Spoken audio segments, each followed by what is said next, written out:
Sound check.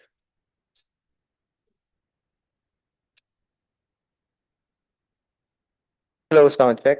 Hello, hello. Testing 1, 2.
Sound check, sound check.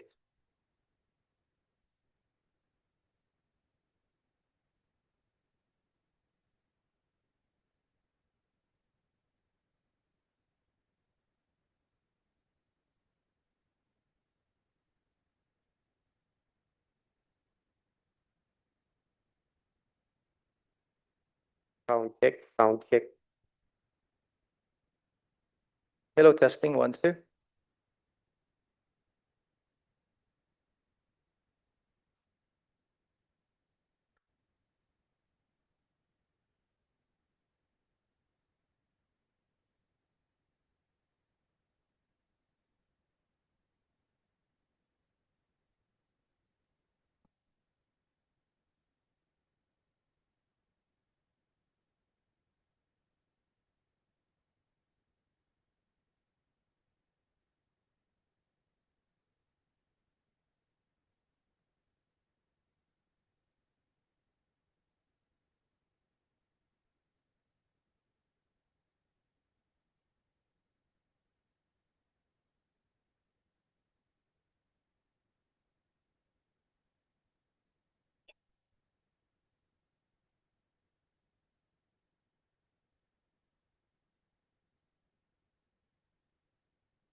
Hello, test, 1, 2.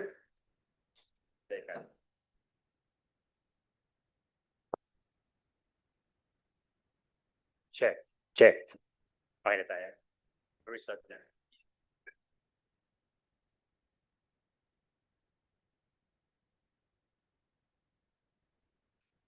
Check, mic test, check.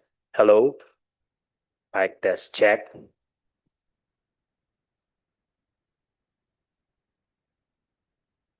Taas ko ng konti.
Good morning, ladies and gentlemen.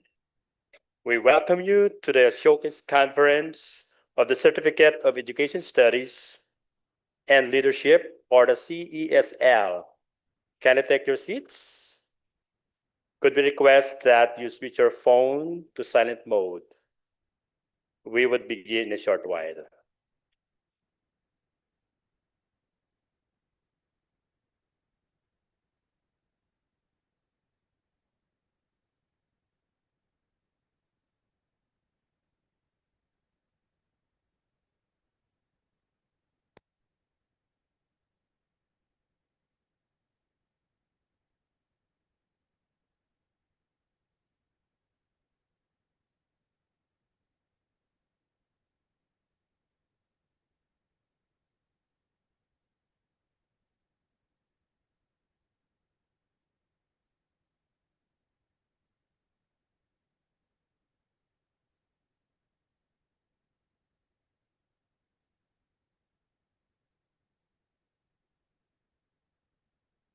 Let us bow down our heads and feel the presence of our Almighty.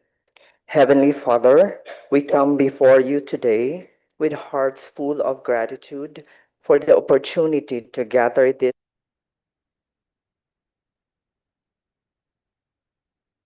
leaders of our nation.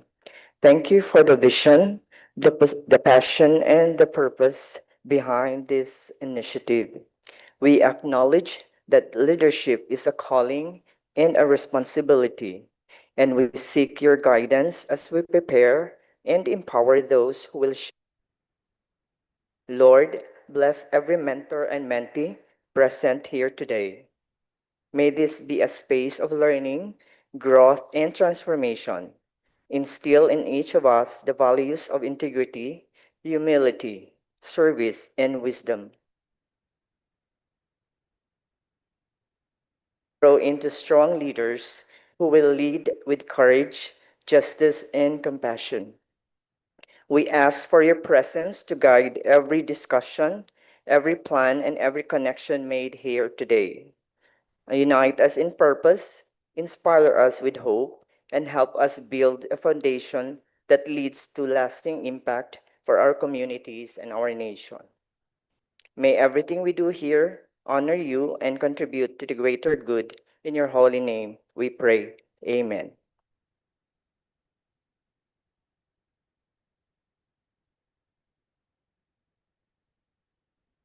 You may now take your seat.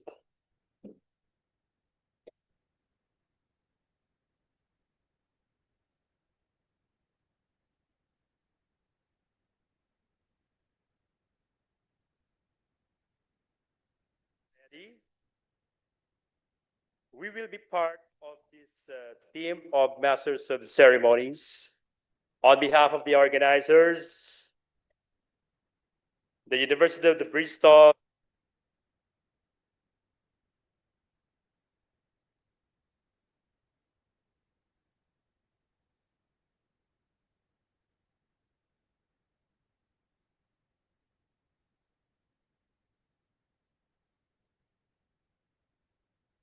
yes, we are online via Facebook Live. To this CSL Batch 6.0, showcasing conference with our theme, Addressing Issues and Challenges of 21st Century Education, the Philippines at the Crossroads. We would like to call on Ms. Michelle Yong of the Head Foundation.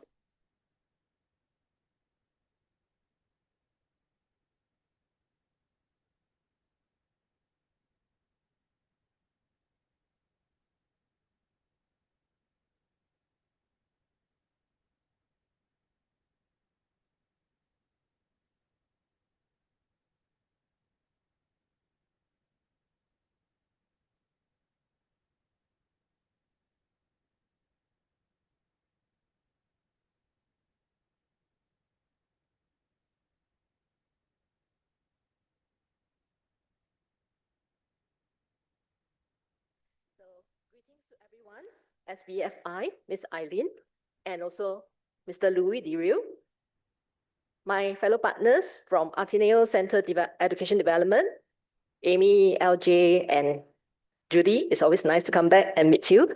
And of course, Dr. Vicente Reyes from University of Bristol and Dr. Julie, our critical friends from 2025, our CESL participants, and of course, our online audience. Nice to see you and good day ahead. So let me introduce about the HATE Foundation in brief. HATE Foundation is actually a charity registered in Singapore, so since 2013. And our abbreviation, HATE, actually stands for Healthcare and Education for Asian Development. So our two pillars of work, healthcare and education.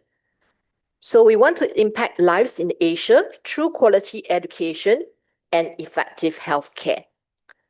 Specific on projects, programs, publication, and events.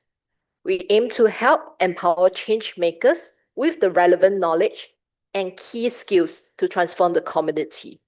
So one of the approach is actually this program right now, whereby we empower you, CESL participants, not just with knowledge, but the whole experience, the journey for the past 3 months on key skills and attributes. Another key pillar of work that we have is also about curating knowledge products. What do I mean by this? So let me quickly show you one of this Making Headway handbook.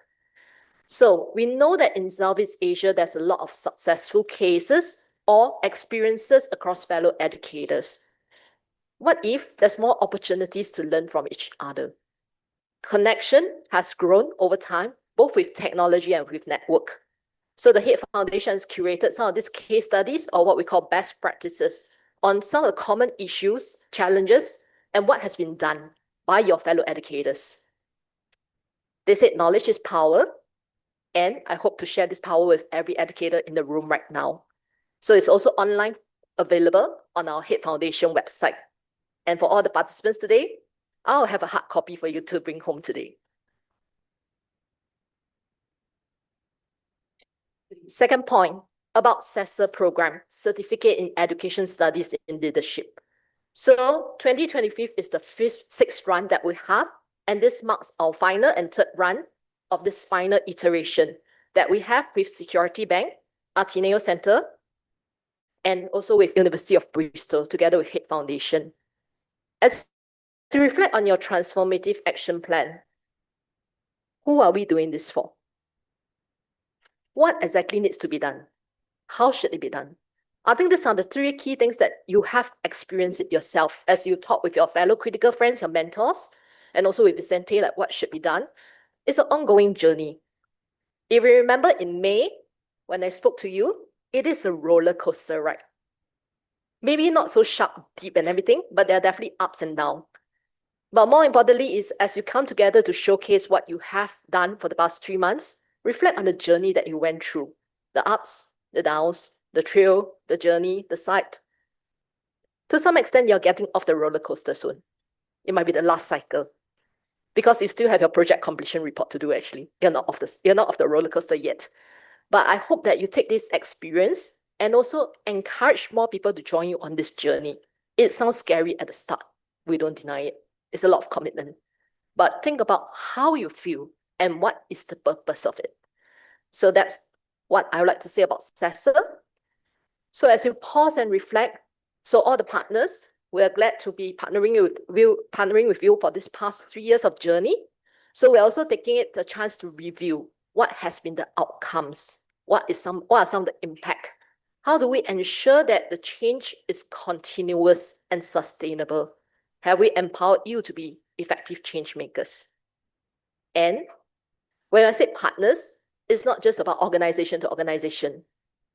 It's also people within your own community. Think about your schools, your teachers, your students, your parents, every support staff. Think about your own world. Think about your fellow educators, both in Philippines and across the world. How can we tap on this partnership further to enhance what we aim to deliver, to really transform education? And with that, I end my opening remarks today. I hope everyone has a good day, and we look forward to listening to your action plans for the rest of the day. Thank you.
current research interests are in sociology of education, viewed from comparative context.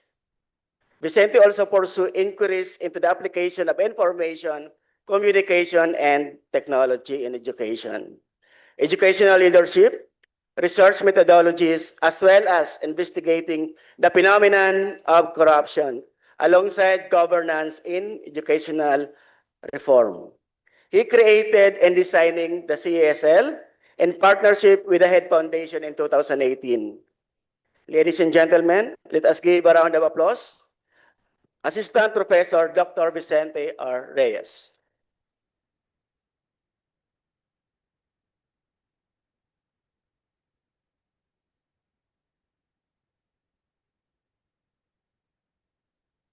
Thank you, Eddie, for the nice introduction.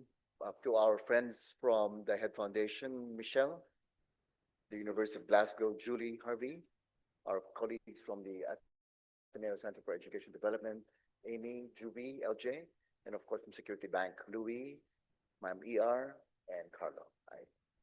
Today, I just wanted to talk to you about transforming education in 21st century contexts. And I want to focus on schooling at a crossroads, looking at the Philippine context. So where does this imperative come from? I'm part of a international 4-country research project. The research project is called Beyond Global Discourses of Data. And we are looking at how learning happens in different schools. There are 4 of us in this group. This website actually you can access, and we have lots of resources you may find useful, beyondglobaldata.com. The different team members of this group are, well, myself, Luis, Obaid, and Ian. We are looking at 4 countries. We're looking at England. We are also looking at Singapore. We're looking at Bangladesh, and we're looking at Australia. So these are the 4 countries that we have explored. And we've been undertaking this discovery for the last 4 years.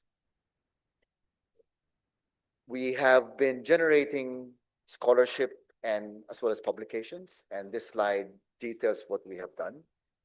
What we have observed happening recently in these 4 countries is a move towards more teaching and less testing.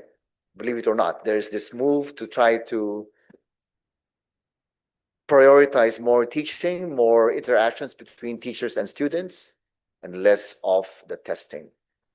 This is very strong in Bangladesh, strong in Singapore, in Australia, and in the UK, particularly in England, not that strong, right? So it's stronger in the other parts of the world. And the image that you see there is one of the most important insights that we have generated: data literacy. Now that there's less testing, there's more information that school stakeholders, school actors need to contend with. And the question they ask is, well, now that we have all of this data, how do we manage it? So the question is data literacy. In fact, I wanted to ask each one of us here, are we data literate? Are you data literate? What are the skills of a data literate person? There are 5. So 1 is the ability to locate data, the ability to evaluate, which comprises of data comprehension and also data interpretation. And finally, how do we use data? Do we pose the right questions? Do we use data properly? So the 3 questions that we have been encountering in these 4 countries have been outstandingly common. Are you a data literate person? Are you a data literate school leader? Do you practice technology leadership? In these 4 nations, we argue that Singapore may be the one at the forefront. They are a smart nation, and just last year, they undertook massive changes in the way that they run their schooling system. Just 3 years ago, Singapore practiced streaming in their schools. So students from year 6 would take the primary school leaving examination, and then they would end up either in normal technical, those are the students who scored the lowest in the PSLE, or they could become normal academic. These are the students who scored average, above average in the primary school leaving examination. Or they could be gifted express, the students who scored highest. So there were 3 streams in Singapore, and that was the system for the last 40 years or so. In 2024, just last year, they changed this. They collapsed the streams to allow for more interaction amongst the students. And apart from that, what they did is that they eliminated quarterly tests for the primary school students and also for the high school students. For people who are in schools like all of us, getting tests is important because when we have tests, we are then able to predict where each of our learner is going to end up. But now that there are fewer tests that are happening in Singapore for both primary school and secondary school students, the dilemma that teachers have is that they're now collecting different sources of data. The performance of students in school, the way that they behave alongside other classmates, the bite-sized assessments that are undertaken. So all of these are different sources of data. And everyone is a bit confused. Everyone is slightly lost because they want to find out, with these new types of data, how can I project the direction of my learner? The school principals we talked with in Singapore say the same thing. When we ask them, what is the biggest challenge that you think school leaders in Singapore face? And they say it's data literacy. How do we train our participants, school participants, to manage data, to be able to find, evaluate, and use data? Right? We see the same thing happening in England. We see the same thing happening in Australia, as well as in Bangladesh. How about here in my home country of the Philippines? Are our school leaders data literate? Right? Are we able to manage tons of new information about our kids? Are we able to find the right information? Are we able to evaluate it? Are we able to use it? Right. So that's the background of why I'm looking at this. So what I want to talk about today is the Principals Technology Leadership Assessment, or the PTLA. So the PTLA was created by the National Educational Technology Standards for Administrators, and it was developed and validated psychometrically by the American Institutes for Research as part of a grant from the US Department for Education. So they wanted to find out, how do principals, school leaders like most of you here, how do you exercise technology leadership? How do you manage data? How do you use it? Are you data literate? So there are 6 constructs of the Principals Technology Leadership Assessment tool. One is leadership and vision. The second one is learning and teaching. The third is productivity and professional practice, support management and operations, assessment and evaluation, and finally, social, legal, and ethical issues. So when they talk about a technology leader, the claim that they make is that a technology leader is broken down to these 6 constructs. Why is there a need to plot how principals perceive the ways in which they enact PTLA in their leadership practice? Recent literature has demonstrated that there's a statistically significant difference. There's a real difference, in other words, between aspiring school administrators' average perception and interest scores. It appeared that in general, the participants perceived a greater need for professional development in technology standards than their perceived current ability to perform the standards. So there is a gap between what they think they have and what they actually possess. And in the US, particularly in the Utah Elementary School District, it was discovered that principals in that particular part of the world are not adequately prepared to lead as technology leaders. Furthermore, a technology leadership professional development model has been designed to further assist educators. So when I look at all of you, while we've been interacting since May for several months now, we've been talking online as well, I ask myself, how are our school leaders? How do they enact? How do they practice technology leadership? Are they data literate? So I just wanted to share with you some findings of an empirical study that I did here in the Philippines. And there are two questions that I want to ask. If you remember in our discussion yesterday, Dr. Mao reminded us about the importance of making sure that our instruments are actually validated. So that's the first thing that I wanted to do. Is the PTLA survey instrument that was developed in another part of the world, in another country, is it valid and reliable in a Philippine context? Because if it's valid and reliable, then I can continue researching the phenomenon of technology leadership in this context, in our context. And second, how do Philippine school leaders perceive technology leadership? So I'm going to be sharing with you the findings of this current and ongoing study that I'm undertaking. So I just need to explain to you what my methodology is. So what I undertook was a method which is called exploratory factor analysis. And I'm just going to call your attention on the highlighted text on the slide. That's what I'm trying to do. I'm trying to do data reduction in relation to the information that I gathered, right? So I create hypothetical constructs and I reduce them so that we can understand the phenomenon in a much simpler way. There were 659 participants in my study, right? And this table describes the demographic characteristics of my respondents. The gender, the educational attainment, the years of experience as a classroom teacher. And that last one should be the years of experience as a school leader, right? And you can see this table shows us a complexion of the respondents of this particular study. What are the findings? So after subjecting the 600 and so respondents to exploratory factor analysis, 6 factors were extracted, which explained almost 77%, close to 77% of the variance.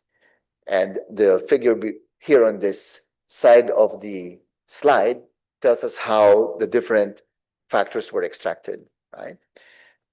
The indicators here, 0.973 KMO, the Kaiser-Meyer-Olkin measure of sampling adequacy, and the significance level reassures us for a lot of social scientists who do research in quantitative research. This tells us that the items that we use for this survey are actually pretty stable, right? It explains 77% of the variation of the model.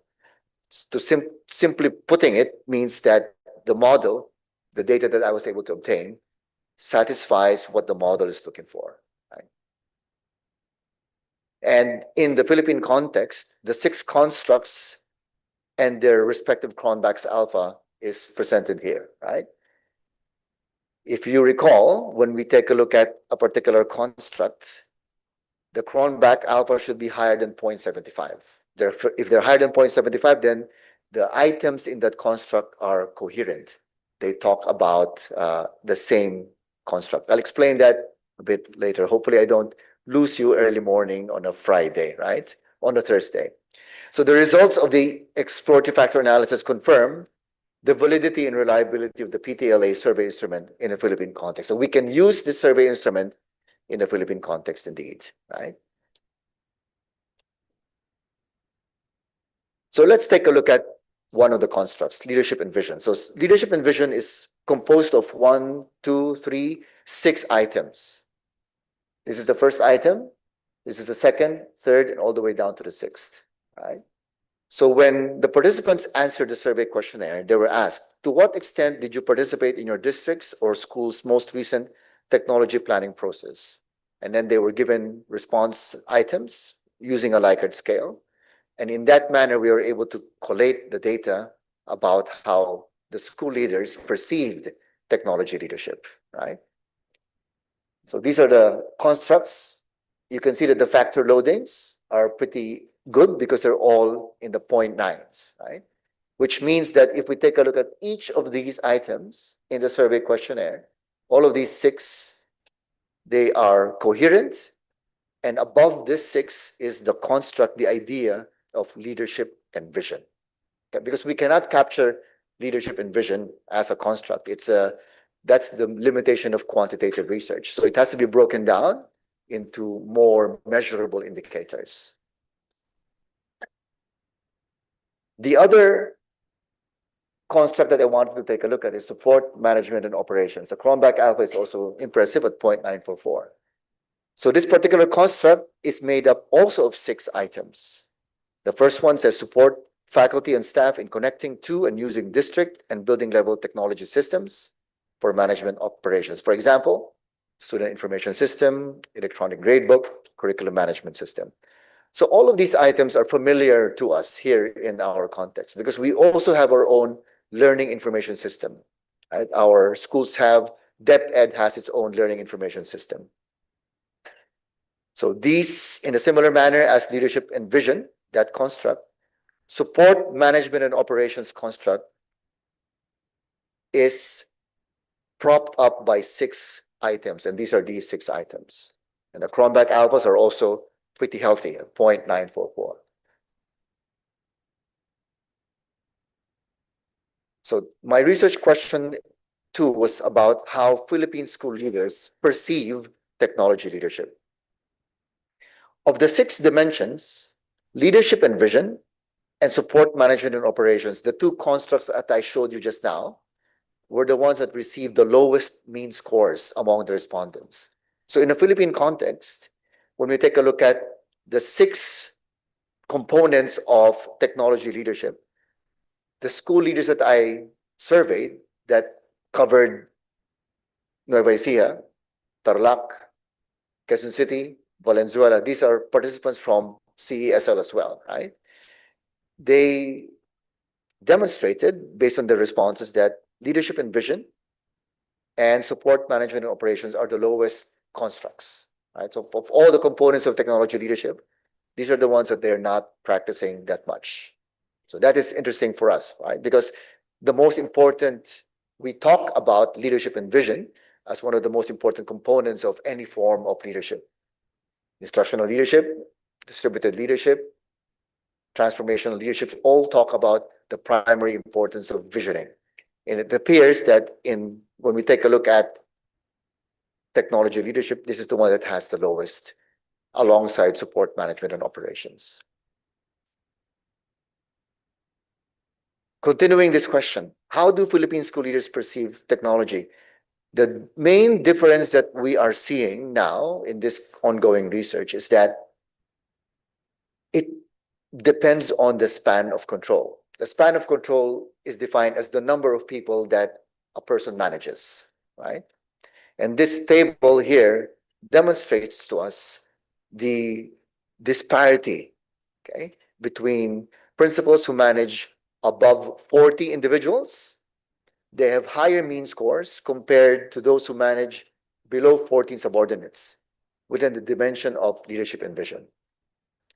So what this data tells us is that bigger schools apparently have leaders who are more prone to practicing technology leadership, as opposed to smaller schools, where according to the data, it tells us that leaders in smaller schools don't practice technology leadership. I look at all the participants here and I know who has big schools and I know who also has smaller schools. And I ask myself, does the data support the evidence that I see in front of me?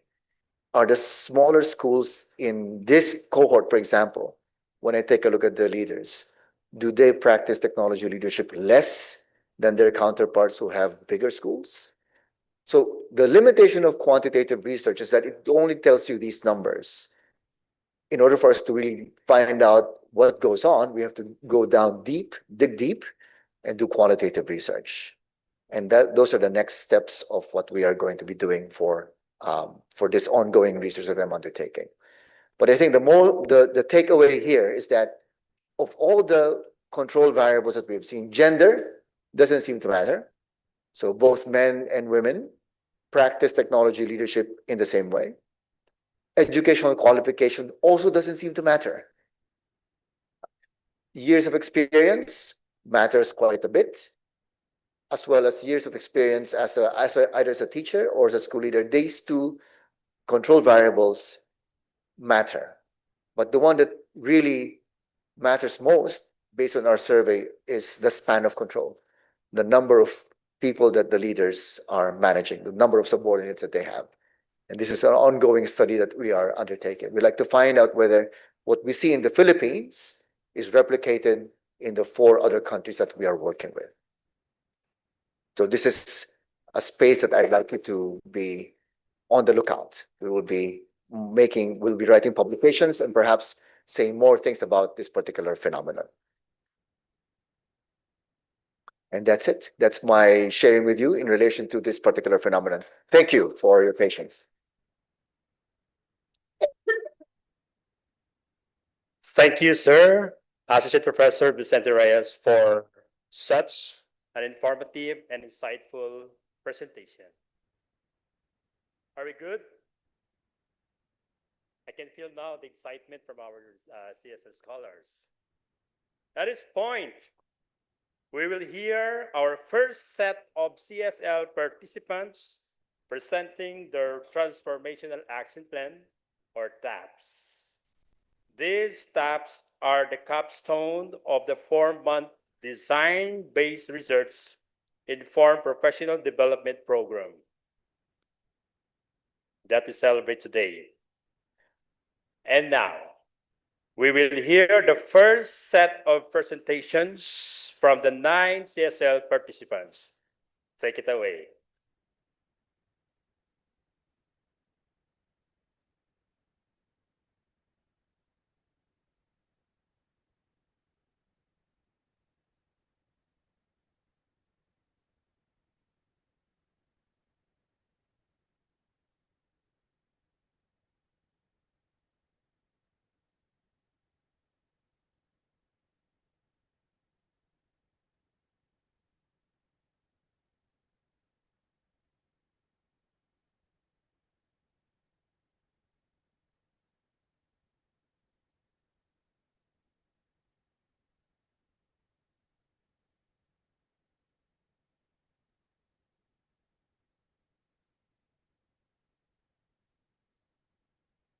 A pleasant morning to each and everyone. I am honored to present to you my transformational action plan entitled Project LEAP. Project LEAP stands for Literacy Enhancement Through Active Play. Based on the recently conducted comprehensive rapid literacy assessment, it was found out that 41 grade 1 learners and 24 grade 2 learners are still struggling in reading. And they have different levels. And as a school head, it is our prime duty to find an innovative solution to help address this problem. This is the current situation that our school is facing right now. And to help address this problem, the chosen solution is Project LEAP, which aims to improve the reading and comprehensive skills of both grade 1 and grade 2 learners through active play approach, such as word bingo, card games, using dice, relay games, word hunt, and others. This method uses fun and engaging activities like manipulative games to motivate students. Using interactive PowerPoints and hands-on tools, learners can enjoy the activities that build comprehension, phonics, through gamified assessment and time reading exercise to boost their skills. For the innovative pictures, Project LEAP integrates interactive PowerPoint presentations, phonics gamified assessment, and time reading exercises. Project LEAP is an ongoing project. Officially, it started last week of July and it will continue until February 2025. So during this time, learners will join different fun and interactive activities to help improve their reading skills. And starting August to March 2025, teachers will regularly check the student progress and provide extra help or remediation for those who still struggling in reading. But based on my observation during the monitoring of Project LEAP, and based from the testimonial of teachers, there has been a noticeable improvement in the learners' reading skills. And we hope that this progress will continue until they become full grade level ready. Now, who will be in charge in the monitoring of this project? So yours truly, together with the master teachers, will be in charge in monitoring of the project and to provide whatever technical assistance we can give to our grade 1 and grade 2 teachers. And of course, the 100 support of our parents is important for the success of this project.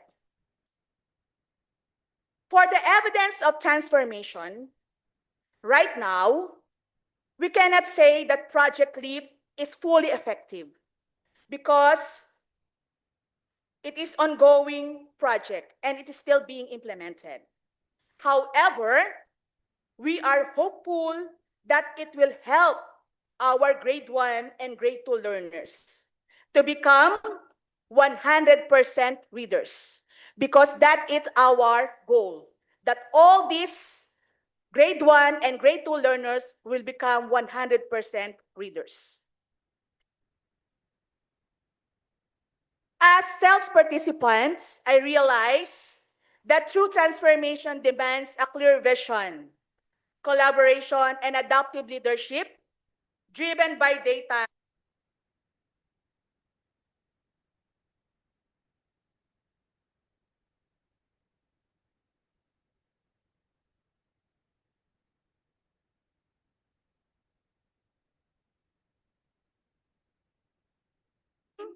Scheduled reflection, and engage stakeholders effectively. With Project LEAP, we are not just teaching children how to read. We are helping them love learning through play, purpose, and passion.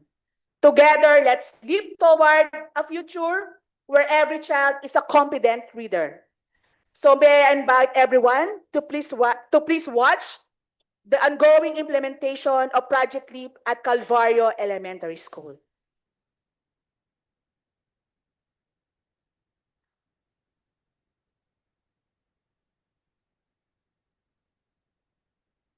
Welcome to Calvario Elementary School, committed to provide a high-quality education to all Philippine learners. Reading plays a vital role in child's development because reading is often described as a window to see the world around us. It's a fundamental skill that opens doors to knowledge, imagination, and personal growth. From the moment we pick up our first book, reading becomes an integral part of our lives, shaping our thoughts, perspectives, and understanding of the world around us. However, learning gaps confines the students' performance when it comes to reading. Reading gaps lead to achievement gaps because being able to make meaning out of different types of text is the basis of every subject and skill in most skills in life. Based on the passing on of data of the school, there is still a gap due to poor habits, a lack of interest in the class, and inadequate parental direction.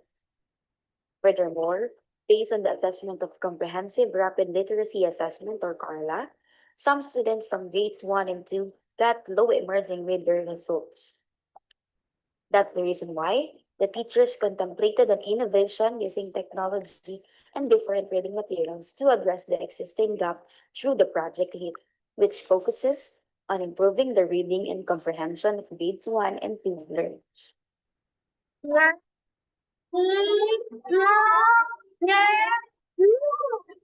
Next.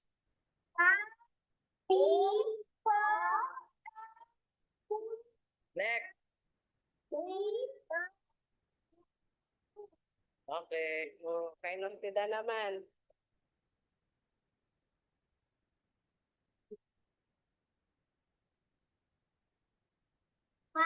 Pa, oh, balik naman sa kanya.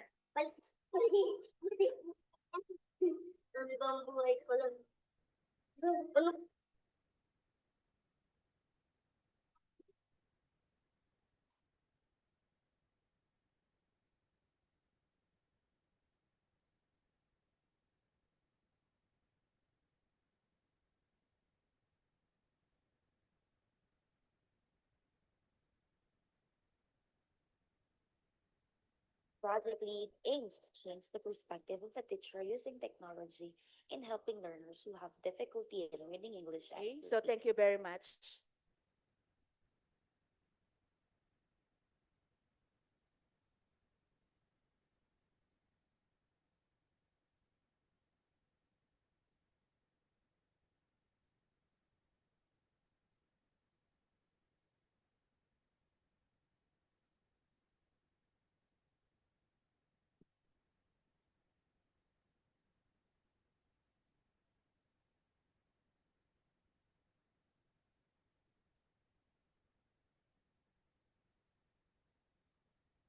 Hello, hello, good morning.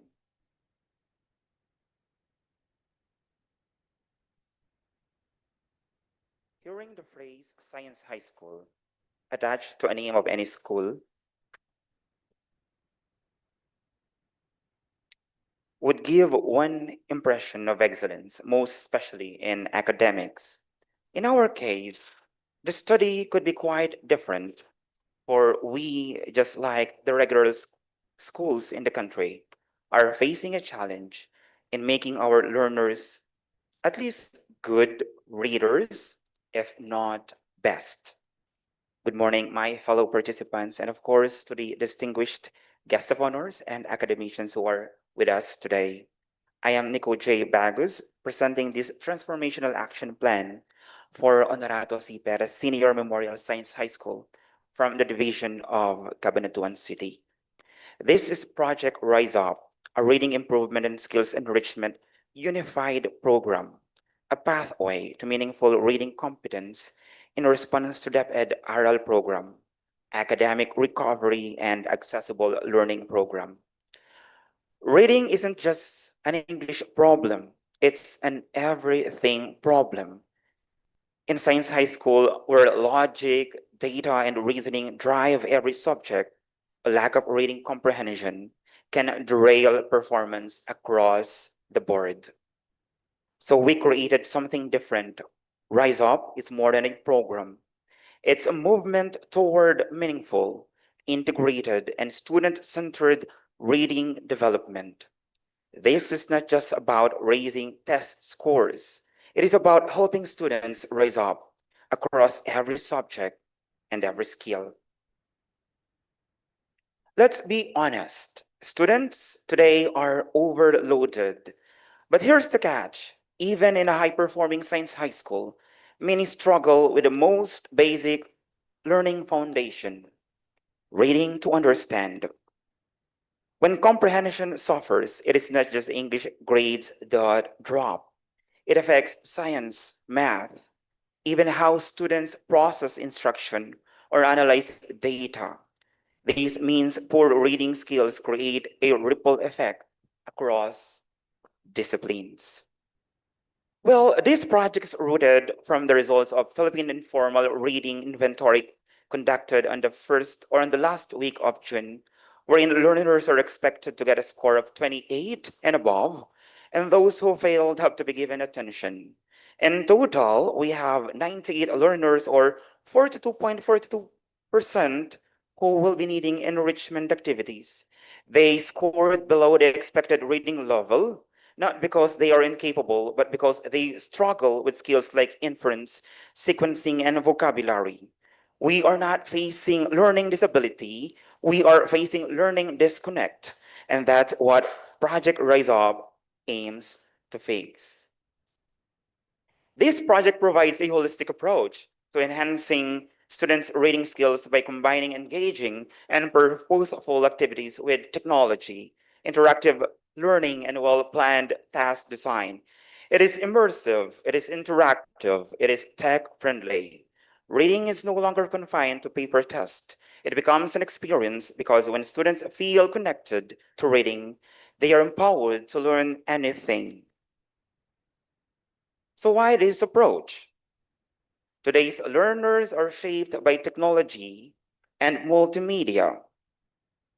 Our students are digital natives. They scroll up, tap, and swipe through knowledge every day. So why are we still giving them 1990s reading instruction? Here we designed this approach around modern learning behavior. It blends multimedia, real-life tasks, and gamified learning challenges. We are not replacing books, by the way. We are adding meaning, interactivity, and relevance to learning. So here are the features of my TAP. First, it has dedicated fifth English lesson or the fifth hour in the week. That is an extra weekly English session exclusively for reading, providing uninterrupted time to focus on improving comprehension, vocabulary, and critical thinking skills. Second is the interactive games, both classic and digital, turning reading into a fun, competitive, and rewarding experience, making learners eager to participate and learn. Third, our learning management system, which is the Google Classroom, will enable teacher to check activities anytime, anywhere, encouraging independent learning while giving teachers tools to track progress and give feedback. Fourth, every end of the quarter, there will be a culminating activity. It's a half-day activity wherein learners will have to perform based on their learning skills, or be it in fun games or entertainment. Fifth is the Trail, Tales, and Chronicles. You know what? In our province, Nueva Ecija, we are rich in culture. We have shrine, we have museums, we have universities, especially the Science City of Muñoz. These are a good site to visit. Here, we plan for a visit where learners will get a glimpse of local history, tradition, culture, and innovations. From these activities, they will surely be happy to share their experiences in their reading logs, which is my point 6. That is Read Venture Log, an online diary in the LMS where students chronicle their reading journey, reflect on insights, and share experiences, fostering a sense of ownership over their growth as readers. Now, here, I could tell you a lot to make these programs special, but I'd rather show it to you. These are just some of the examples of how we have actually started doing our project Rise Up. Here, our learners doing it, are having a different type of lesson. And then that is an example of our learning management system in Google Classroom. And that is an example of this task designed using the snake and ladders reading edition. Now, how we're going to implement these? Currently, of course, we're done with our baseline assessment. We are now on the implementation phase, by the way. And then there will be culminating activities, which will happen again on every end of the quarter. No. So what does this transformation cost? 18,000 pesos for entire program, covering prices, fieldwork, materials, internet access, and teacher support. That is 1,500 per month, total of like 18 pesos per learner in a week, or in a month rather. Now the evidence of transformation. How do we know it's working? Because we are measuring everything. Student participation, comprehension growth through Feel Eerie, reading interest, reflection in Read Venture logs. So what will be learned in this program? Let me close by sharing what we have learned. Rise Up isn't perfect, but it is powerful. It targets the right gaps: inference, vocabulary, sequencing. It blends fun and structure. It gets families involved, and it supports both students and teachers. Thank you so much.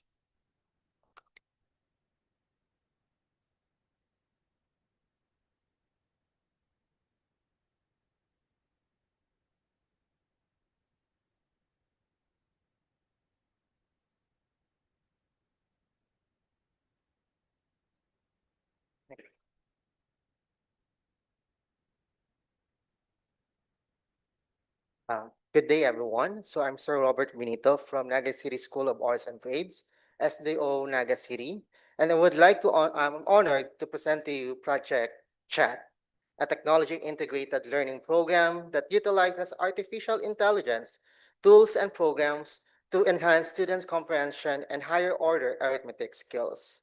Let me begin with the problem. At our school, specifically grade 7 to 10, there's a significant number of students who are categorized as frustrated learners at the same time emerging learners for the numeracy skills. And with that, this is a very serious problem. If not addressed, it will affect their academic growth and their opportunity to grow in these areas. To address the concern, To address the concern, we're going to utilize or integrate artificial intelligence.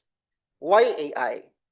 Because it offers an adaptive, real lifetime feedback, adaptive learning pathways that meet the students where they are, at the same time help them grow independently.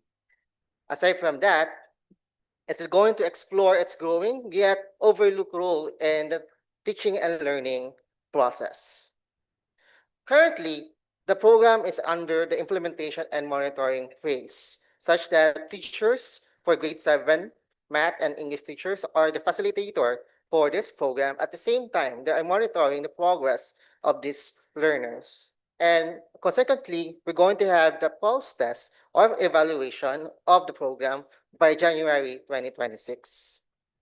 To have the evidence of transformation, we have identified based on our field A and RMA results, we have 160 students that are identified frustrated learners, but our target should be 50, but only 25 students actively participated due to some concerns. And with that, we aim to transform these following students from frustrated in order to become instructional readers, to be followed by to become independent learners. At the same time, for numeracy skills, we are from emerging students until they become developing students for numeracy skills. So these are some photos taken during the project chat for students who are undertaking this program. And you can see there are the math and English teacher are facilitating those students in this program. And what the lessons learned to this project? It is observed that students have positive and negative feedback because some says that's very impressive and very detailed, the explanation of using artificial intelligence. Aside from that, it very respond quickly to them. Also, some students are very hesitant because they are not familiar with the usage of this application. So there is a need for them to be capacitated on how to properly use this kind of technology.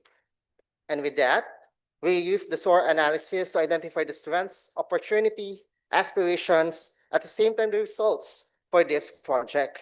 And in this journey for Project Chat, we've seen AI can transform learning indeed, making adaptive, engaging, responsible usage of technology, at the same time inclusive learning for them.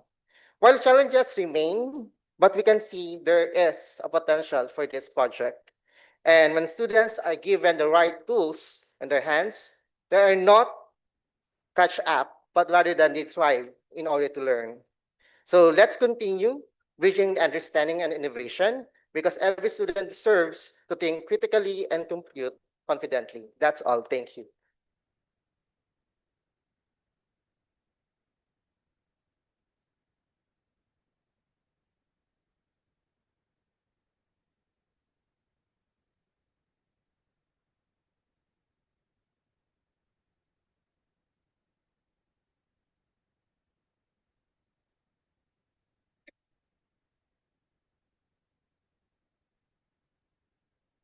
Good morning, everyone.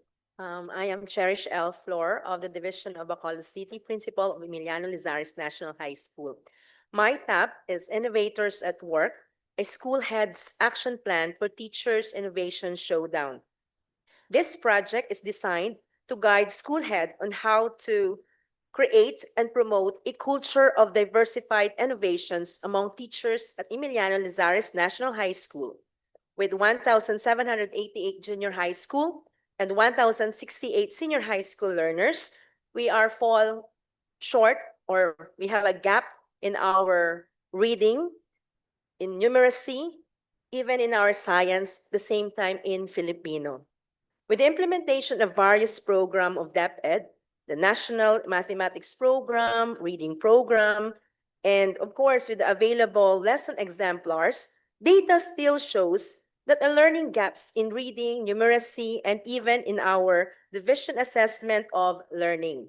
In our performance review with the school planning team, we have identified various root causes, and this project highlights the absence of a culture of innovation in our school, the lack of involvement of teachers in innovation, and even the lack of initiatives to modify or contextualize lesson plans appropriate to the learner's needs. Okay. The lack of creative and engaging activities, which we believe hinder academic performance, teachers tend to settle from what is available in the learning resources, particularly in their submitted lesson plans, which is evident that they only copied what is in the lesson exemplar. With the upcoming in-service training of our teachers on lesson planning comes October, we have this solution as well. Allow me to share with you where did our solution started. We've done one festival. Can you be a principal and yes, your teacher? So I presented the idea to our head teachers, master teachers, and the entire faculty members, and encouraged potential teachers to give it a try, as what our mentor said, to have a festival of their innovations. For the implementation plan, from the conceptualization, beginning with the review of our SIP, to the launching of our school-based innovation showdown. And also we have the program or the process flow for our program with the timeline, starting with the orientation of our potential teachers, giving them technical assistance and support in the development of their materials, to working with their innovation paper, up to the presentation of their innovation last July 30 and submission of their innovation proposal to our division office. So, where are we now? We are now at the pilot implementation, 2 small groups only for the whole month of August. And by September 1, I will be working closely with our innovators for refinement before, and we will be finalizing it for the presentation comes October 31. This will be documented, of course, and all our innovators will be recognized during our year-end review program comes December 19 of this year. As evident that we are into transformation, please watch our initial steps.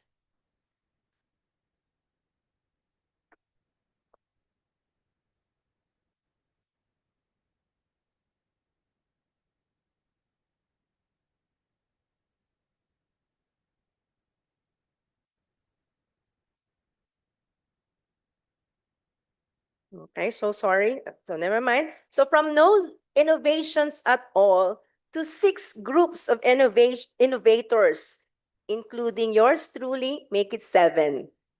Okay, simple innovations for preparing our students with the 21st century skills needed to improve the learning gaps. So for the lesson learned as a school head and to be an effective innovator, I have there my family name. First, one should be flexible, prepared to adapt and adjust strategies as the program progress, because not all innovations work perfectly as expected. Second, to be leadership engagement. As a school leader, I must work closely to our teacher innovators, especially they are new on this. Give my full support and even allocate resources if possible. Thirdly, in innovation, it must be conveyed to all stakeholders, particularly our students, teachers, parents, and even the entire community. Involving them in planning and decision making, make them feel they own it too. Lastly, that I learned from this tab is the importance of reflection and review. Continuous improvement depends on how we reflect on the progress or failures of our implementation, how we identify what works well and what doesn't, and how we accept feedback to make it better. For the recommendation for improvements, aside from gathering, of course, and compiling these innovations, we would like to provide regular mentoring and coaching, assign innovation champions or peer mentors to lead and support implementation starting at the school level. Who knows, we could also reach the district and the division level, hopefully. Establish a monitoring and evaluation system in school and perfect it as much as possible. And finally, celebrate success because all teachers, even our students, love to be recognized of their little success. Okay, aside again from compiling these innovation papers, it can be shared also to other schools, particularly those school heads who wanted to embrace innovation as well, or even ask our teacher innovator to be speakers on a certain Slack in other schools as well, or even possible promotion.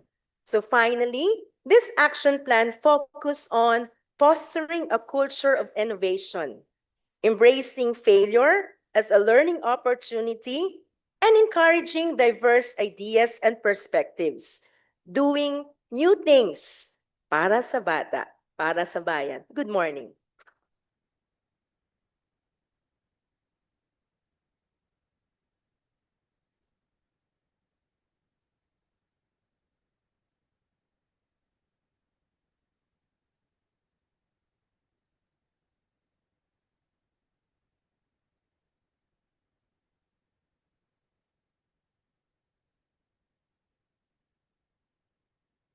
Good morning, everyone. My name is Paul James Garcia Luzon from the Schools Division of Baybay City, Region 8. As we all know, our country has been grappling with literacy skills for quite some time, which is clearly visible in many of the public schools.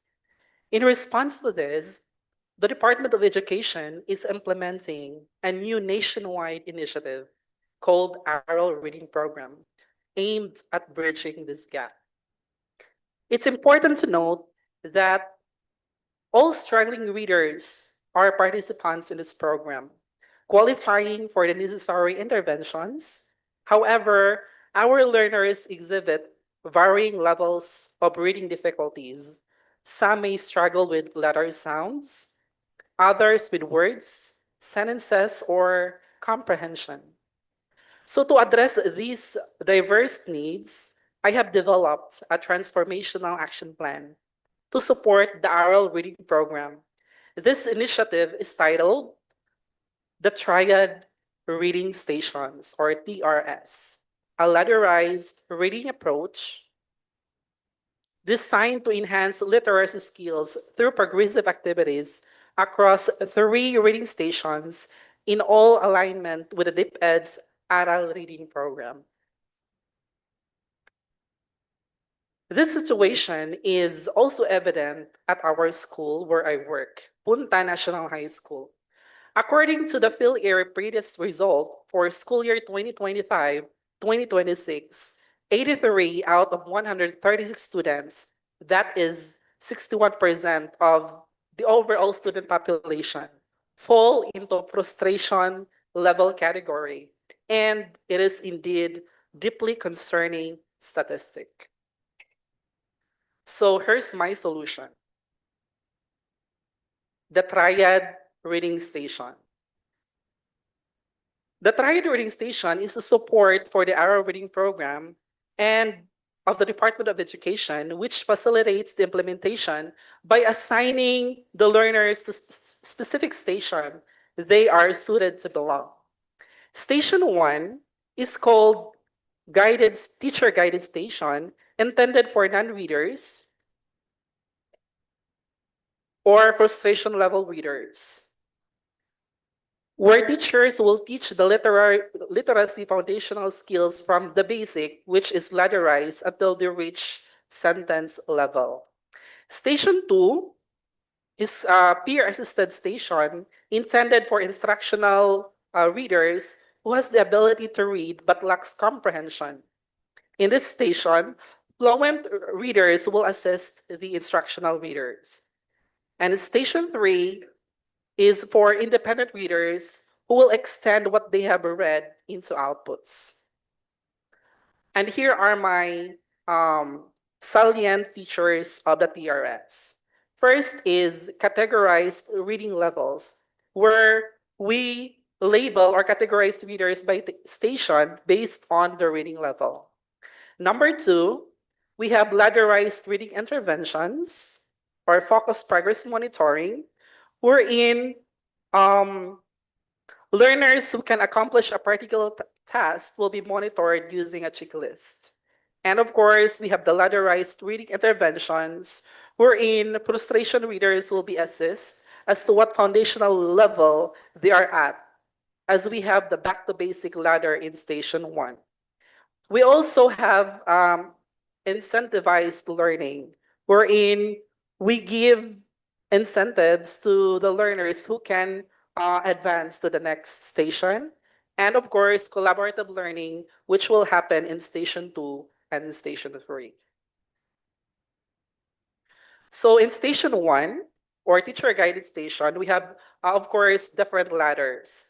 In ladder 1 or level 1, it is called the letter ladder station, wherein our learners will try to identify the beginning sounds of a picture, recognizing letter symbols, sounding out letters, and writing letters.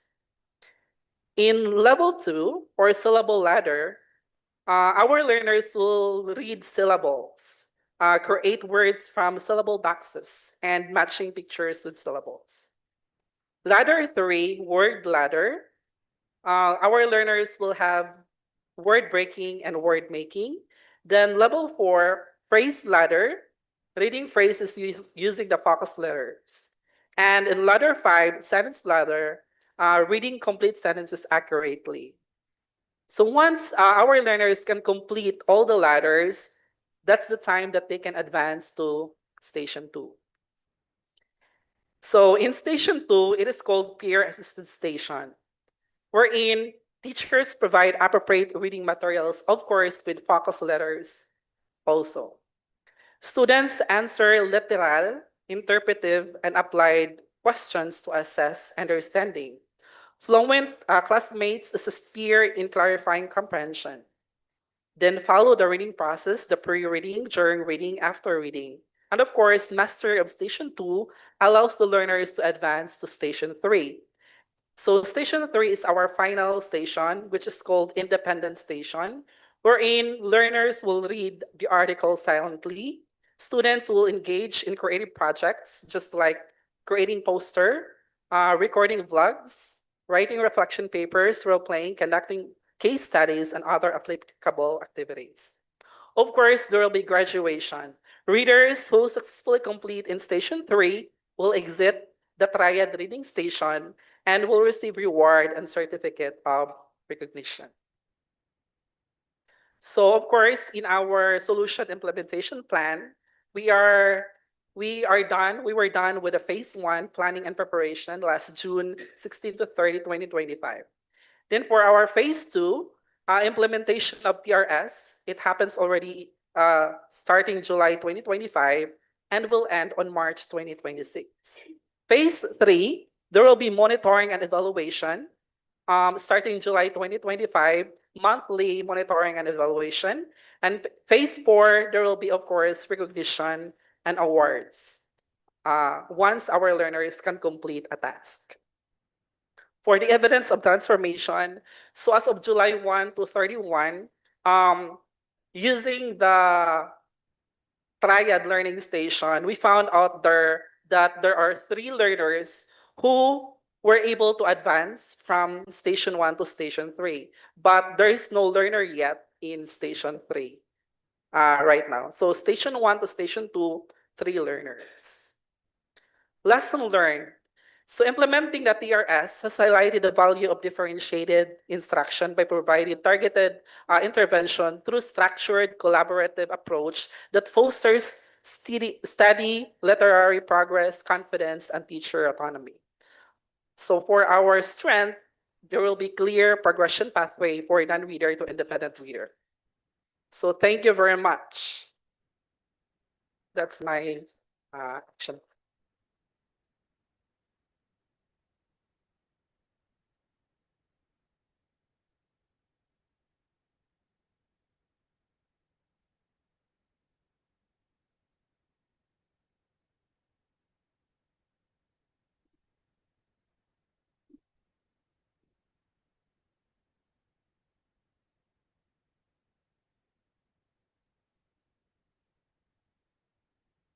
Numeracy is the bridge between learning and life. It helps us see patterns, solve problems, and understand our world. Good morning, everyone. I am Rodin Palyurina, Principal of Governor Emilio Gaston Schools Division of Silay City, Negros Occidental, Negros Island region. I will going to present to you our Transformational Action Plan, Kabataang Gigmis Kaisip or COUNT, and University Intervention under the School Improvement Plan 4 Keys Program, Kabasa, it means to read, Kaisip, to count, Kainchindi, to understand, and Kasulat is to understand.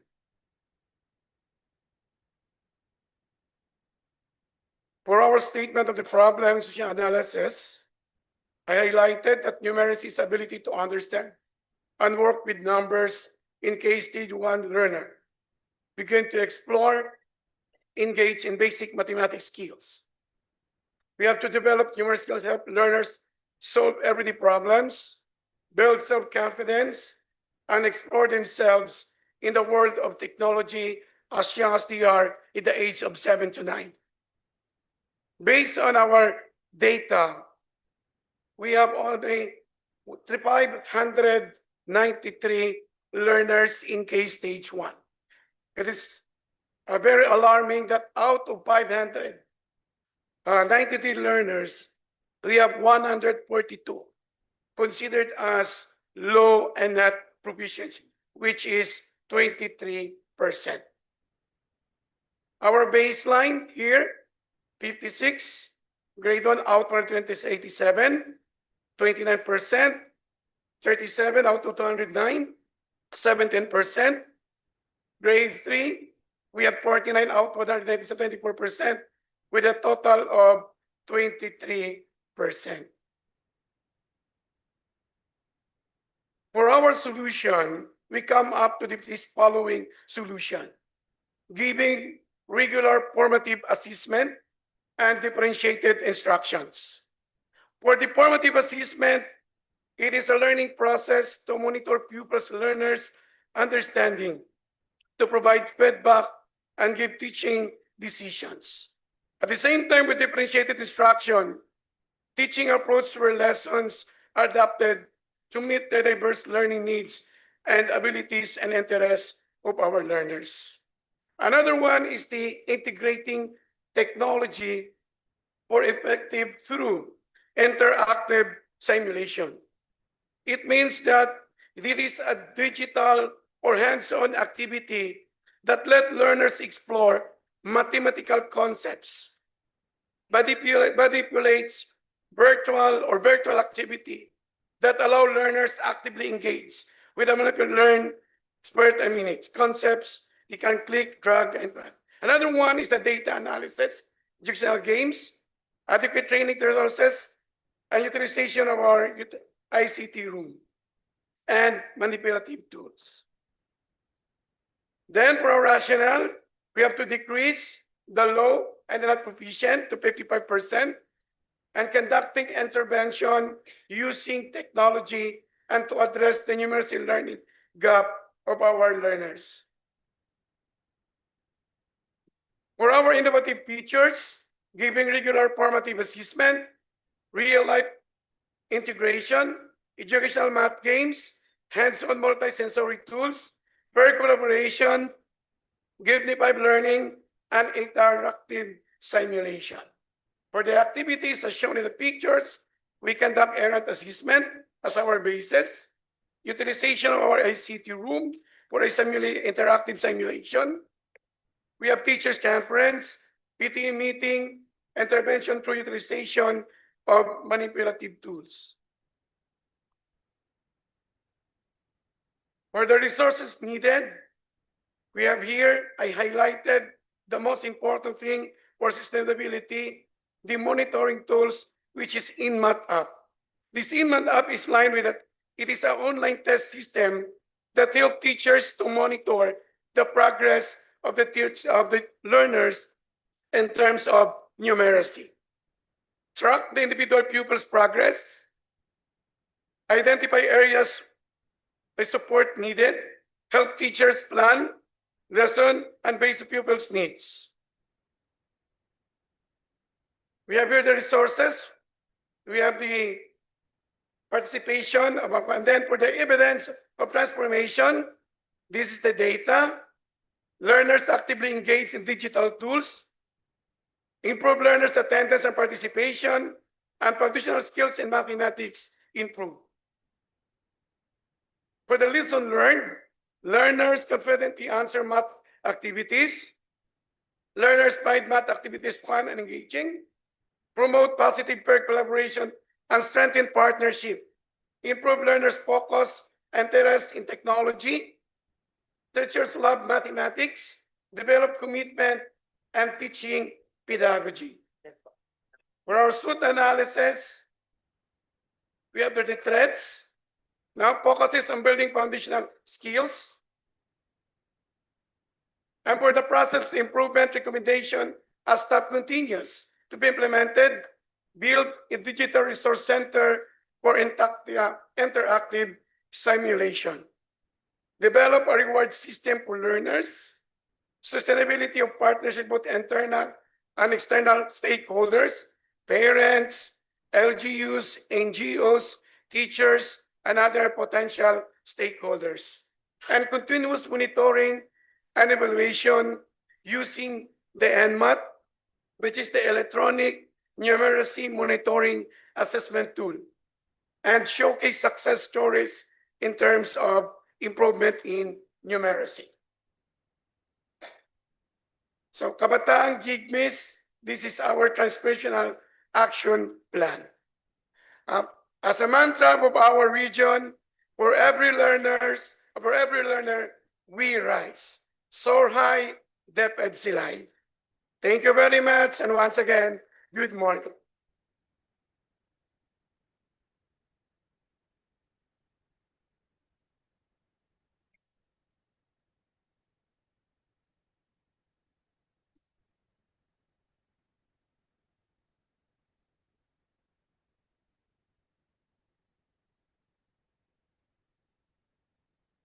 A blessed morning to everyone. Here is my transformational action plan, Project SIGEAR, or Collaborative Game-Based Education for Accelerated Reading. So for this school year, Binyan Elementary Primary aims to shape a brighter future of our non-readers through game-based education driven by the empowered teachers and engaged parent stakeholders. For the situational analysis, we identified 73 non-readers or 5% of 1,558 pupils from grade 2 to 6, and all of them do not recognize sounds and letters both in Filipino and English. So we aim to decrease the number of non-readers from 73 or 5% to 0 or 0% by October 2025. And this has rooted in the following causes or reasons: lack of motivation to learn, limited support from parents, absenteeism, lack of teachers-specific training in teaching basics of reading, and supplementary instructional and reading materials. And our solution for this is implement Project SIGIR to master the basics of reading in order to decrease the number of non-readers to 0 or 0%. For the innovative features, we already conducting daily teaching of phonics skills with game-based learning activities. We already mobilized our stakeholders for the funding support for the supplementary instructional, game-based learning materials, and to support the school to stakeholders initiated feeding program. And then we have here the parent stakeholders-led reading sessions every Friday. Here are the activities and implementation plan. We had this already, vision sharing, consultative planning or meetings. We already assessed the learners according to their reading status. We profiled them. We obtained parental consent. And then the project was already launched. And then teachers were capacitated with selected parents and stakeholders regarding the basics of reading. Then they were given technical assistance, like focus group discussions, coaching and mentoring. Our stakeholders are already mobilized for the funding support. And at this time, we are on its ongoing implementation wherein the learners undergo remediation teachings. 40 of them have started learning basic reading skills in English, while the remaining 33 are still mastering the said skills in Filipino. So our stakeholders have these donations to support the implementation of the project. And here are the key players of this project. For the evidence of transformation, so here are the updates on the reading status of our learners. In Filipino, 40 pupils can read words, phrases, and sentences. 20 pupils can recognize KPK pattern. 13 pupils are now practicing recognizing alphabets, letters, and sounds. And the good news is in English, we already have 10 pupils who can recognize alphabets, letters, and sounds. To showcase the impact of this project on our learners, teachers, parents, and stakeholders, please watch this short video that will highlight the school's gradual yet deeply fulfilling accomplishment. Ba ang bata. May sa ibaba. Tama ang babae. Ang bata ay ito ang bata. Sa ibaba. Project SIGIR, or Collaborative Game-Based Education for Accelerated Reading, gave a positive impact in transforming the lives of our learners, teachers, parents, stakeholders, and the reading program as a whole. This project aims on mastering the basic of reading with collaborative efforts of the teachers, parents, and stakeholders. For learners from struggling and disengaged readers, since they have no letter and sounds recognition, after the almost 1.5 month of reading intervention activities, 40 or 2.7% of them are already readers in Filipino. They experience how to enjoy reading in a more fun and engaging setup. Their confidence was built. They were given hopes that they also have the ability to succeed someday. We supported them depending on their needs. Some of them were included in the school-initiated feeding program, and others were provided with multivitamins, food supplies, and in-kind support. To make the remediation more purpose-driven and engaging, we utilized game-based activities. Teachers provided prizes during the remediation itself and supplementary reading materials so that they can practice at home with their parents. The teacher-to-parent partnership was strengthened through constant communication and supervision of the learners at home. Una po kasi hindi talaga niya maipukan yung behavior pag pinagbabasa ko. Halos wala talagang nasasabi. Gamit tulog po na meron natin niya alam. Ngayon po, nung sumali po siya din sa paper na ipisan sa reading program na para makapagpasa siya, napansin ko po halos lahat na po ng letters alam na niya mga tunog. Tapos nababasa na niya po kahit paunti-unti. Pero mabilis. As in, mabilis po talaga yung improvement. Once a child learns how to read, he is one step closer in achieving his dream.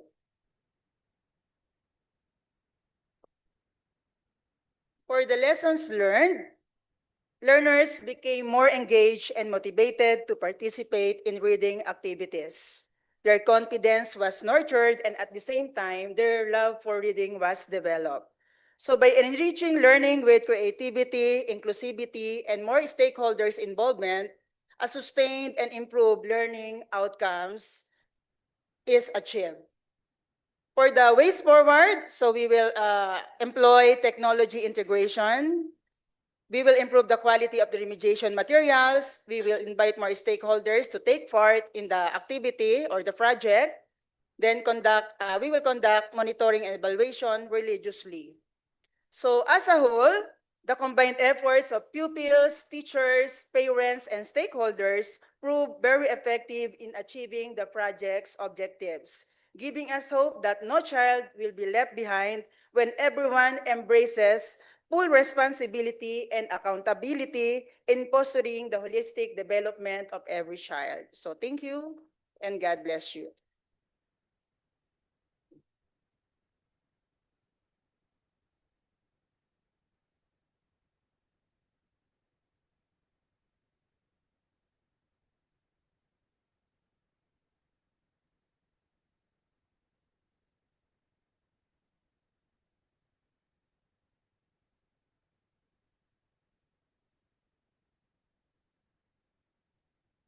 Good morning, everyone.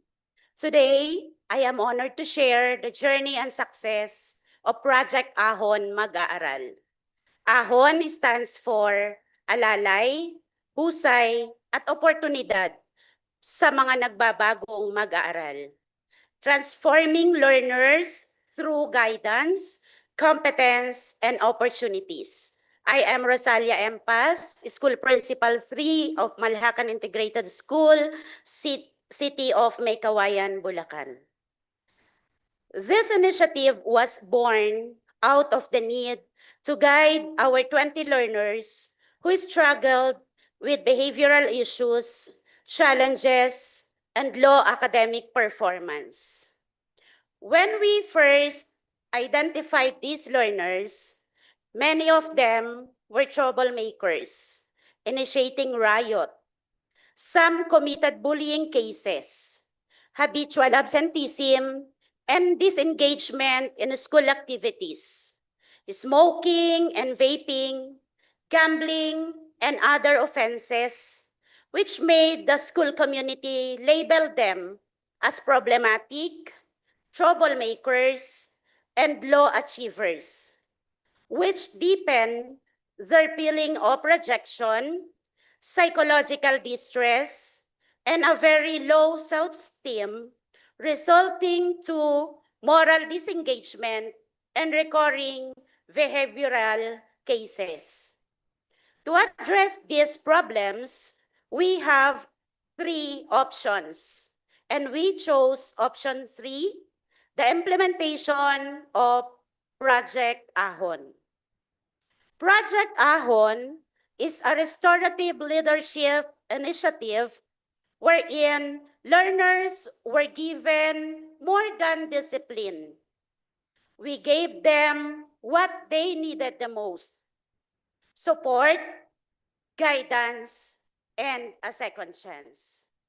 As part of the project, we do mentoring and modeling activities in which learners were immersed in several scenarios in school where they were walk with me, doing informal mentoring walks around the school while building trust and giving learners safe space to share. Values in action demonstration, where teachers model specific desirable behaviors, followed by a reflection discussion, asking them how did they feel doing those values, and giving them responsibility assignments to divert their focus on doing something good. For formation and capacity building activities, these learners were immersed in an academic catch-up and tutorial sessions, which I personally conducted for them. We also conducted reading and comprehension sessions and provided them with leadership training in partnership with a religious organization who conducted series of trainings for them pertaining to values formation. For community engagement, these learners were assigned as committee members in school events, flag ceremony leaders, assisting lower grade level teachers during class dismissal, assisting in our learning resource room, school feeding program, in charge in the cleanliness of their building, and assigned as good deeds patrols, findings good Samaritan in the school as a way of regaining their self-worth. These are our plan of actions and activities conducted. Let me share to you the video of the impact of the implementation of the project. Parang nangyayari pa na nagpapakakas sa labas ng Mga estudyante rin sa Manama. Wala ka. Hindi. Maraming beses na lumalabas. Sa labas. Ito nga kung nangyayon pa lamang ako ng pasukan na meron akong mga batang sa lalawang sa labas, nagkakakulan. Dahil na may mga pulis na sa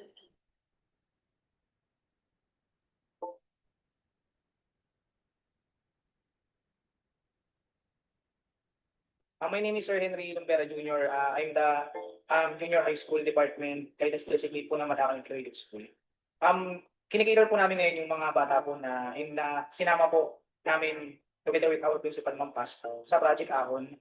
Before po sila masama sa proyektong to, mga ano po sila po yung mga students na lagi po sila nare-report na gumagawa po ng mga misbehaviors o po ng paaralan. Sila po yung mga lagi pong may kaaway, nakakausap po ng mga advisors, napapatawag yung mga magulang. Yung iba po, absenteeism ang problema, hindi po pumapasok, unmotivated. So this project ahon po is being raised by the initiative of our school head for our principal, Ma'am Rosalia Empas. The very rationale of this project is by these of the students who are really struggling in life. They are considered to be struggle learners in a way na sila yung klase po kasi ng mga estudyante na kung saan talagang kailangan po talaga ng paggalingan ng ating paaralan. Nakapupan si Sean Michael Tripoli. Dinila po ako dito sa school dahil sa mga kasulatan ko na ginawa. Pag-aabang po, masali sa mga tulo. Ako po pala yung bata na nagsuntukan po. Tapos abangan, sigulero, riot po. Tapos naisip ko rin po yung apekto na nangyayari sa akin. Biglang nagsibaba yung grades ko. Parang iba na lagi yung tingin sa akin ng mga tao. Tapos pag nakikita ko ng mga teacher, ano yung sinasabi sa akin, ay, makulit yan. Yung nangyari naman po sa Project Ahon, tumino naman po, tumutulong sa mga kapwa-tao. Tapos naiwasan na rin po yung mga abangan, suntukan. Ayun lang po, tapos tumutulong sa mga teacher. Every learner can rise when given support, trust, and a second chance. And when we choose to understand instead of judge, uplift for the evidence of transformation as presented, their behavior improved significantly. And as they gained confidence, their academic performance followed little by little. Their attendance in school also improved. Step by step, they realize that they are capable and valued. And most importantly, they rediscover their self-worth, purpose, and their capability to do good. The school community has learned that although some learners exhibited negative behaviors, they can still be developed into good learners if we entrust them with opportunities to change and embrace leadership, because as educators, we teach, touch, and transform lives. Through this project, learners with multiple violations are no longer labeled as problems to be managed, but as individuals with potential to be guided, empowered, and uplifted. Through Project Ahon, our learners rise from challenges, embrace positive values, and move forward as responsible, capable, and a compassionate member of the school community. Thank you, and good morning, everyone.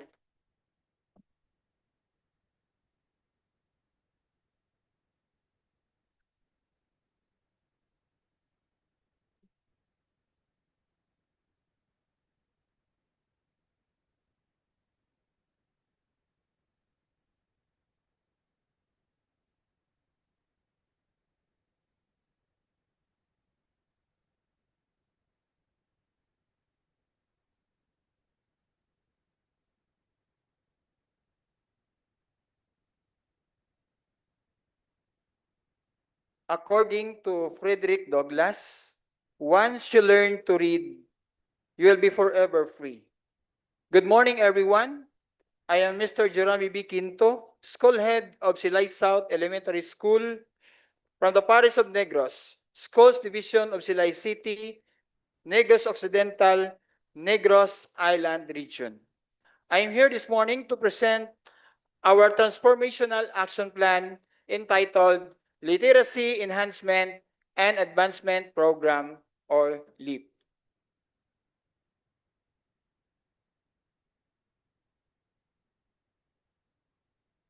Based on the data presented, it has shown that there are 56 grade 5 and grade 6 learners under frustration level based on the Phil Erie English ESY assessment, of which 14 are male and 17 female, a total of 31 for grade 5. And 20 male and 5 female, a total of 25 for grade 6. All in all, we have 34 male and 22 female.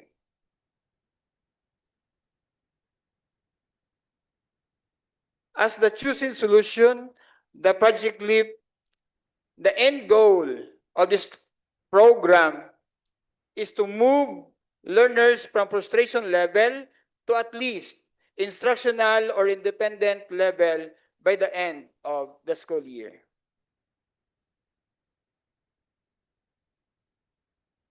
These are the innovative features of this program: interactive and differentiated reading strategies.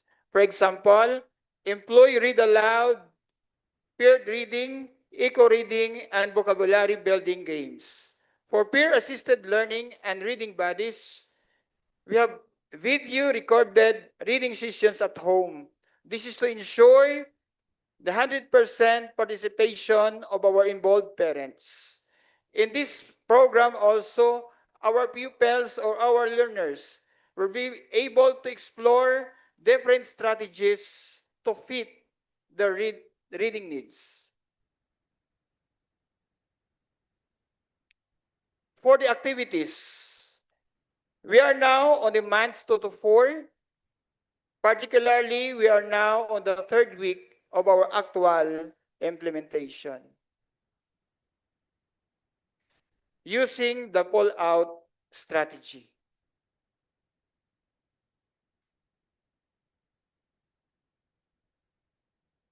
To ensure sustainability in the implementation of this program, these are the identified needed resources with the estimated amount so far of 41,500. And of course, we cannot do this alone. We have to tap stakeholders to help us to sustain this program.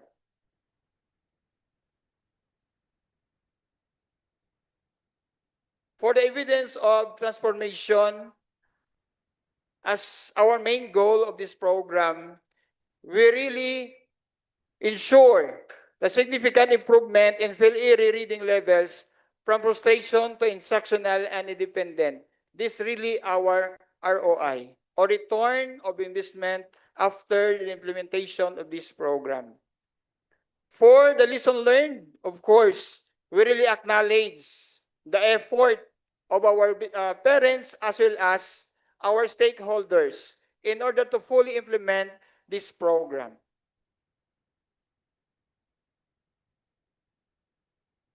Using the SWOT analysis, I would like to highlight on the opportunities. Because in our city, Silay City, our LG is very supportive. Of course, headed by our city mayor, Mayor Judith Gallego.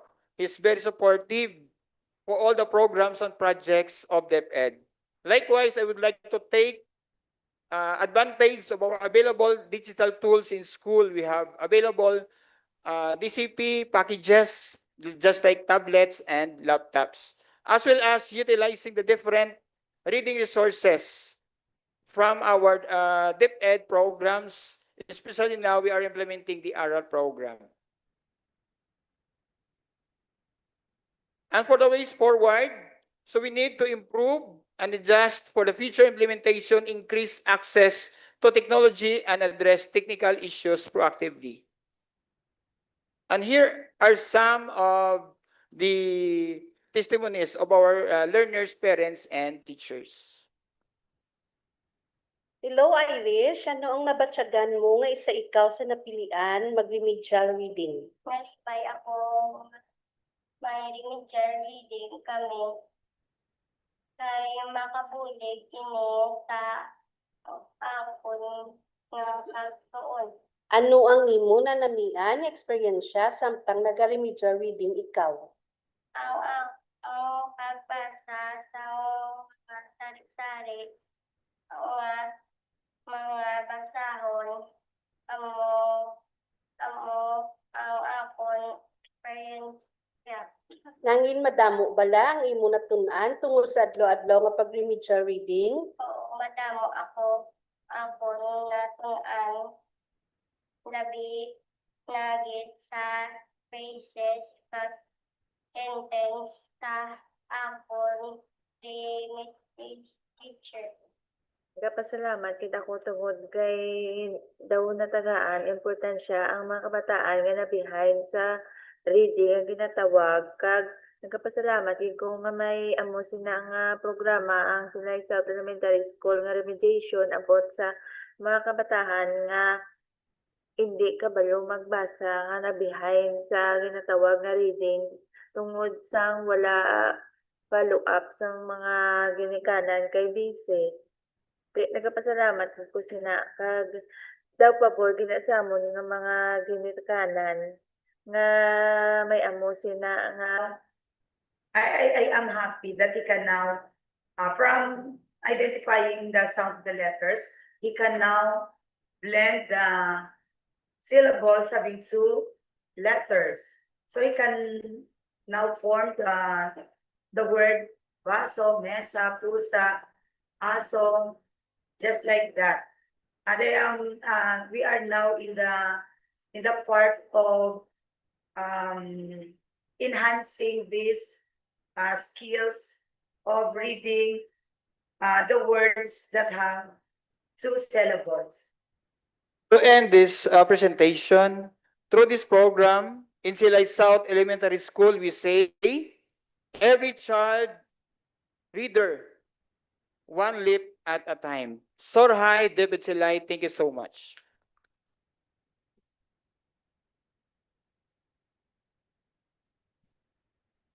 Thank you and congratulations to our first set of CESL participants for sharing a captivating set of transformational plans. Let us give them a round of applause to our first set of presenters. At this point, we would like to call on Associate Professor Vicente Reyes to give a response to the presentations. We would also like to ask our CSL mentors and members of the audience with us and those following us online, Facebook, to raise your questions, comments, and feedback that you may have about the 9 presentations that you have watched. Thank you, sir.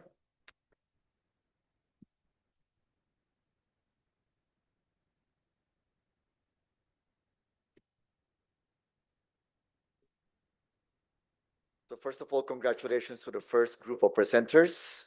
We all know how much effort you have placed and you were able to demonstrate to us examples of your work in progress. I just wanted to repeat something that I've been telling all our colleagues about what the program is all about, CESL. So the Certificate in Education and Studies in Leadership. It really is providing opportunities for our school leaders to have a space in which you can experiment, explore, think out of the box in order to address issues that we encounter in education. So before I give my feedback, I just wanted to remind everyone that our participants kept on talking about the aral law. So the aral in Filipino means study, right? So that's what it means. Broken down, it is the Academic Recovery and Accessible Learning Law. It's already a law in the Philippines, and it's actually created to address the learning loss that happened because of the pandemic, right? So the situation we have is that we have an entire cohort of young learners who have been left behind. And now we are really seeing the impact of COVID to these learners. I think COVID is a really interesting thing to talk about because all of us here in this room experienced it in different contexts. Here in the Philippines, in Scotland, in Singapore, in the UK, we all experienced it. I was with my 8-year-old child then, 7 years old child then, now he's 11, and we can still see the impact of COVID. There has been a tremendous learning loss. The question I have then is, DepEd says that we need to compensate for the lost time, and we have to make sure that this cohort of learners catch up with the rest.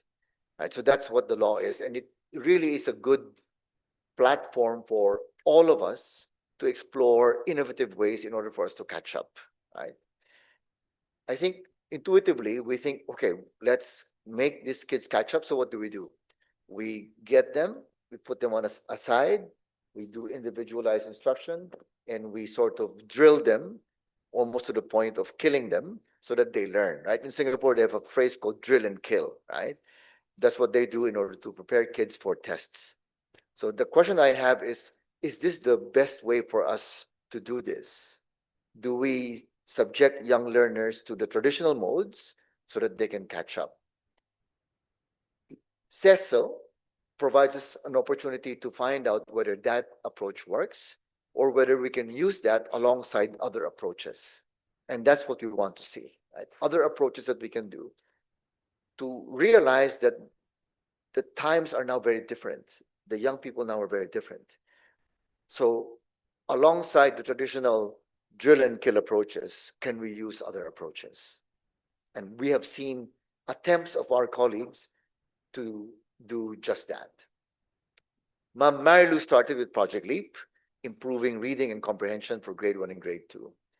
And she used embodied learning and gamification in order for this to happen.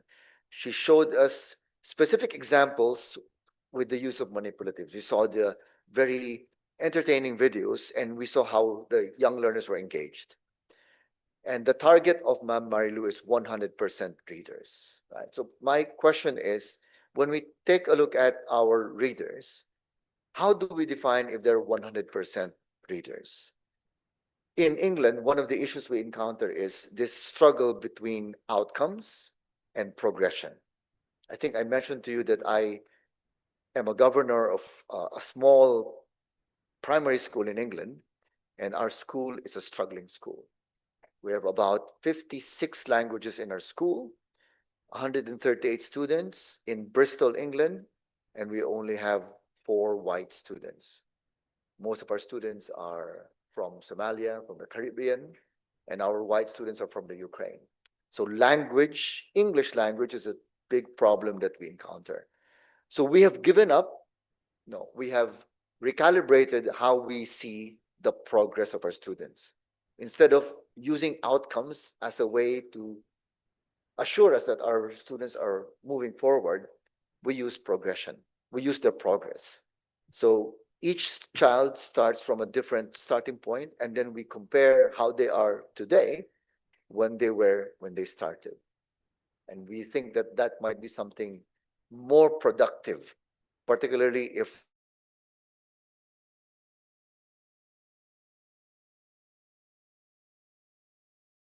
we need to define what 100% readers mean. Sir Nico talks about Rise Up, reading improvement and skills. And he informed us about how what he has already accomplished is an implementation of the project. So Sir and I spoke in Nueva Ecija this week, and he is in a very, very unique situation. So he was in this special science high school, and then now he has been transferred to another school, but he doesn't know exactly where he will be going. This is something that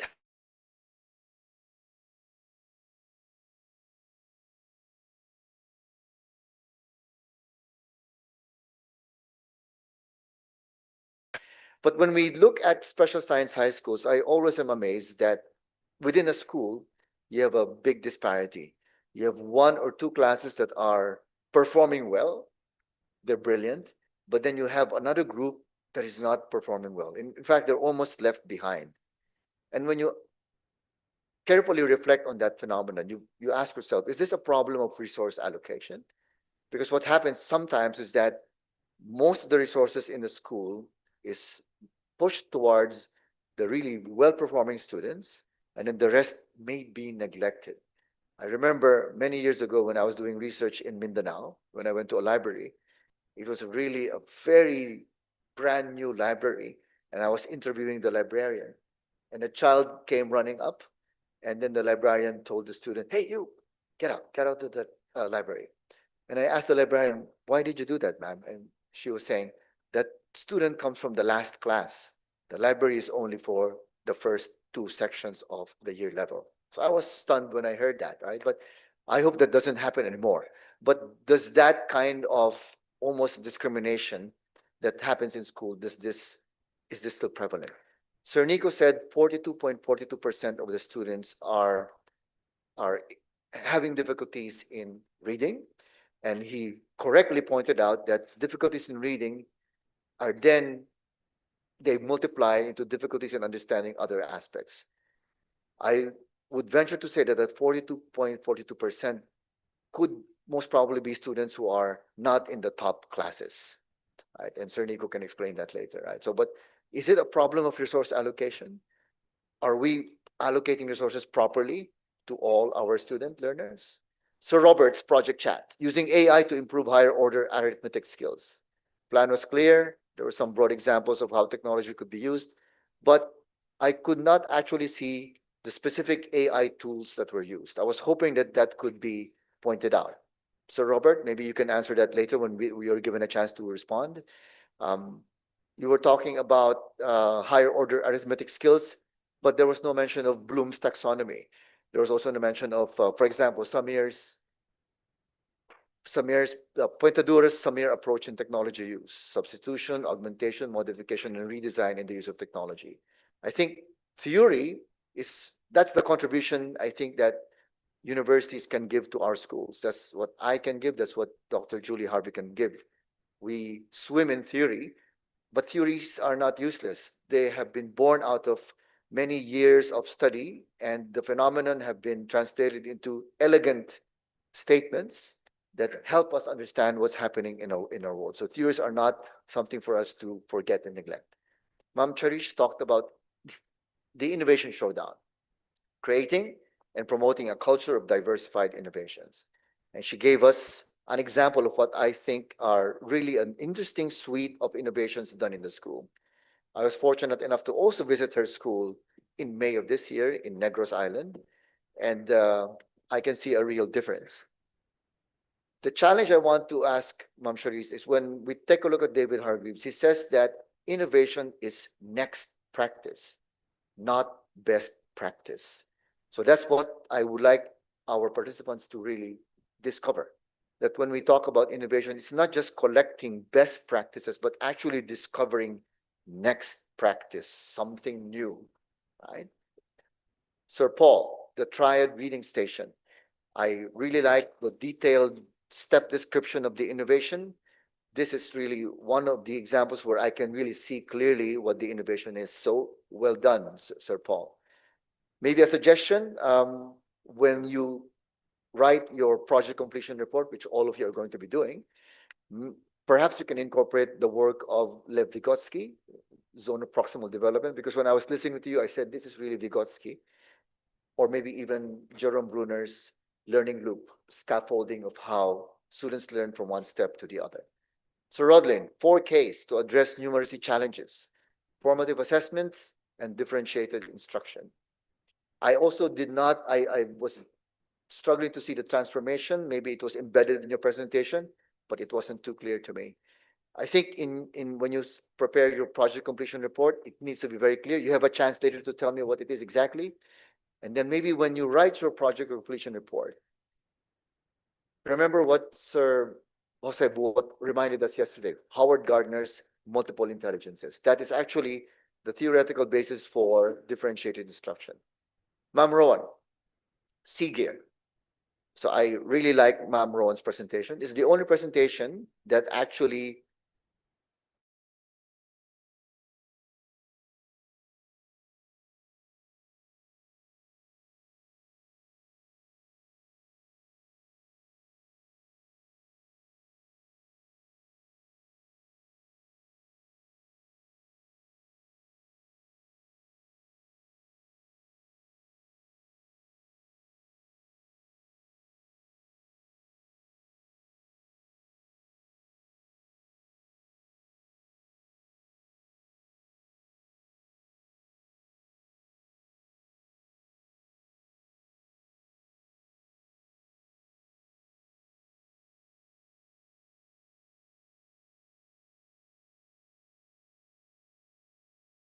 use it. Usually we do retributive leadership. We punish. But in your case, it's a different approach. It's difficult, but it's actually really noteworthy, right? To go out of the way and address behavioral problems of our young learners is not easy to do. As you write your project completion report, I like to ask you, what theories have you used in writing, in preparing your study? Howard Zer has written a lot about restorative leadership, particularly, so that may be useful. Sir Jeremy, LEAP. This is the second LEAP in this particular session. My question is the program really transformational? Um, I'm not saying that you're not doing anything good, but is this, because you mentioned RL quite a lot, which is really important, are you basically putting it under the umbrella of RL? If you are, that's perfect. There's really nothing wrong with it. But in our program, we want you to be really creative. Is your program just going to be pull out and drill and kill, or are you going to be using some other things? I know you will be, but in the response, hopefully you can address those questions. So those are the questions for each of the 9 participants. Thank you again. Can we ask you to briefly respond to those questions, please? From Ma'am Marilu all the way to the rest. Okay, so good morning. So 100%. So we use the assessment, Carla, comprehensive literacy assessment. So that is a standardized tool to measure the reading assessment of Key Stage 1. So based from that assessment po, we can identify at what particular level the student is. So why I said 100%? Because that is my ideal target. But unfortunately, I can raise that target if we work collaboratively with teachers and with parents. So I can say that this project leap will become effective if on the next assessment, there will be shown improvement in the reading assessment of these 41 grade 1 learners and 24 grade 2 learners. Yeah, so Ma'am Marlo, I'm suggesting that the 100% is an arbitrary score that was created according to Carla, CRLA test. Would it be possible for you to, when you take a look at your kids, to just balance it out? One is the external test, and the other one is the progression of the kids. Right? Just a suggestion for you to consider. Yeah. Sir Nico? Hello, sir. Good morning. The difference between, for example, the scores of these group of learners, that's why they actually somehow they did not reach or meet the expected score. I don't think we can attribute that through the resource allocation because for example, what we give to a certain section, the same section actually receives, especially for example, for the set of teachers. I guess one thing, I think it's like, for example, when we actually accept students, there's a certain number of students that we have to accept for the program for the science high school. But since there's a competition among schools in Cabanatuan City or even in the province of Nueva Ecija, other, like for example, other pastors in the entrance examination of our school actually would not choose us. They would go to other competitive universities or to other private schools. And so in order for us to meet those required number of students, for example, we have to fill in these numbers. And so we have to get students beyond, for example, beyond whose scores are beyond from the expected scores. Like for example, if we will be allowed to get at least 150 students, but for example, 50 didn't go to our school. So we have to get another 50 coming from the list. Like for example, those who are in the 200 to 250, 250 to 300, those just for us to fill the number of the students. So most likely, these are where the challenges are coming from. That's one thing I am thinking.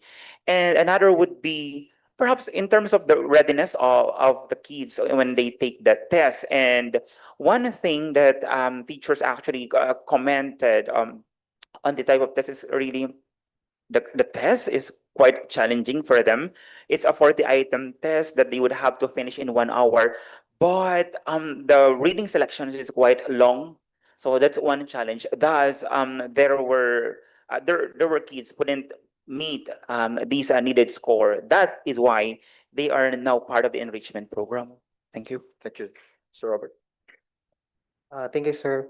For the question, sir, about the applications that was used in the project chat, we have 5 applications that was used, like ChatGPT, at the same time Google Gemini, as a chatbot program for conversational and feedbacking of the students. If they have some questions that I didn't understand in the lesson, they can go with these programs in order to have their question to be verified or asked. At the same time, we have Desmos at the same GeoGebra for the mathematics or numeracy skills. And the last one is the read along application, which is for the reading skills of the students, because this one is a form of gamification, because in the app, if you're going to install it, and all these applications are free, so there is no need for subscription.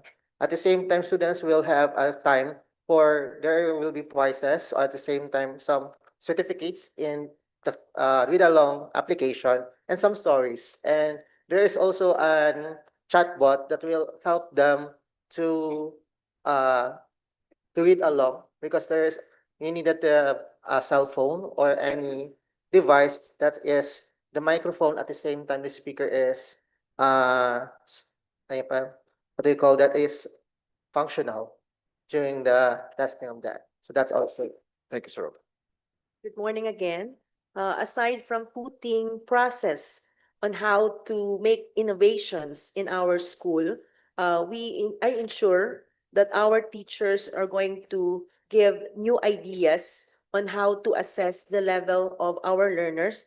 At the same time, having different methods aside from the traditional one, giving them the opportunity to think outside the box and try their original methods on how to more or less answer the learning gaps in their specific learning area. Thank you. Thank you, Ma'am Chorish. Sir, in Project Siger, actually, since the concentration is teaching them the basic skills, it's not easy for us to integrate a more complex application of game since we started teaching Filipino, sir. And as when I researched about the possible apps, just like Sir Robert, we prepare to use the Google Read Along app, but then that is intended in for English. For Filipino, we just use simple activities like scavenger hunt, word ladder, snowball fight, I spy, something like that. Simple games only. Since I think games or the applications is more on English, I didn't see any app intended for Filipino. So we just make our own so that the learners will be more engaged and motivated to learn easily the basics of reading in Filipino. Then after that, they will once they mastered Filipino, we will proceed to teaching basics reading in English. Which we think since for the ways forward, I included sir, I will employ the technology integration for the game base. Thank you, ma'am. Thank you, sir. Yes. Sir Rodlin? Good morning, everyone. So the question of Sir Inting in regards to make our TOPS as transformative. So since the differentiated instruction and other approaches I mentioned is considered as obsolete. So try to focus on more interactive simulations. Now we let the K-Stage 1 learners to use our Learning Resource Center to manipulate the time to explore themselves in the world of technology. That is why I plan to have a schedule of the 142 learners for struggling numeracy. At the same time, we have to adapt the electronic numeracy and monitoring tool, wherein it is a system, all the assessment of the teachers recorded, the name of the pupils listed, and their scores for analysis and what part of a certain level they are now. And then we have to change our assessment and to monitor the progress. Even if the assessment given is give emphasis to their improvement. Thank you. Ma'am Rosalie, 5 minutes. Thank you, sir. Actually, I came across with several studies and theories pertaining to the proactive approach that goes beyond punitive measures, integrating restorative discipline and moral formation. Those theories are actually included on my tab, sir. And those studies recognizes that learners facing repeated disciplinary issues often struggle with other challenges such as low self-esteem. And as a mother, I focus on this study because I would like to set an example to my teachers that instead of punishment to these students, why not give them a second chance to redirect themselves, to regain their self-worth, and to give them chance to do better and perform well in their academic journey. Thank you po. Thank you, ma'am. Last one, sir. Okay, once again, good morning for Project Leap.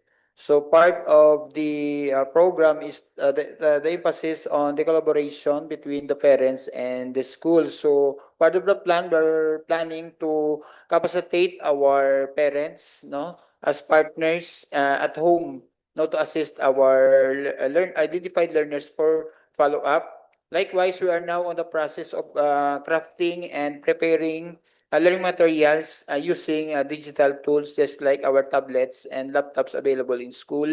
And likewise, parts of our stakeholders engagement to acknowledge the effort of our parents and learners. We want also to give incentives to our identified learners, sir. Thank you very much. So let's give our critical friends, our participants, a warm round of applause.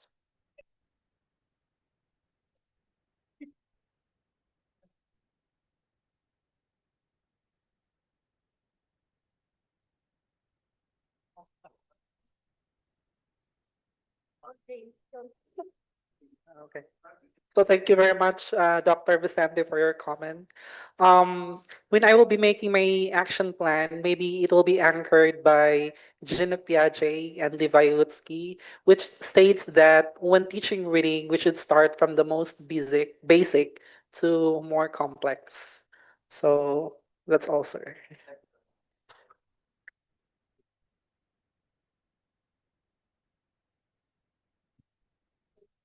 Thank you, sir. Congratulations to all of you. So I am the odd one here because I come from a bank. So I am a corporate trainer and you are the academe, no, the educators. But I really found it very engaging and I was really hooked. I have some questions. First off is for Robert. No? So one or two questions because AI is the new best friend of everyone. No? So for bankers and for you it is a best friend. No, it's really very useful. And the question of Mr. Vincent, Sir Vincent, applies. No, so you said ChatGPT. So Robert, we are teaching them how to use AI effectively. Okay, how about the ethical side? Because we all know about fake news, right? You don't believe everything that you see in the internet. So how do you now teach the children, okay, to use it effectively, but how about the ethical side of it? Thank you, ma'am, for the question. So about for the reliability of the sources and the chat GPT. So sometimes we ask the students to ask the chat GPT, what are the basis of this information? And the chat GPT or the Google Gemini will provide the links that will serve as the basis. And they can open those links to verify those information. And that could be one of the verification of the students if those information provided by the chatbot programs are valid at the same time accurate po. Okay, perfect. Okay, that's very important, no, for us to teach them how to filter what they see in the internet because not everything is correct. Okay? And then how I wish I can engage all of you. I have some questions but I decided not. But maybe one or two of you can answer para maiba naman. Okay, so that it will be different in your own words. Fast forward, today is 2025. Let's make it 2030. Do you think your projects are still active? Tell us why. Maybe one or two of you. Do you believe in your hearts that even if you're not there, you've been promoted to superintendent? Crossing our fingers. Do you believe, my dear, that your program will still be there, even without you in the picture? Good morning once again. Yes, certainly the Innovation Showdown will be a yearly improvement of the school. Once a teacher discovers something, it will certainly continuously improve as he or she present or rather engage with different kind of learners. So every different kind of learners also project different kinds of solution, and soon it will certainly have a multiple innovations. Thank you. Okay, so another one, maybe who would want? Maybe we can listen to yes, Nico.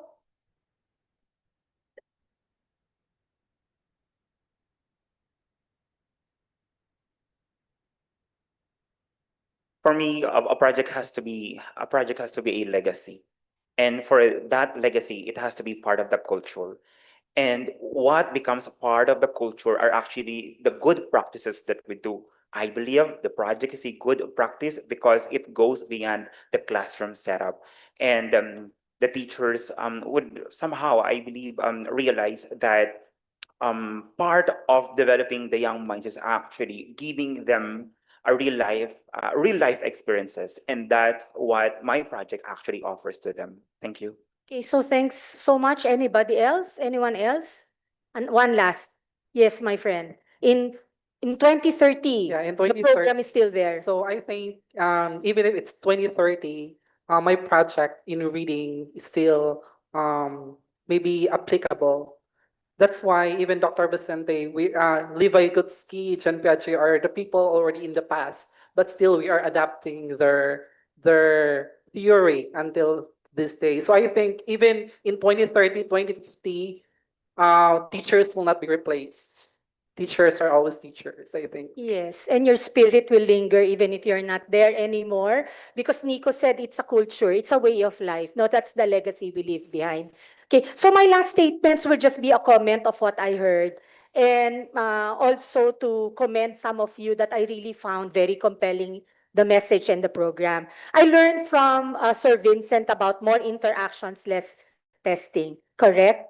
And then Michelle said it's more of an experience because it's lifelong learning. I pick up from Rosalie. Okay, Rosalie, you made me cry a bit, really. No, because of what you said, giving second chances to troublemakers. So definitely, it's an experience for them. Definitely, it's an interaction and not judging them. Okay, so continue that. My comment to you would be, how about the parents? The parents of those students should also be involved because we know that the reason for the bad behavior springs from family background. Okay, so please don't forget that. Okay, number three, I'd like to commend Cherish. Innovation at work. You know what caught me was when you explicitly said you have involved the stakeholders. I saw some pictures.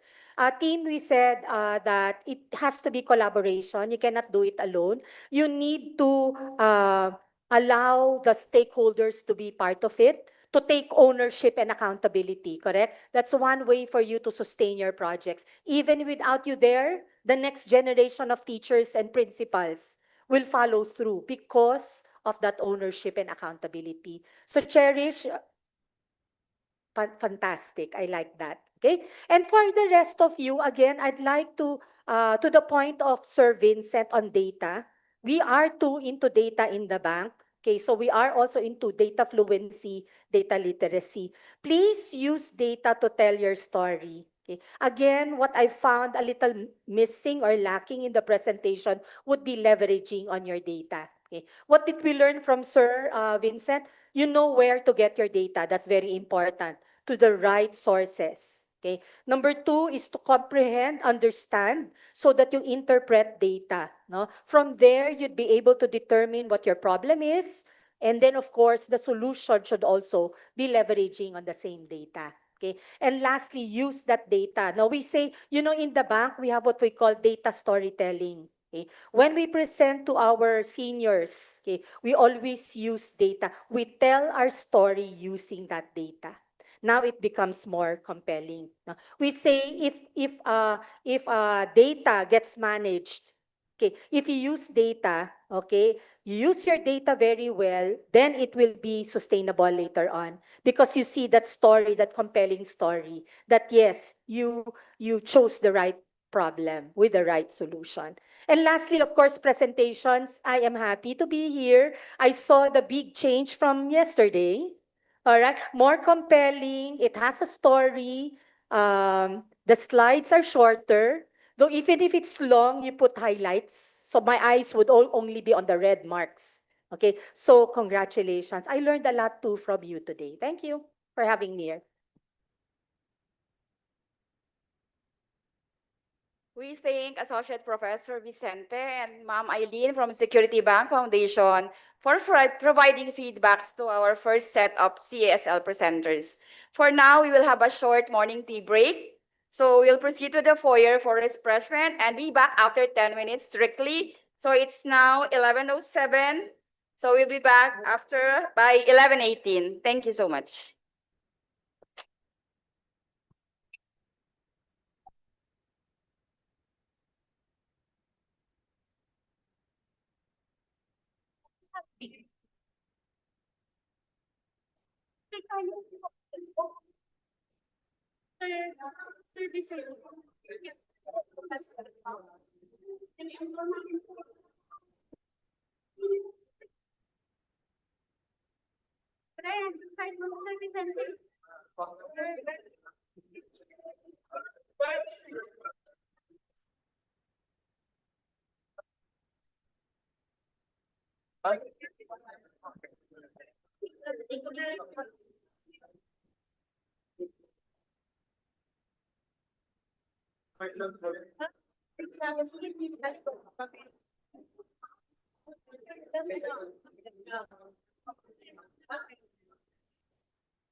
One, two, three, one.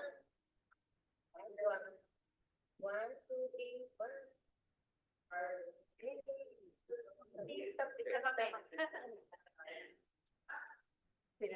Share the photo. One, two, three, one. One, two, three, one. Thank you. Okay.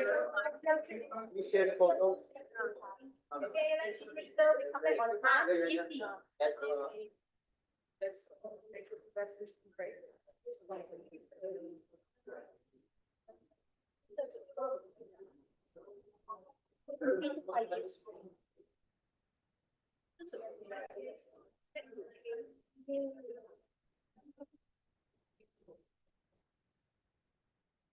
I agree.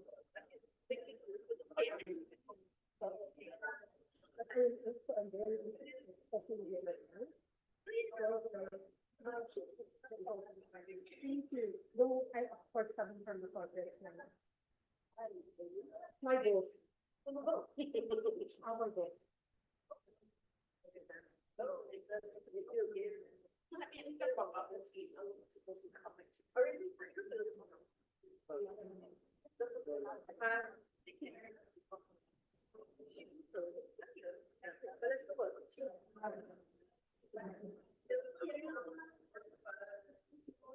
Mag-CR lang daw si Sir.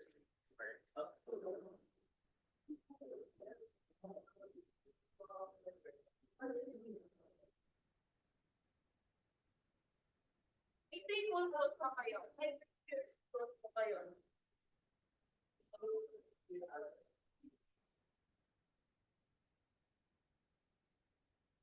Sir, merienda po. Merienda tayo.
Thank you.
Mic test.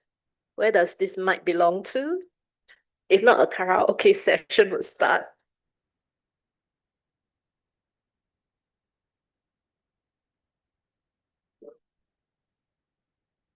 Ooh. That's for tomorrow then. Everyone is a karaoke person here.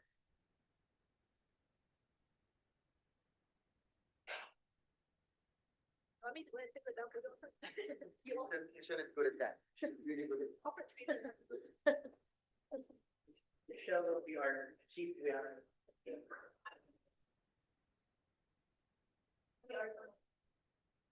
Wala pa yung...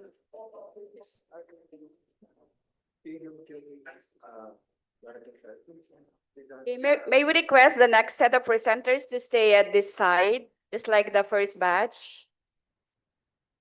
So the way you will be presenting, arrange yourself accordingly.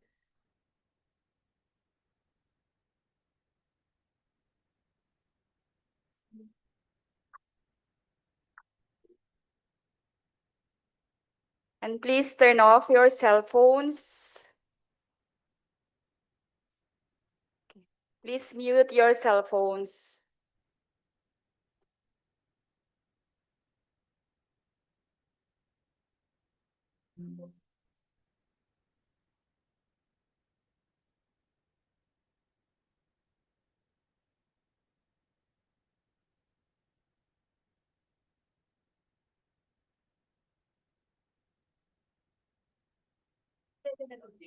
Eleven sila.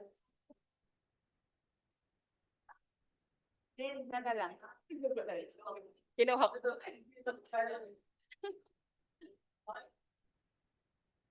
Let's wait.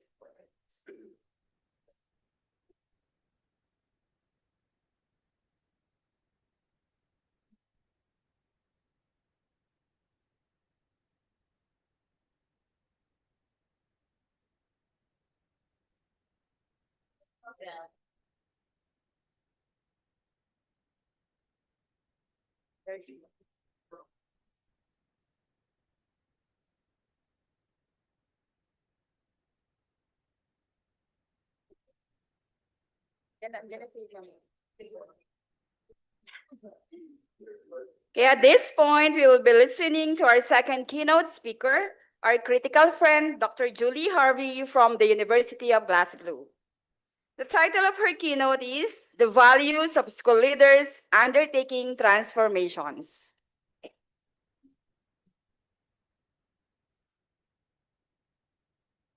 Our esteemed keynote speaker is a senior lecturer in educational leadership and program leader for in headship at the University of Glasgow.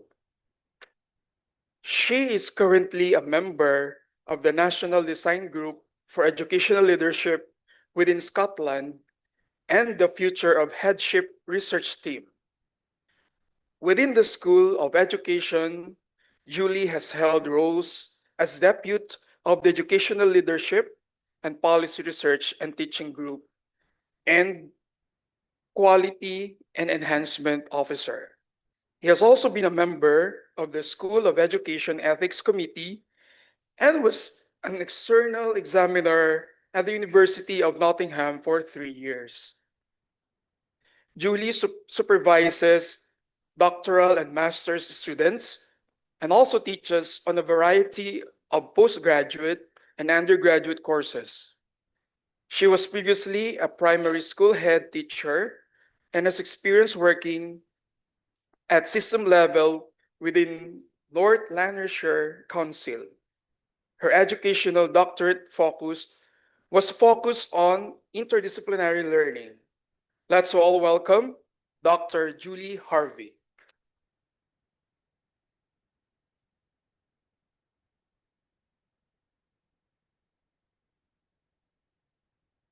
So thank you so much for that lovely introduction. And I would like to say a special thank you to Professor Dr. Vincent Reyes for inviting me to be here. It's been a pleasure. It's lovely to meet the partners, Melissa and Michelle from the foundation and Eileen from the bank. So thank you for everybody who's supporting this really important event. So I would like to talk to you a little bit about my work and my research. My work, as I spoke to some of you the other day about, I work with Into Headship, which are, these are people who are aspiring to be head teachers.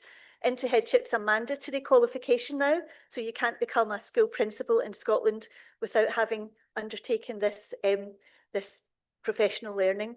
And I'm going to talk to you a little bit about the research that I've done with these participants.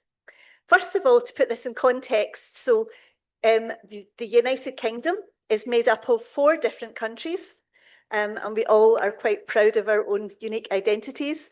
So we have Scotland, as you can see at the top of the map there, England at the bottom, where Professor Vicente works at the University of Bristol. We have Wales and we have Northern Ireland. Each of these distinct countries form part of the United Kingdom, but we each have very different education systems which operate very differently. So in Scotland, what I'm going to talk to you about this professional development is unique to Scotland. It's not replicated throughout the UK. There is no other mandatory qualification within the UK, apart from in Scotland, where I am currently working. So my colleagues and I at the University of Glasgow are very keen to find out about what makes people want to become school principals. What do we need to do to prepare people for this really complex role? How do we retain them? And you know, how do we support them in that role? Because as we know, there's a principal recruitment and retention crisis, which is international. In Scotland, it's no different. We have a shortage of people who want to become head teachers. And Gron has kind of coined this as principal disengagement. So, and this has been going on for a few decades. Macbeth and Tunnedale, they had a survey, and it looked at, you know, the supply sides, negative perceptions of the role. People look at head teachers and school principals and think this role is unmanageable. There's so much pressure. There's so much, you know, responsibility, accountability in that role. People don't want to step up to the next level often because they see this role as being, you need to be superhuman to do it. And why would you want to take on all that responsibility? So there's these negative perceptions. Milton also conducted a study in 2023 looking at actually how the roles described, you know, in job descriptions and then the lived reality is often quite different. So actually, there's a mismatch. So finding out more about the lived reality of this really complex role is important, I think. And so that's what myself and my colleagues have been preoccupied with over the past few years. It was interesting listening to lots of the participants here the other day talking about the empowerment agenda that's in the Philippines. Is it the school-based management program that aims to give, you know, head teachers more control, more power? And a similar thing is happening in Scotland. We have what's called the empowerment agenda in Scotland, which is, you know, really about giving head teachers more control over budgets and, you know, more control over staffing and these kind of things in an attempt to empower them. But, you know, there are two ways to look at this concept of empowerment. Empowerment can be seen as something external. So something that is given to you is bestowed upon you. So if I give you more control, I'm giving you more power, you know, so that's one conception of it, this kind of external conception. But there's also another view that actually empowerment, and it's interesting because some of you spoke the other day about not feeling empowered, even though you've been given, you know, more control. Because, you know, I would take this view that empowerment's something internal, intrinsic. It's a feeling of being empowered. It's a feeling of being able to do things and being able to make decisions and lead in the way that you want to lead. To me, that is empowerment, this intrinsic feeling of being empowered. And an article that I was involved in by Ford et al. In 2022, we wrote an article about this idea of accountability and empowerment using a Batchy framework. The Batchy framework of what's the problem represented to be. And we analysed the policies, the empowerment policies within the UK or within Scotland specifically. And what we found was that the government were looking at the issue of empowerment and saying, well, local authorities, so school districts have got too much control. We need to give more control to head teachers. So we need to give more control to head teachers in order specifically to reduce what's termed the poverty-related attainment gap in Scotland.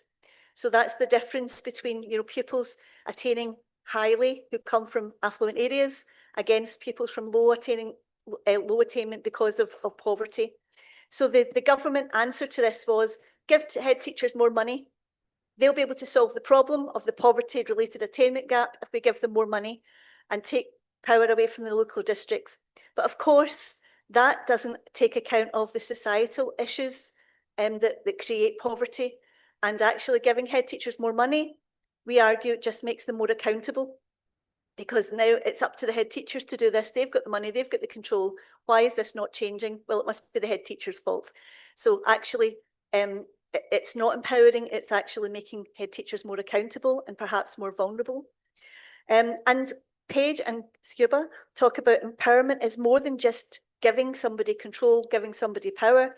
It's a multidimensional and social process. And a study that was carried out by Bojeva and Eva Trukova in 2021 explored the issue of professional development as being a form of empowerment. And they actually found, although this study wasn't done with teachers and educators, it was done with people who were engaging in training and professional learning in their own, you know, spheres. But they found that the people that were engaging in professional learning actually felt more empowered and more agentic through the action of professional learning.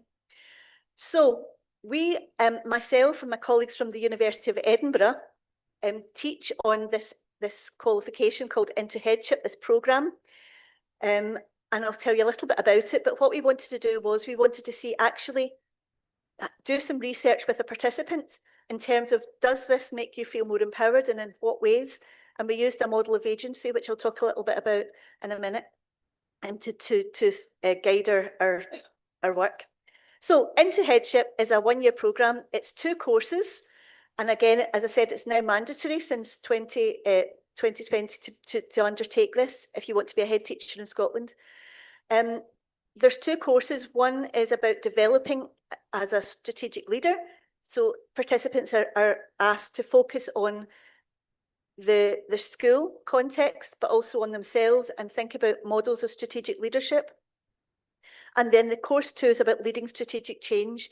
And when Dr. Vicente was telling me about your transformative action plans, it reminded me of our students have to come up with a strategic change initiative, which is quite similar.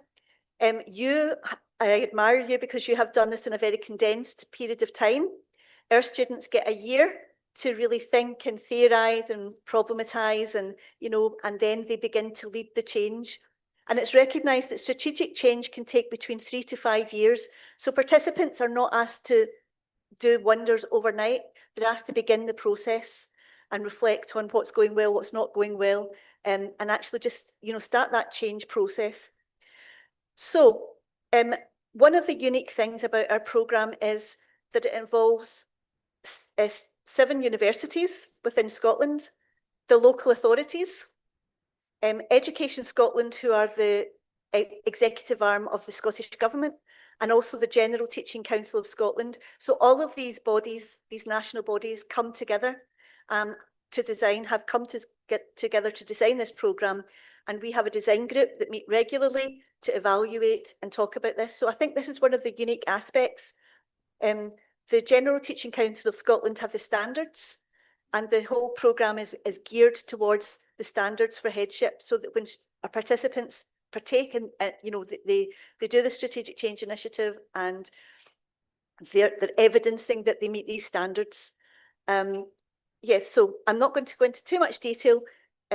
You can see at the bottom there we have an article, so if you want to read more about it, you can. So just a little bit then about the methodology for this research. The question really was, can professional learning enhance the agency and empowerment of participants? Participants like you, who are doing the transformative action plans, are working full-time in schools, a very demanding job. They're not quite at the head teacher stage yet, but they're deputy heads, and they're working full-time, and they're also doing this intense course, this master's study. So we took a kind of pragmatic constructivist approach, not wanting to find out ultimate truths, but actually wanting to gain a deeper understanding of the reality of what these students were going through. It was a qualitative study of a cohort of students. We gained ethical approval. We gave out an online questionnaire, first of all, and then we selected some people to interview so that we could get that real depth of understanding of experiences. It was semi-structured online interviews that we conducted, and then we used thematic analysis to pull out themes, and I'm going to talk to you a little bit about our findings. I said that we used this ecological model of agency, so I have found this very useful in my time on thinking about leadership, thinking about how to navigate and how to understand staff and what staff can do and how agentic I feel and how agentic I can make others feel. And I've used this model from Priestley and colleagues, which is an ecological model of agency. So when I'm talking about agency, I'm talking about the ability to do something, to feel as if you're able to make changes. So it's not a capacity that somebody has that I'm agentic, but it's actually something I feel able to do. So I think it's quite closely linked to this sense of empowerment. And Priestley and colleagues say, there are 3 aspects. Someone might feel empowered by their past or present experiences. So things that like professional learning, if somebody's had training or they've been on courses for AI, for example, they will feel much more agentic in terms of developing that because of the training and the experiences that they've had. So personal and professional experiences will play a part. But also this part in the middle, practical, evaluative, are really important. So the material resources that people have to be able to affect change, the physical environment. I mean, I was visiting 2 lovely schools yesterday, thanks to Yaida and Sharelle, and they were showing me the physical environments and the things that they had to do in buildings that need repaired, but also beautiful spaces that they had. So physical environments play a big part in how someone can lead a school. budgets, funding, but also the culture. So, you know, the beliefs, the values, we spoke a little bit about values the other day. The values that you hold will affect how somebody views children, how somebody views education. So all of these things, religious beliefs, ethos, ideas, discourses, language, all of this will affect how agentic somebody feels. And the structures, relationships, power, trust and networking, you know, how hierarchical things are within the school or how collegiate, again, will affect how somebody is able to take things forward or not. And all of these things lead to future aspirations, short and long-term goals. So we use this model to look at actually how did this professional learning on into headship affect you and your situation? What things helped you to feel empowered? What things helped you to feel agentic? So one of the things that came through from our from the participants was this focus. So being able to focus on values and relational leadership was really important. And Purdy, who's one of my colleagues from the University of Glasgow, she did her doctoral studies as a head teacher. When she was a head teacher, she did an ethnographic study and wrote about her own experiences of being a head teacher. And she said she felt that the conceptions of the role and the values and the relationships are really important in shaping the head teacher's professional identity. And so on the Into Headship course, we do a big focus on values and the importance of relational leadership. And the students, so again, these are some direct quotes from our participants. One of them said, I 100% understand myself better. You know, I don't think I'd be in a principal post without having done this preparation.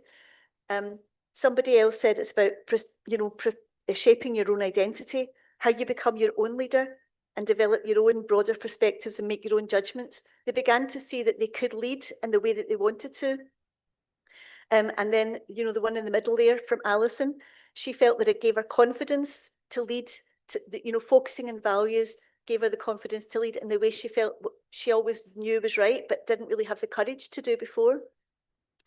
Another, I think, important thing, and I think this is good for all of you as well, because this course is based on your work. It's based in practice. So it's praxis, it's about theory and practice meeting each other. And I think that's really important. And that's one of the things that we really focus on in the Into Headship programme. So students have to have a strategic change initiative based in their school context, come back to the course, reflect, and then, you know, think how one can inform the other. And again, this idea of action, reflection, and theory was one of the really important cores.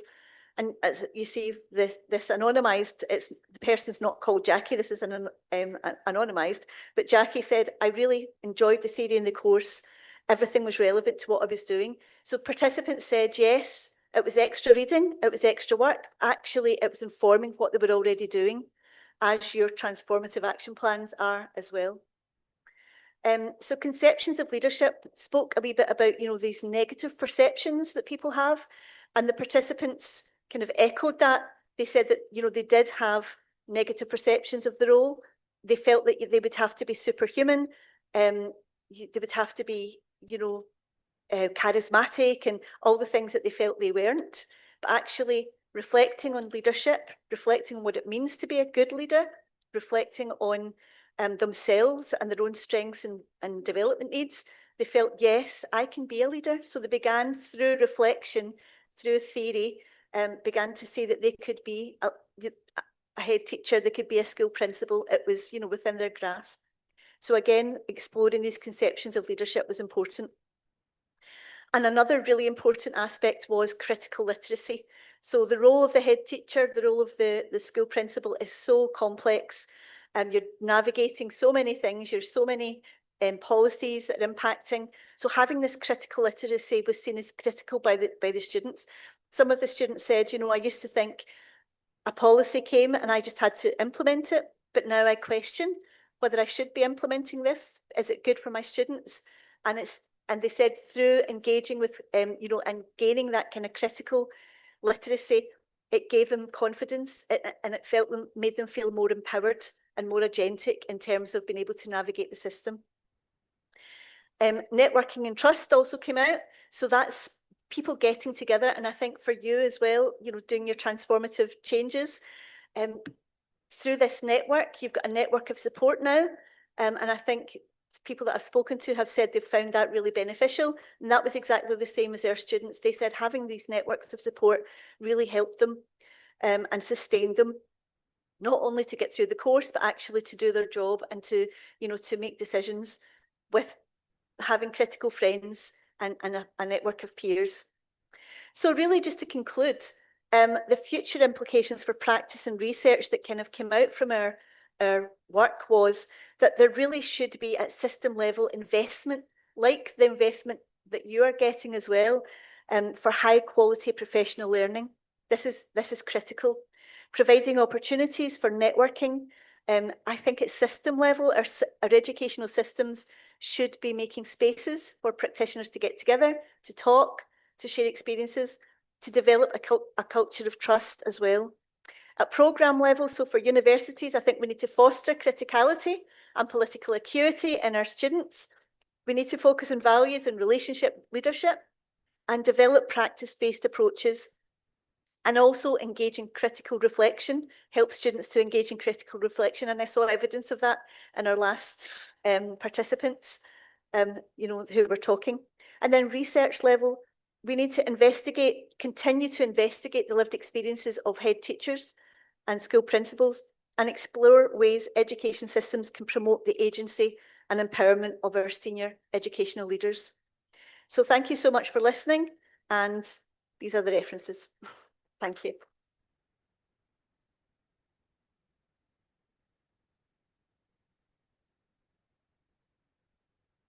Thank you so much, Dr. Julie Harvey, for such an enlightening speech. At this point, we will hear our second set of CESL presenters presenting their transformational action plans. These stops were created by these participants influenced by the principles of design-based research. In other words, these stops are evidence-informed and address specific contexts of its CEL presenters.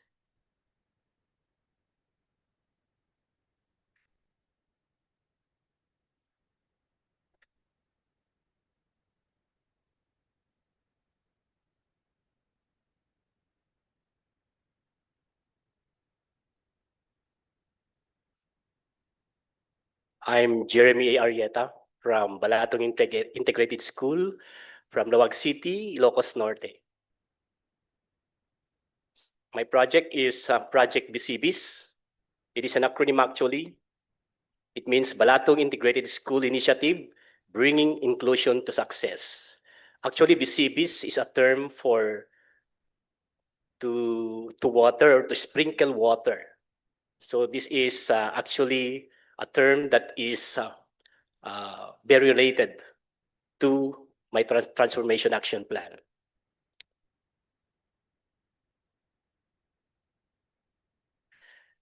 So the root cause of the problem is actually in our school, there is student disengagement and absenteeism in junior high school, and many students lack motivation, purpose, and involvement in school activities, which leads to poor attendance and higher risk of dropping out. So most of them are lazy to go to school anymore. They lack the motivation because they do not have the purpose. According to them, they do not have the purpose of why they are going to school. And mostly they are actually not involved in academic activities. So last year, we have 70 SARDOS, and unfortunately, 5 of them drop out. So for this year, I do not want that to happen. So that's why this BCBs is our solution in catering, in giving the purpose, in giving the motivation, and actually involving these SARDOS. So the project BCBs is actually a garden-based intervention program specifically designed for at-risk junior high school students. So this was started with an interview, orientation, meeting, chikahan, pep talk with these SARDOS. So according to them, one of them I don't like to go to school if my teacher force me to recite. It is better to stay at home than for me getting there to recite. So I asked them one question. What would you like to do in the school? What is your strength? What can you contribute to the school? And that will make you stay in the school. So most of them, not maybe 90% of them wants to have these plans, wants to have this garden. And I told them that, okay, I will give you a spot in our school. You are part of the school. I am giving you your own monument. I giving you garden plots for you to maintain. And oh no, yes. And one opportunity is actually when I meet with the mentors, with the teachers, with the whole faculty in a faculty meeting, I oriented them and introduced the project BCBs. What are the goals? What are our objectives? And after that, there are brainstorm. And according to these teachers, to these advisors, to this English and math science, what about if we will incorporate the teaching of English, the teaching of math and science in the gardening activities? We will not teach the usual topics, but we will teach the application of these subjects in the gardening activities. So that is a very good idea. In my excitement, I talked to my critical friend and he's really approving that idea. So after the formulation, then of the subjects to be put in, what are the topics, what are the things to be done, then we had the orientation of parents. So the orientation of parents is actually giving their consent for their kids to be in this program. And they are all approved and they will all support the program by providing their kids the necessary finance or the necessary support, emotional, financial, and other support that they can give to their children so that their children will do better in school academically and they will go to school regularly. So the evidence of transformation, of course, our output is a well-maintained garden plots and their harvest. The outcome are to improve the rate of attendance of targeted at-risk students by 90%, improve the academic performance of the students to 80% or better, and obviously to improve motivation and classroom participation with students. The impact is the development of life skills and personal growth of the students. So the measurement tool will be the attendance record and the general average. And actually, our school-owned behavior monitoring form, this is what's actually a meeting with the mentors, with the advisors, the science teacher, the English teachers, and the math teachers to have this kind of monitoring form to be accomplished by the advisor. So this is what the monitoring tool look like. So there is the attendance there. Part A is attendance, the behavior and attitude, and the reflection. So what improvement did the learner show this week? What concerns were observed, the recommended actions? So the first quarter or the first implementation will be after the first grading period when their grades are out. So that will be our post discussion.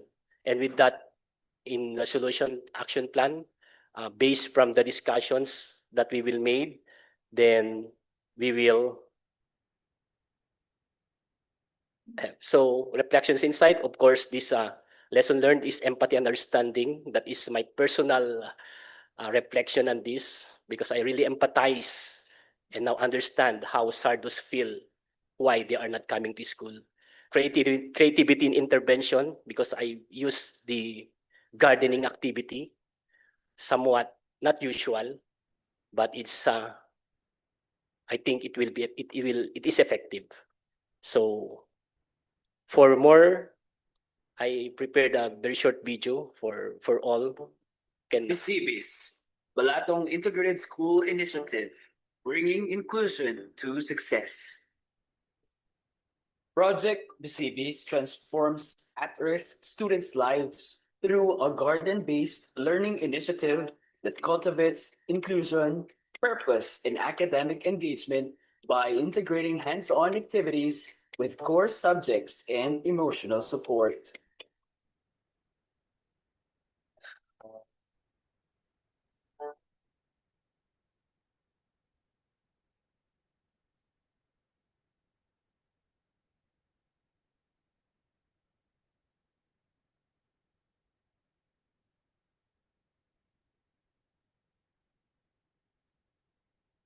This is with consent po, with consent.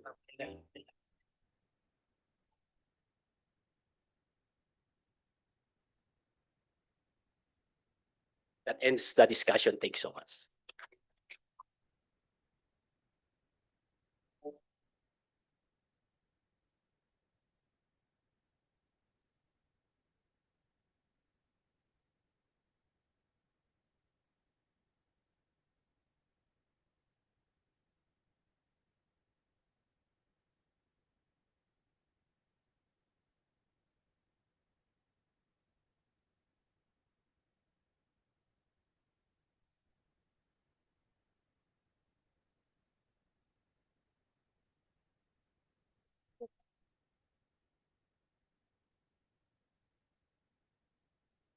Good morning, everyone. I'm Kimslin V. Colihara, Head Teacher 1 of Mahaba Integrated School, Division of Cabalbaran City. Presenting the project Basa Solo, a transformational plan for reading recovery through embodied learning. Basa means read, Solong means forward. This plan designed to increase reading proficiency of grades 4 to 6 by using kinesthetic and multisensory activities. The root cause of the problem we had in Mahaba Integrated School is a deficiency in foundational skills like the phonics, vocabulary, fluency, and comprehension among students who are disengaged with traditional remedial method. As shown in the data, out of 53 grades 4 to 6 learners, 45 scored below 13 on the Phil Airy group screening test. And for those 45 learners, had been assessed in individual assessment using the Phil Airy graded passages, pretest, and 30 of them are at a frustration reading level. That's why our chosen solution is Project Solong. Through embodied learning, it is done only once a week, only Friday. The project team planning activities that suits the interest of the Mahaba learners, like the Baybayin Bilis that focus on the spelling or phonics, the word explorer, vocabulary, the read and raise fluency to class quinto comprehension, and it could be also had an role playing and simple conversation. And the group also plan to have those reading journey map to track the progress for the individual and group through different worlds of reading skills. And those learners also receive a reward system and achievement badges. This approach aligns with our goal of moving forward in a dynamic and engaging way. For the implementation, we are working on it, especially on the materials that could be used in the embodied reading activities. For the fully implementation by September, on September 2025. So we are already done in the phase 1, and we are preparing for the materials for looking on it too in the phase 2.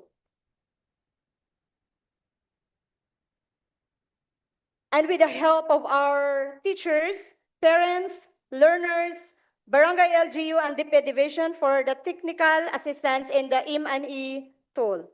For the resources, it could be catered in the MOOE funds and canteen funds. And the materials to be used as evidence of transformation is the graded passages in the field area pre-test and post-test to increase student confidence, positive feedback, enhance collaboration. The project success is a continuous cycle of a data-driven improvement strengthened by peer coaching and community support to overcome challenges. Let me end with this quote from Benjamin Franklin. Tell me and I forget, teach me and I remember, involve me and I learn. Good morning.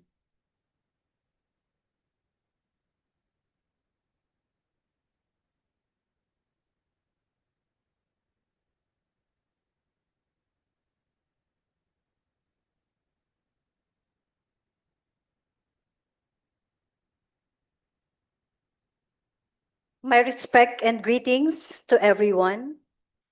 Project Silang, sentrong inklusibo para sa ligtas at arugang natutuhan sa gabay kultura at gamit teknolohiya. Is our pledge to provide Muslim learners with a safe, nurturing, and a culturally rooted education strengthened by the power of technology. I am Leia M. Basco from Santa Ines Integrated School, Division of Mabalacat City, Region 3. Santa Ines Integrated School serves a diverse community, including 4.60% Muslim learners from our elementary level and 1.54 in junior high school. The Madrasa Education Program implemented last school year and is officially authorized to operate, ensuring inclusive, culturally responsive education for all. Based on the recent regional monitoring of the Madrasa Education Program, several gaps were identified. These include the lack of culturally relevant materials, no school learning portal, no ICT resources for a live instruction, no sala prayer space provided, and the lack of dedicated and culturally inclusive classroom for MEP. These gaps highlights the urgent need for targeted interventions to fully support our Muslim learners. In the last school year, the Madrasa Education Program serves one class, which comprises of 25 learners from kinder to grade 2, 9 males and 16 females, with one Muslim teacher. Now, what is the solution to address the gap? This is the Project Silang. To address these gaps, we initiated Project Silang, our commitment to creating an inclusive Muslim learning environment. Project Silang innovative features, multifunctional space for learning, prayer, and ICT use, technology-enhanced live instruction, a school learning portal with contextualized resources, strong community collaboration, and a cross-use model, not only for our Muslim learners, but also for our non-Muslim learners. What are the evidence of transformation? So we have repurposed a classroom into a multifunctional Muslim learning space with ICT tools for a live instruction. So this is actually the room that we have repurposed with the help of our stakeholder. Now this is now our madrasa program. Equipped with ICT tool, we have provided an internet connection, a set of PC, a television. Now it is a multifunctional in a sense that if it is not used by the Muslim learners in the MEP program, it can be used an room for intervention and also for collaborative expertise for our learners. So this is now our MEP classroom. Outcome, percentage of live classes conducted, so 100%. So from one class, we have now upgraded into 2 classes, catering now from kinder to grade 6, and we have now 2 Muslim teachers. Number of Muslim and non-Muslim, 100% they're already accessing. Now, since we are also catering the non-Muslim learners for the next, that is actually our next target for the next few months.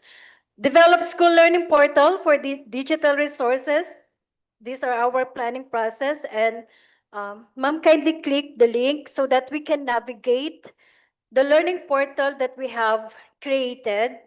So this is now the Santa Ines learning portal. So it is comprises of course management. Ma'am, kindly click the icon. Course management, this is actually where the teachers can upload the lessons. And then we have also a student information system. So these are all our learners from our madrasa program, and we have a parent consent to post their photos. We have also attendance tracking so that the parents can track. Actually, the student information and the attendance tracking, we can put pin so that only the parents can access those information. We have also an assessment tools, communication tools, resource library. Okay, ma'am. Communication tools, these are the different activities that we have conducted in our program. The resource library, this is where we can upload the contextualized materials that we are developing right now. And the last one, that is the contact, wherein the parents can contact us, so they can message us. And this website is actually linked to our FB page. Recording stopped. For communication. Thank you so much, ma'am. Can you please go back to the presentation? Then aside from that, so as I've said, it is not yet completed. It is 50% in progress.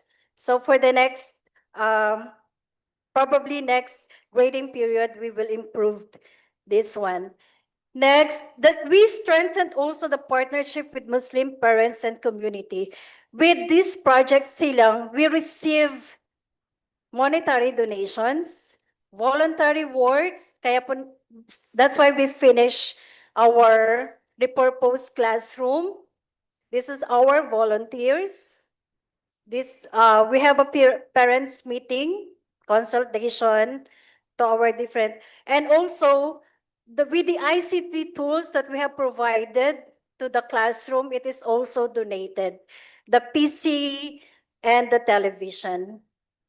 And then another one is develop contextualized materials. It is on progress. We are on our planning stage right now. And for the next grading period, we will be starting to craft develop contextualized materials. So I learned that sustainable transformation requires shared ownership between the school, the parents, and the community leaders, along with a continuous adaptation of resources to meet the learners' evolving needs. Implementing this project Silang showed that true transformation comes from blending infrastructure, technology, and a strong partnership with parents and community leaders to create an inclusive, culturally affirming environment where every learner feels valued and supported. Thank you very much.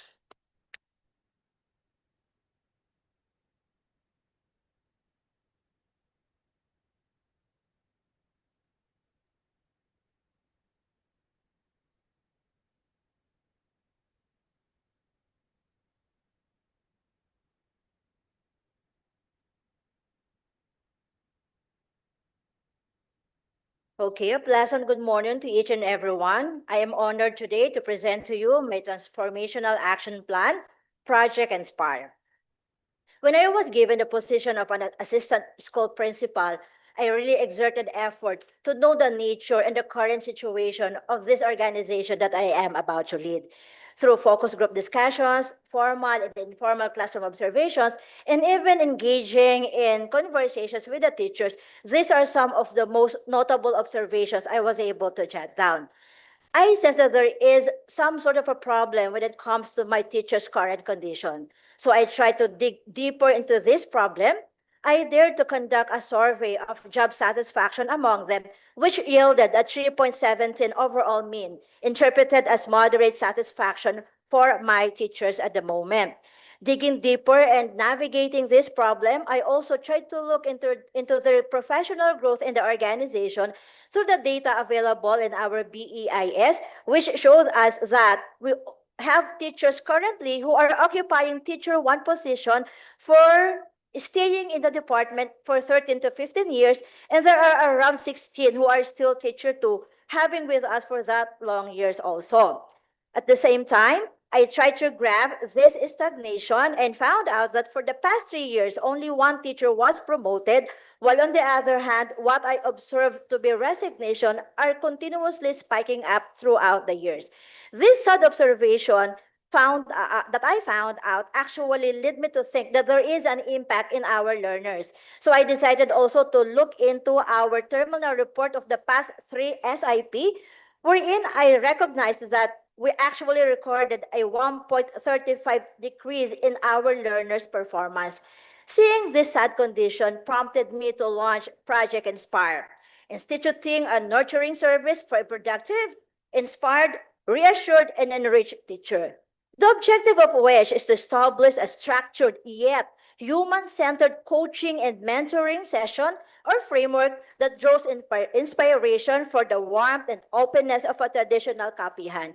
In Batangas, where we found pride in our kaping barako, what it means to sit down with a cup of coffee is to feel relaxed and engage in meaningful conversation. This is the exact model that I would like to bring into my school, wherein my teachers will feel relaxed, so they will be more open to tell me what they need, and I could give them functional technical assistance. This is also a means for me to make them welcome technical assistance, and they will be eliminated that kind of relationship, a stiff, subordinate, and superior, wherein they thought that I will just be finding fault on them. One of the innovative component of this project is the Kapihan Facebook.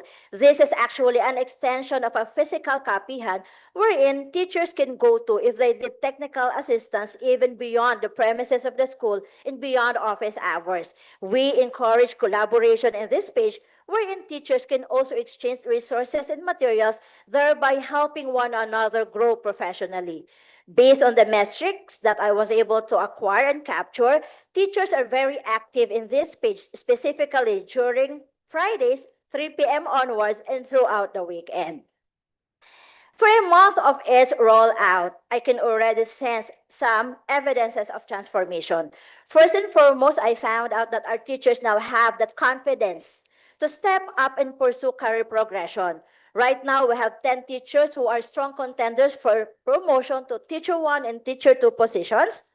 And at the same time, I found them to be very easy to lead and motivate when it comes to engaging in endeavors that would benefit our learners, like engaging in research and intervention.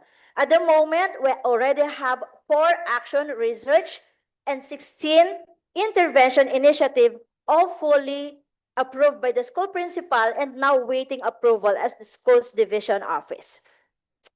And I again gave them the JSS that I gave before the start of the program and found out that right now, their satisfaction level in their condition is pegged at 5.11 and a 6-point Likert scale, meaning they are highly satisfied at the moment.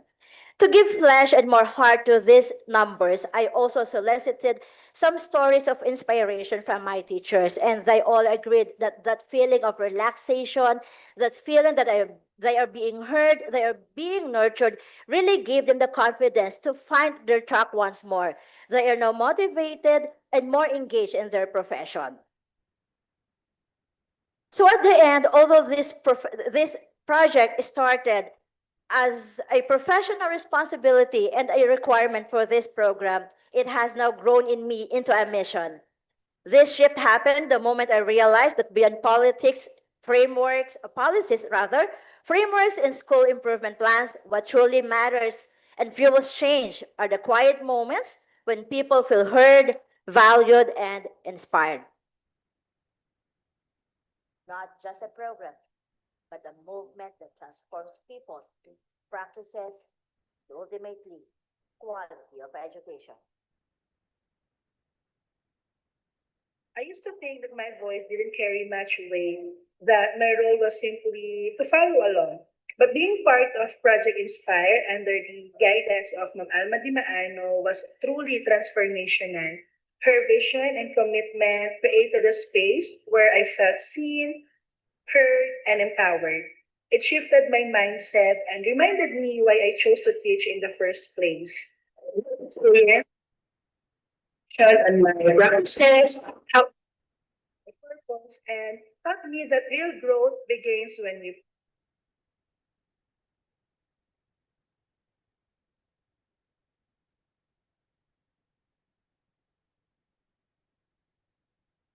teaching and reminded me that beyond lessons and grades, what truly matters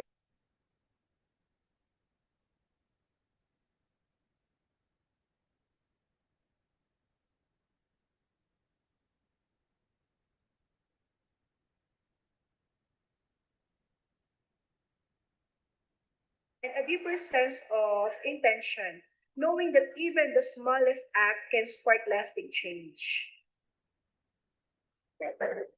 Project Inspire gave me that space. For me, it became a moment to pause, to reflect, and to redirect naturally.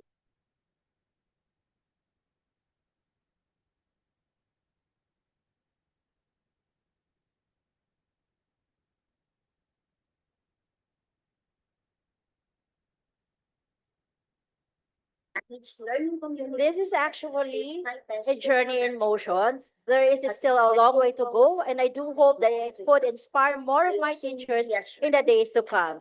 So with this, thank you very much for listening to me this morning. Thank you. Please, project with more than seven.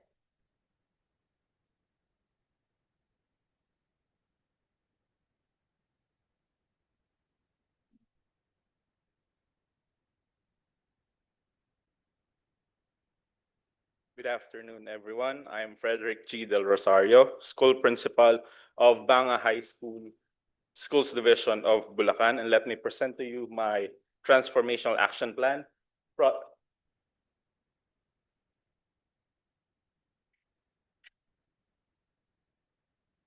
My Transformational Action Plan, Project Lesson Link, leveraging expert stakeholder support for optimized needs-based learning in key subjects. Despite strong stakeholder engagement in school activities, Banga High School has not maximized this support for curriculum and instruction improvement. This absence of a structured lesson study program and limited involvement of partner industries, the LGU, HEIs, and the Schools Division Office in enhancing teaching practices hinder the integration of real-world perspectives, technical expertise, and industry insights into classroom instructions. This results in missed opportunities to strengthen 21st century skills, curriculum localization, and contextualized learning, ultimately affecting teacher capacity and learner performance. Only 43 out of 58 teachers regularly use 21st century strategies, and curriculum localization appears in just 73% of lesson plans. In the last 5 years, only 41% of the teachers had subject-specific training. School grade point average is 83%, leaving room for improvement. The school has 113 active partnerships, and yet 107 identified experts remain untapped. There is no formal lesson study, and that which has been conducted despite available opportunities. The solution is Project Lesson Link, which engages multiple stakeholders, industry professionals, HEIs, division office, LGUs, NGOs, in structured collaborative sessions to co-develop lessons for key subjects, integrating real-world applications, 21st century skills, and localized contents. Lesson Link combines academic expertise, industry insights, and community resources to address gaps. What are the innovative features of Lesson Link? First, multi-sector lesson study, wherein stakeholders provide expert content, ensuring real-world relevance, cultural context, and 21st century strategies. Second, sustainable partner network. And third, lessons aligned with community needs and global competencies. We have here key activities of Project Lesson Link, which are divided into two. Those are immediate and those are long-term implementation. Those are needs assessment, stakeholder engagement, capacity building of teachers, the pilot implementation, which I'm presenting today, monitoring, evaluation and adjustment, and large-scale implementation. The budget is 150,000 pesos, which will run throughout the 3-year implementation, which is divided into honoraria, transportation, common office supplies, meals and snacks, contingency, which will come from various school local funds, and stakeholder pledges. The solution, the stakeholders and the roles. First are the partners and the stakeholders who have the main role in this project. In immersing themselves in providing expert content input, ensuring real-world relevance, cultural context, and 21st century strategies. Of course, we have experts from the HEIs and the SDO, the teachers who are the participants in this action plan, and of course, the school leader who is as well the lead in the implementation and in charge of monitoring, evaluation, and adjustments. So far, Project Lesson Link has engaged 4 stakeholders, 2 experts, 1 industry partner, 1 local government office, and all of this in the initial 2 weeks of pilot implementation. 100% of the teachers were given training to support the implementation of the lesson study, and 2 lesson studies were conducted in the pilot stage.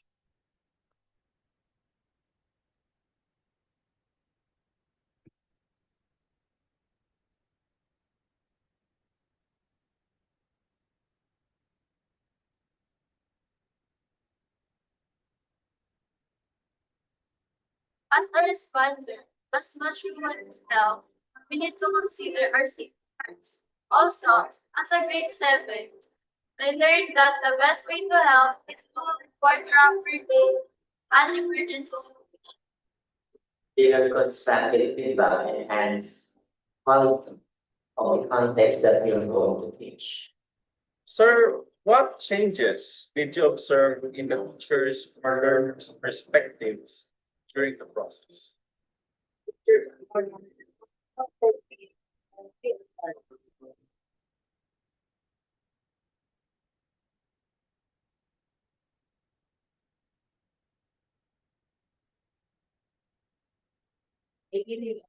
Our previous lesson are that we should value our time because the outcome of what we do depends on it.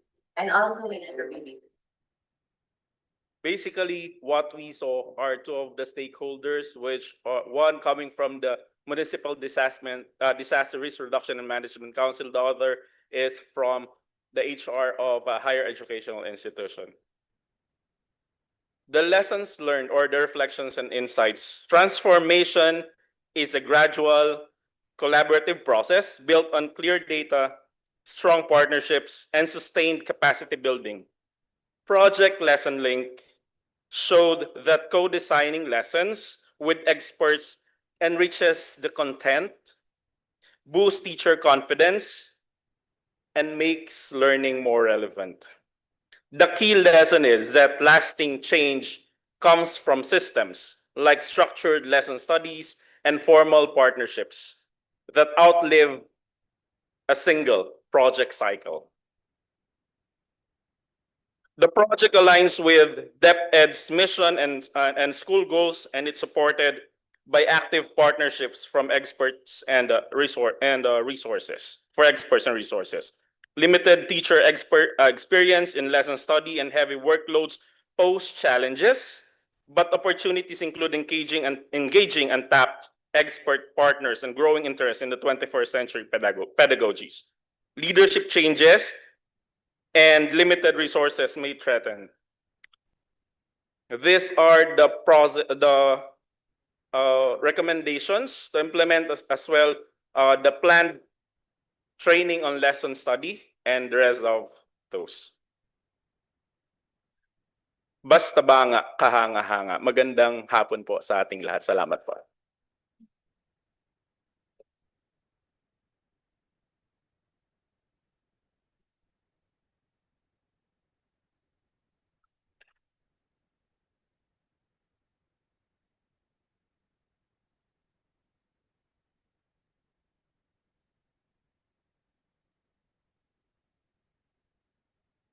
My highest respect and warm greetings to everyone present in this convergence. Being cognizant on our school's division initiative on helping and reaching out teachers and their respective families who have suffered from critical illnesses and worse, led them to an early or an untimely demise. And also to address the gap whereby teachers are Recording in said to be progress. neglected, left unheard, and appreciated. It is my duty as a researcher to delve into this topic entitled Make Heart a Habit. HEART stands for Health Evaluation and Assessment for Resilient Teachers. So we have this problem. How does innovation contribute to fostering a supportive environment that motivates teachers to maintain healthy habits beyond the program's duration? As you can see out from the data presented, there are 38 out of 154 teachers with medical health concerns. In fact, out of that 154 teachers, there are already 3 recorded untimely deaths. So there are two most important diagnoses that we are focusing on this study, which is to monitor on their blood pressure and also with their fasting blood sugar or the FBS. However, in our limited concern, we have only conducted the RBS. So the solution, I am opted to have this big loser. So this will be recognized quarterly.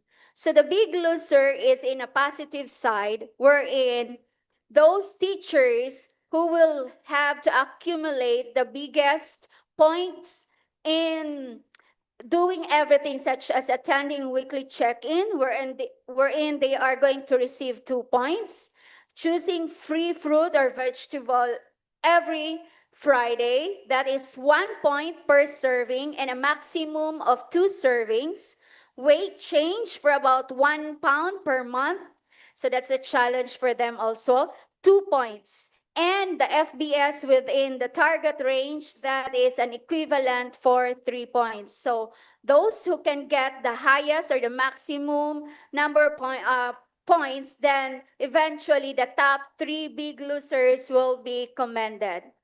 So the rationale for choosing the solution is that we apply gamification because we believe that teachers are still young at heart and we are more engaged when we apply games. So that is by giving them recognition as well as rewards. Rewards in a sense that they will be given medical kits, those who will be rewarded or who will be recognized as our big losers.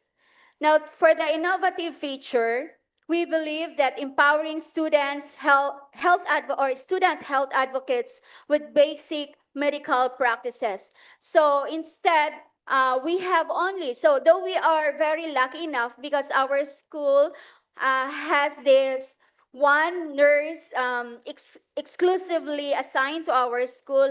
However, with the number of teachers that we have, that 154 teachers, so it's not really sufficient for the number of school nurses that we have. And also adding to that data, we have more likely 4,000 students. So with that ratio of 1:4,000 students and 1:154 teachers. So that is why we augmented the health monitoring, especially to our teachers, with engaging it to our health advocates, especially our students who are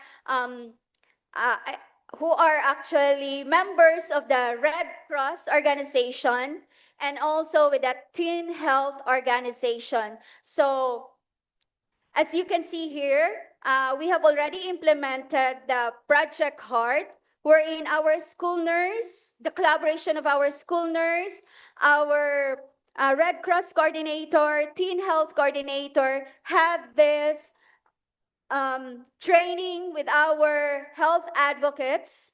And with that, we are already implemented on the preliminary implementation on July 25. And hopefully we can have this big losers by September 2025 as its first round, and eventually on December 2025 on the second round, and on the last on March 2025. The resources needed, we have it to sum it all, we have 54,500. That includes their test kit, the digital BP apparatus, the weighing scales, and also the amount intended for that free provision of bayan or fruits for our teachers every Friday. And also that includes the prices or the medical kits that will be given to our declared big losers. So the stakeholders to be engaged, we have already the school nurse, the Red Cross coordinator, the Teen Health coordinator, as well as the Gulayan coordinator, and also the stakeholders. So here you can see it now that the students had this monitoring the BP. So they are only limited to get the BP weekly of our teachers. And then the temperature, we also include their weight as well. However, for the RBS, that blood sugar monitoring of teachers, that is only intended and limited to our professional school nurse. So students or student health volunteers are not allowed to do the RBS testing. So the evidence of transformation, we have this. So we are targeting 100% by the end of March 2025 that hopefully all those 38 teachers will be out from that danger zone when it comes to their health. So they are no longer at risk of their health. So momentarily, we are targeting 25% for the first implementation. So we are also referring for that tool. We are relying on that tool on the teacher's health examination card, or that is the CS Form 86, which the teachers are required to submit it annually.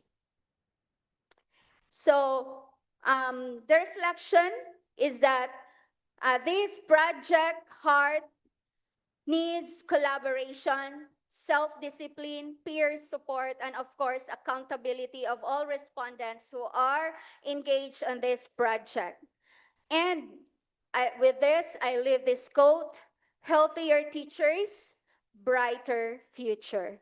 That's all, and thank you.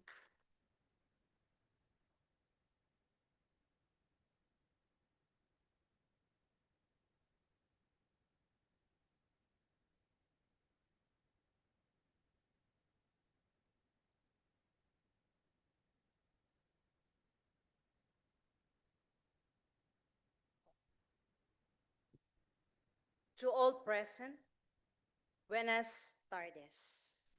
Melinda A. Losada, presenter from Zamboanga City High School, Zamboanga City Division, Region 9. Clean Map Builders Project is a student-led cleanliness monitoring initiative that uses heat mapping technology and standardized assessments to promote accountability, teamwork, and a cleaner, healthier school environment. Zamboanga City High School Main is a mega urban public integrated high school with two campuses. Campus A, we have Zamboanga City Coliseum with 8,350 total number of students, 12 school buildings, 284 teachers, and 8 maintenance staff. With this, we have the problem, the inconsistent hygiene and sanitation level, the frequent complaints of our stakeholders, especially in terms of cleanliness, students' values and behavior with regards to cleanliness, increased risk of health concerns, and lack of reliable data or documentation.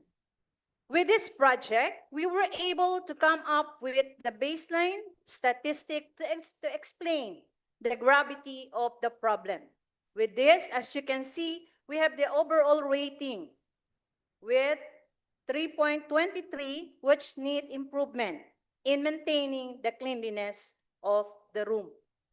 With the options that I have four: the student-led cleanliness patrol program, adapt a spot on cleanliness, clean up drive, data collection, documentation for monitoring and evaluation. With the top three, the chosen solution is number 4. The Clean Map Builders Heat Map Contest for monitoring cleanliness across school.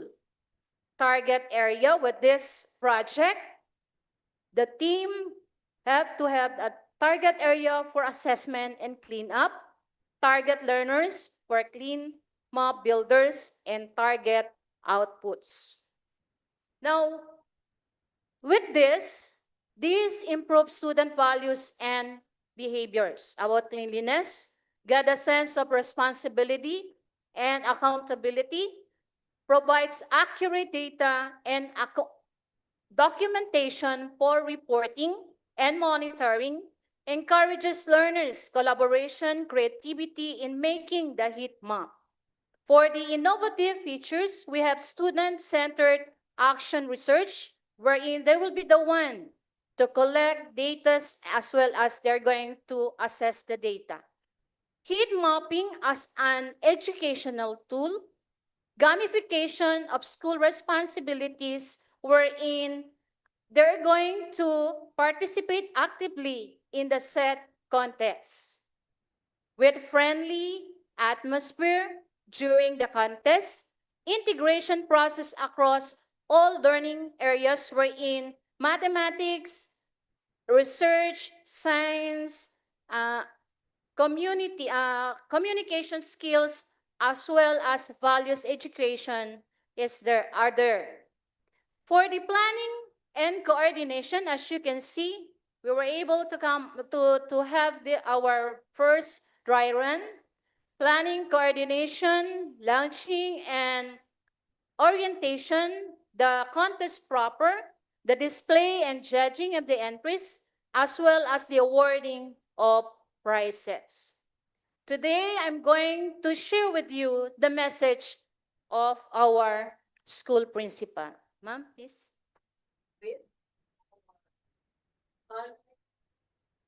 Board of Judges, panel Board of Judges, to the leader and focal person of this afternoon's activity, and our representative to the projects undertaken by the Security Bank Foundation Incorporation. This afternoon, teachers who are here, dear students, as well as participants to this competition, a blessed afternoon to one and all of you. This activity, referred to as Heat Map Builders Heat Map Contest for monitoring cleanliness across the building, is so timely because that's what we need in the Zamboanga City High School main today. As you roam around, you see pieces of papers, garbages here and there, which gives us an idea, or which make us or challenges us to do something to make our campus a very good site or a very good place where to stay, where everything is amiable, everything is wonderful, everything is clean.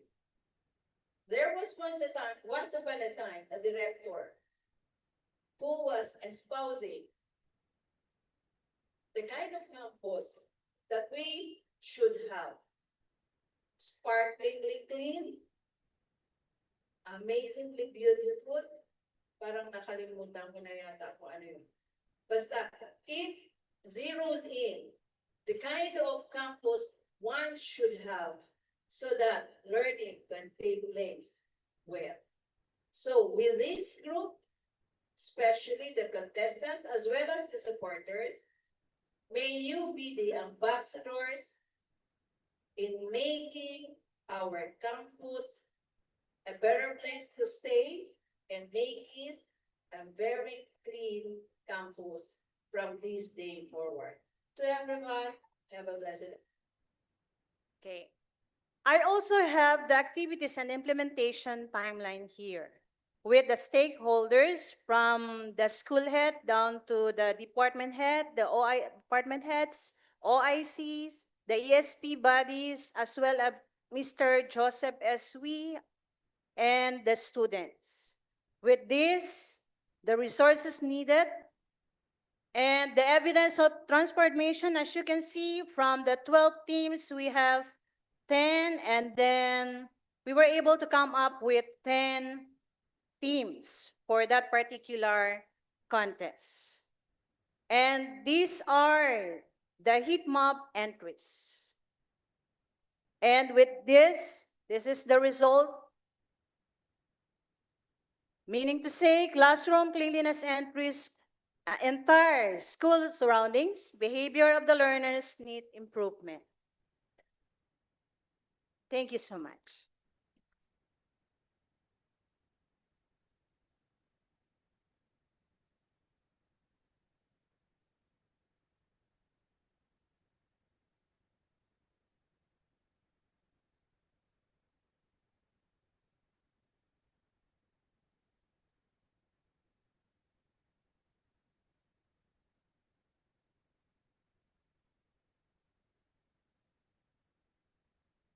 Good afternoon. DepEd's mission includes ensuring equitable education for all. Yet, as acknowledged during the EDCOM 2 discussion on miseducation, the needs of disadvantaged learners are often sidelined. The Soup for Underprivileged Learners or Soul Kitchen Initiative addresses this gap locally by emphasizing that every learner matters and placing equity at the core of our support, especially for those most in need. To help you understand the school's environment, I'd like to show you the community where Piapi High School is located and the learner who study there. This map shows the northern part of Dumaguete, where Piapi High School is located. About 700 meters west is Piapi Beach, home to many of our students. To the south is Barangay Luok near Dumaguete Port, which also contributes a large number of learners. Others come from different parts of Piapi and nearby Bunyao. Notably, Piapi and Luok have the highest concentration of informal settlers in the city. It's no surprise that many of the 60% of the 1,090 students from marginalized communities come to school hungry. In my early weeks, when I was still a principal of Piapi High School, I witnessed students fainting due to hunger. An informal learning profiling was conducted and identified 73 learners in urgent need. Children working as peddlers, vendors, parking attendants, and stevedores, often until late at night. Their work affects their attendance and academic performance.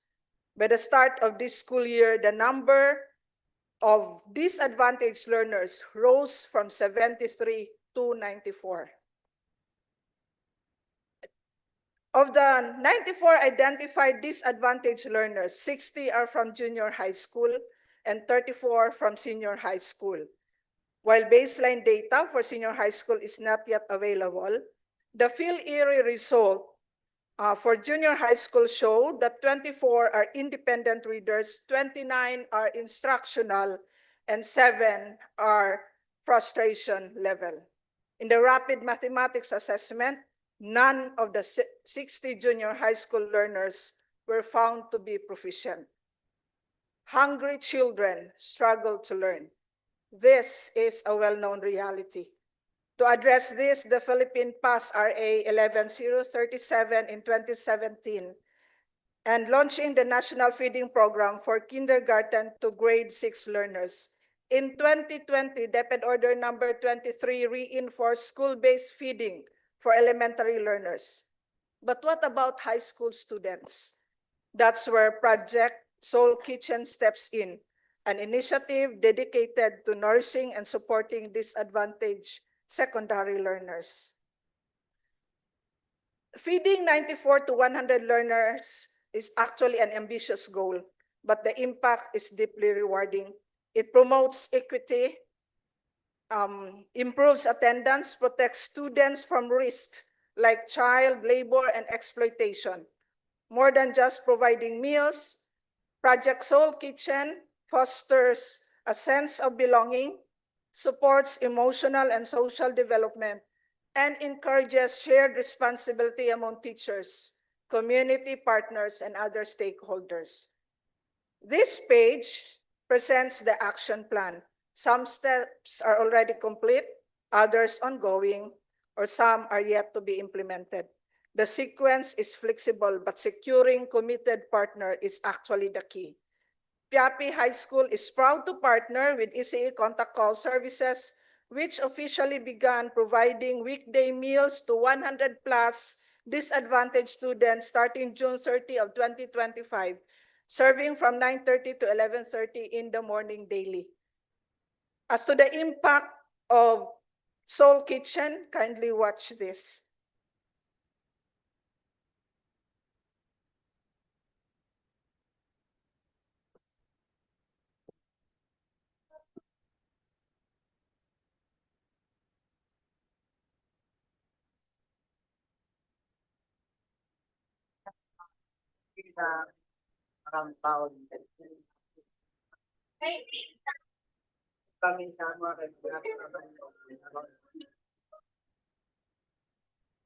Kitchen benefactors. Your unwavering support has not only nourished our students, but has also given them hope for those struggling, especially with absenteeism. Because of this program, many of them are now attending classes regularly with renewed enthusiasm.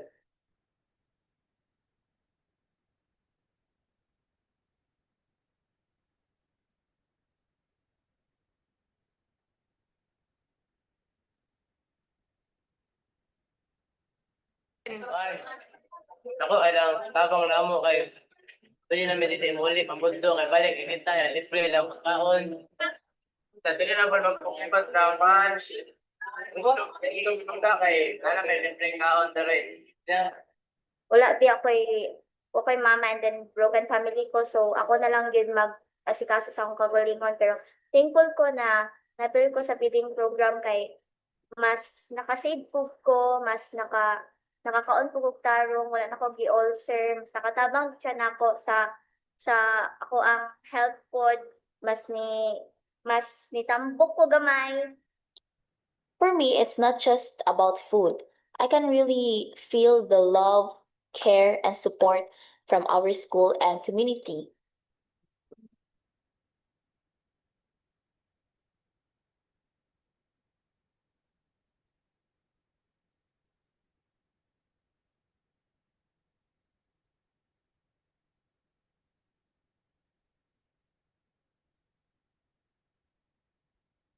As I serve the food daily to our hungry kids, I am assured that I have contributed in the collective effort to keep them off the streets. If the reason they come to school because of Soul Kitchen, I'm still very happy to see the smiles on their faces as they receive their meals. A hungry learner cannot learn, and we start teaching by feeding them. My takeaway in this course is that I learned to come up with the 3 C's. First, collaboration, because we need to involve personnel for program ownership. We also have courage to step out of the comfort zone, and choice. Be flexible and be proactive rather than reactive. Since I am no longer the principal of Piapi High School, these are my recommendations to move forward. And to wrap it all, to be a transformative leader is to boldly challenge the norm, lead with vision, and ignite collective action, driving DepEd mission to empower values-driven Filipinos who will shape a stronger, brighter future. Thank you very much.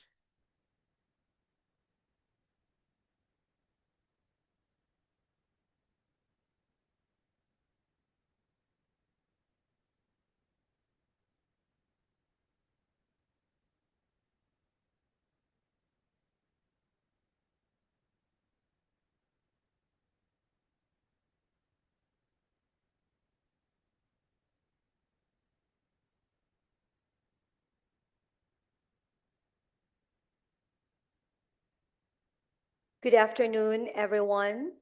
I am Sharika Dihumawan, School Principal 3 of Bara Elementary School from the Schools Division of Dipolog City in the province of Zamboanga del Norte. I am very much honored to present to you the Transformational Action Plan of Bara Elementary School, which is entitled Harvest of Hope, Cultivating Literacy and Numeracy. This project aims to improve the literacy and numeracy performance of the K-2 learners of Bara Elementary School.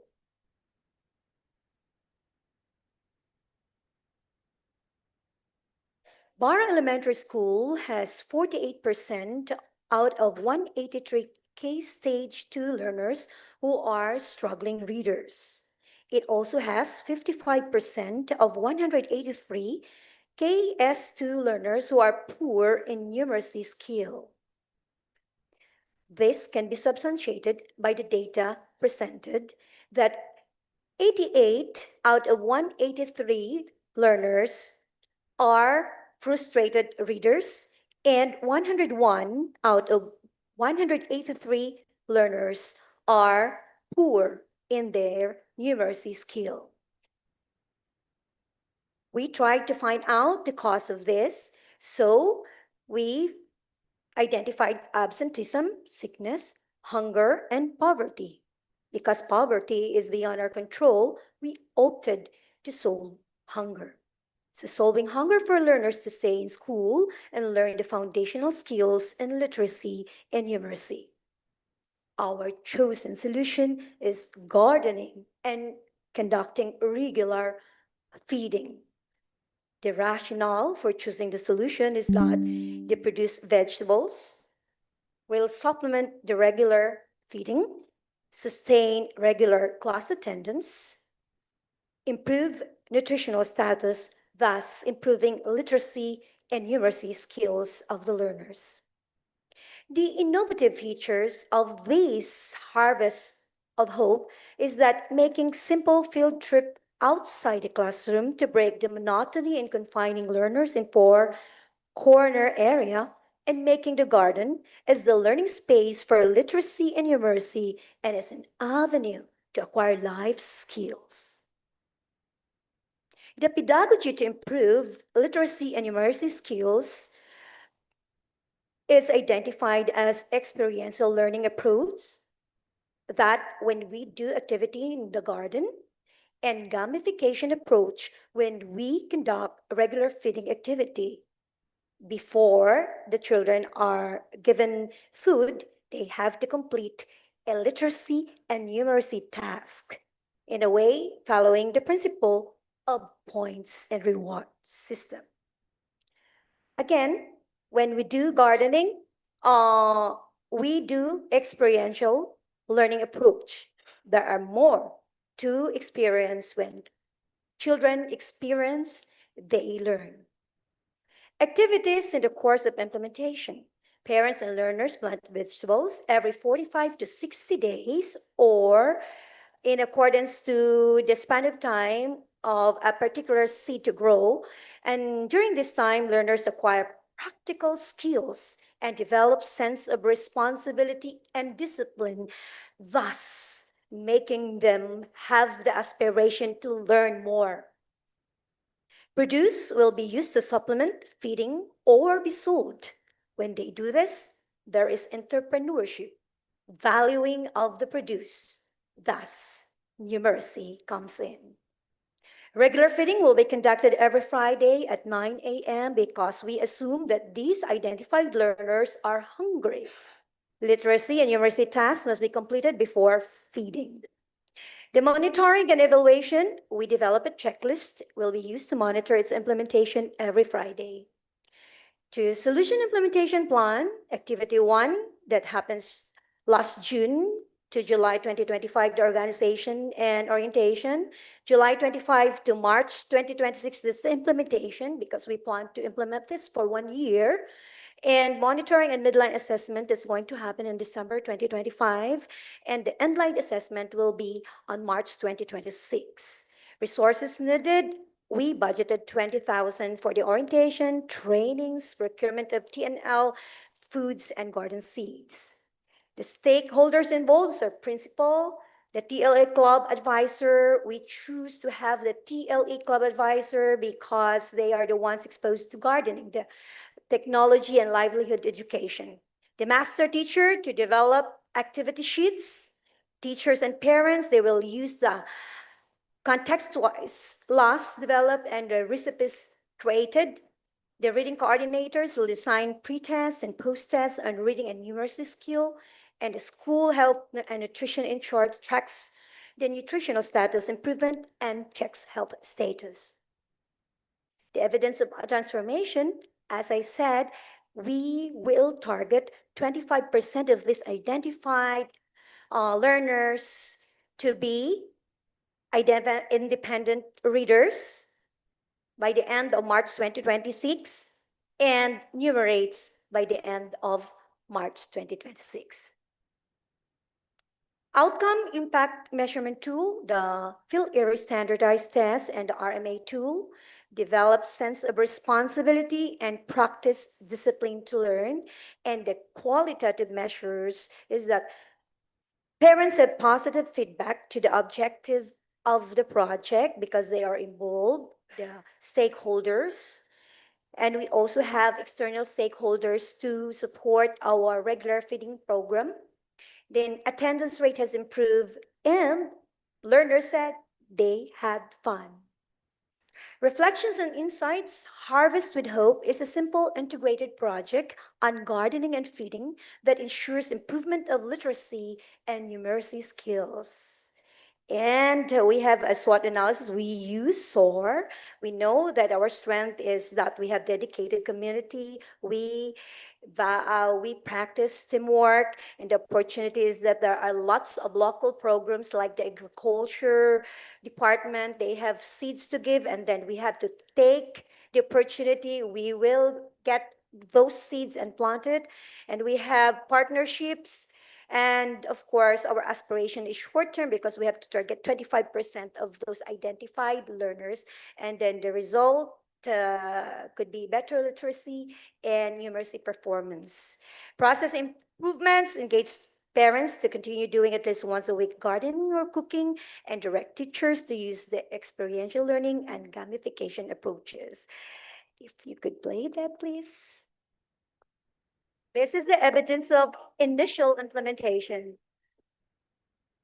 We believe, Barra Elementary School believe, that well-fed learners will learn. And thank you very much.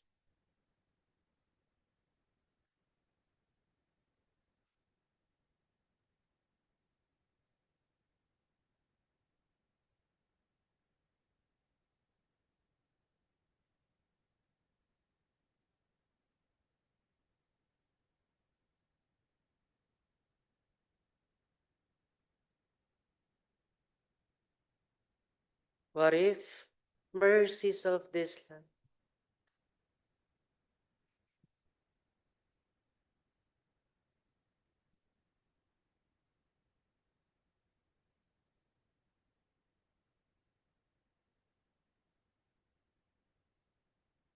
What if trials of this life are your mercies in disguise? Our greetings of respect, esteemed colleagues, partners, and fellows in the academy. I am Dervin V. Nicodemus, School Principal.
Begins with a challenge. At TK Elementary School, we identified 111 learners from grades 1 to 6 who fall under the categories low emerging and frustration based on the results of the Comprehensive Rapid Literacy Assessment and Philippine Informal Reading Inventory.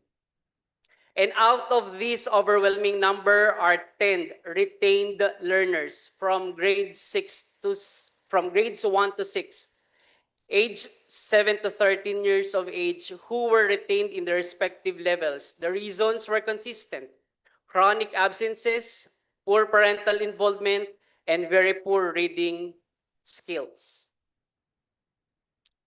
Shown are the numbers that speak about the challenge, in which first grader incurs the highest percentage of low emerging and retained learners.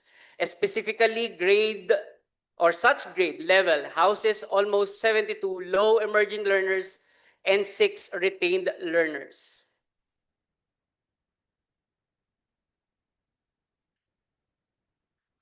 Much has been said about the dilemma. How do we resolve it? In response, we launched Project Gabay, anchored on the principle of shared responsibility. Our objective was clear: to address the learners' literacy through community-driven approach as reflected on data-driven interventions, contextualized materials, and multi-sectoral resource mobilization.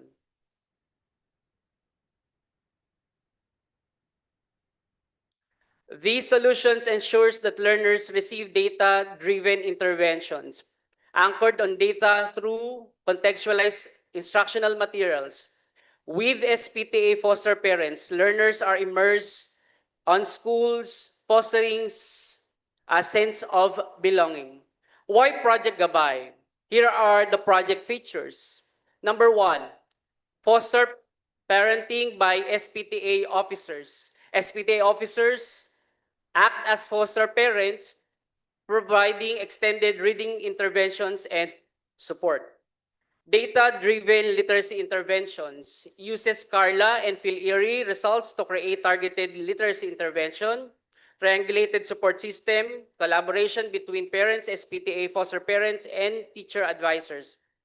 The fourth one, integration of morale boosting roles. Learners assigned school tasks to build self-esteem and responsibility. And the fifth one is the multi-sectoral resource mobilization, in which LGU, Barangay Council, and SDO provide sustained financial and logistical support. Driven to fulfill the mission, the proponent with internal collaborators conducted the following activities. Number 1, conduct of literary or literacy-driven assessments. Number 2, implementation strategic planning activities, including collaborative expertise among teachers and SPTA officers. Number 3, implementation of literacy intervention program. Number four, for implementation are the mid-year assessment and end of school year assessment. In the coming days, to fully achieve its target, the project has to implement and complete the following undertakings. So there are the five: the full implementation of the boosting extracurricular activities, multi-sectoral resource mobilization effort, continuous development of contextualized materials, capacity building of parents, guardians, and monitoring and evaluation and plan adjustments. So here is the evidence of transformation as reflected, the 100% return rate of all the 10 identified learners, increased parental commitment, development of contextualized learning materials, and the continued LGU and SDO assistance for program sustainability. Entrusted in our hands are challenges. We do not give up. What if trials of this life are your mercies in disguise? Maraming salamat po.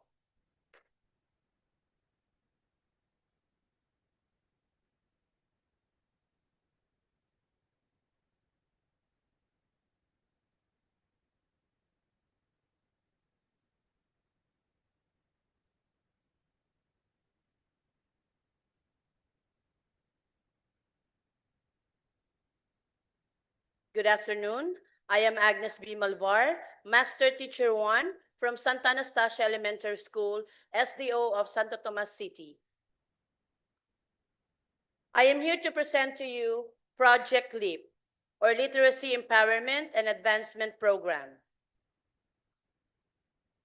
It is a transformative literacy initiative aimed at cultivating a strong foundation in reading and comprehension among young learners.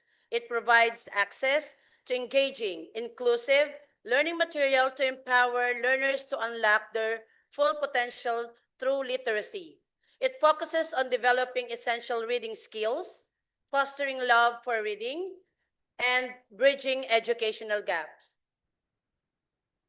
Reading remains one of the most pressing challenges at Santa Anastasia Elementary School, particularly among the learners in the early grades.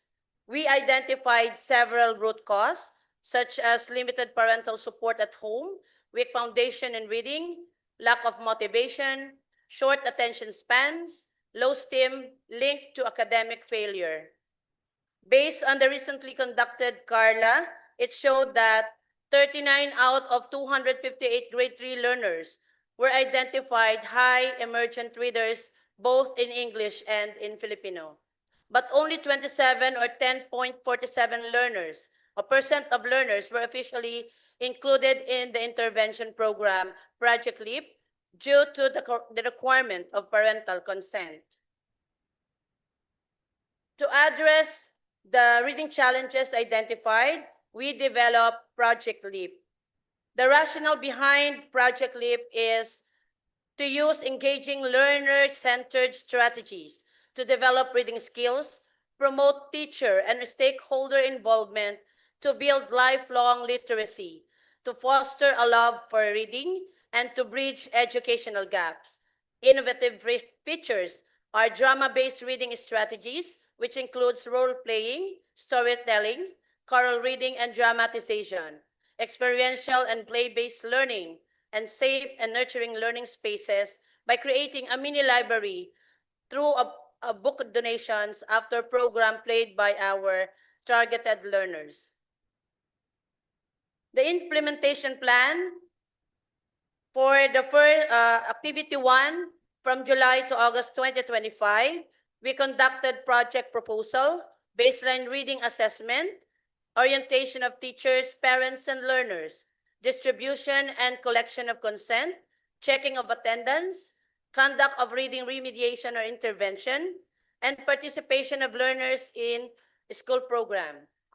For the activity 2, September to October 2025, we are planning to integrate or do drama-based readings and story reading intervention at the same time midterm progress checking.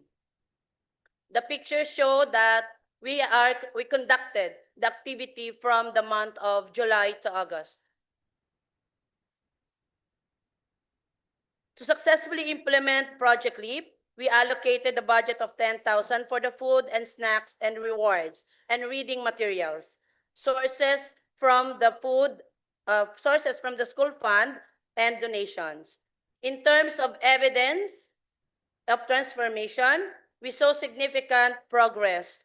19 out of 27 learners, or 70.4% of grade 3 learners, improved from high emergent to developing reading speed. Likewise, 8 or 29.6% of grade 3 learners improved from high emergent to transitioning in reading speed. The outcome was measured by midline reading assessment. The stakeholders to be engaged are the following. So yours truly, the grade 3 teachers, parents and guardians, and the school partners. Allow me to present to you the video of the evidence of implementation.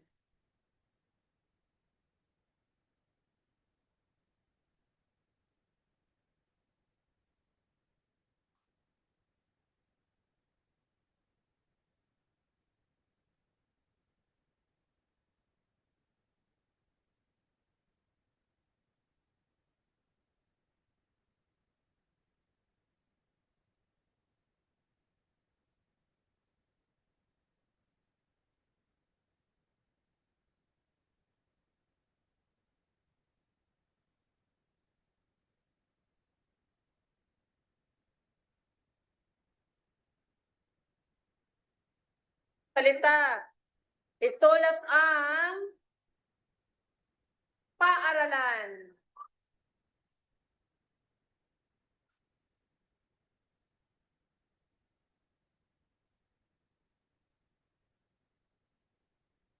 As I have said, we contribute play-based and sabayang pagbigkas or color reading as one of our strategies to enhance reading skills of our target learners. So allow me to present to you the testimonies of the parents. Tingnan pasasalamat dahil nakikita ko tuwing uwi siya dati sa bahay, maglalaro lang siya, mag-aano lang siya. Pag sinasabi ko, magbabasa kami, tinatakbuhan niya lang po ako. Kasi ayaw niya po talagang magbasa. Eh ngayon po na tuwing may extra po sila tuwing hapon eh. Ang dami niyan po nalalaman at nakikita ko talaga yung improvement niya po ngayon sa reading. Mayroon po ba kayong napansin na pagbabago sa pagbabasa ng iyong apo? Ano-ano ito? Meron naman po, ngayon ay medyo mabilis na siyang bumasa kaysa kumpara nung dati. Kaya kita ko naman po na may improvement siya. So the implementation of Project LEAP is still ongoing, and we are expecting these learners to improve their reading skills up to grade level. Yes, ma'am. At their grade level. So next is for the reflection insights. Our journey with Project LEAP taught us that true transformation means being flexible, empathetic, and collaborative. We believe that even small improvement is still progress. Just trust the process. For the SWOT analysis, the strength, we have learner-centered, strong alignment with learner needs and context, teacher empowerment and initiative, growing stakeholders. Weakness, opportunities, and threats are given. So the ways forward, we will strengthen parental orientation, train more teachers, seek formal partnership for sustainable resources, use ongoing learner data to refine strategies, and creation of a mini library in a vacant space in our school. Thank you so much.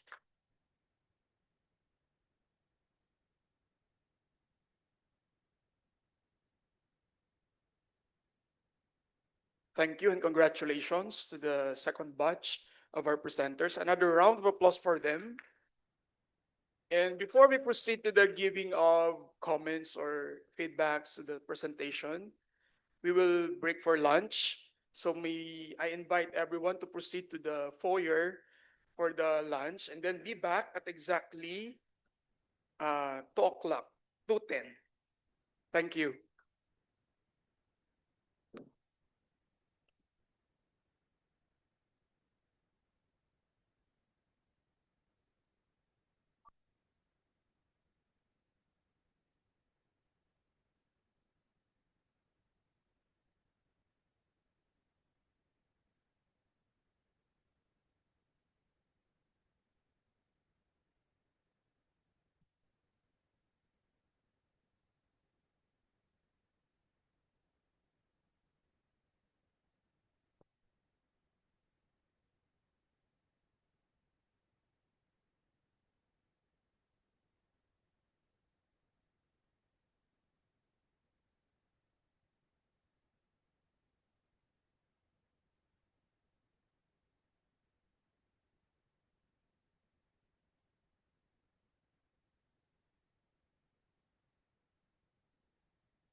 Recording stopped.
Alang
Iba we have the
Good afternoon, everyone.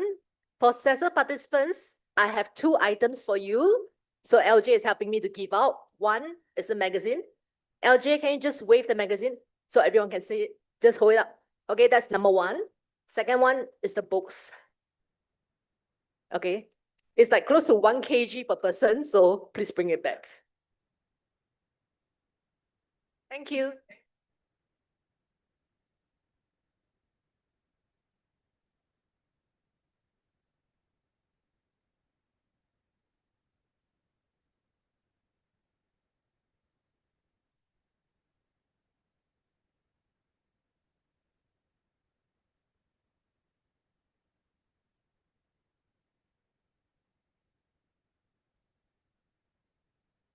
For the participants. That's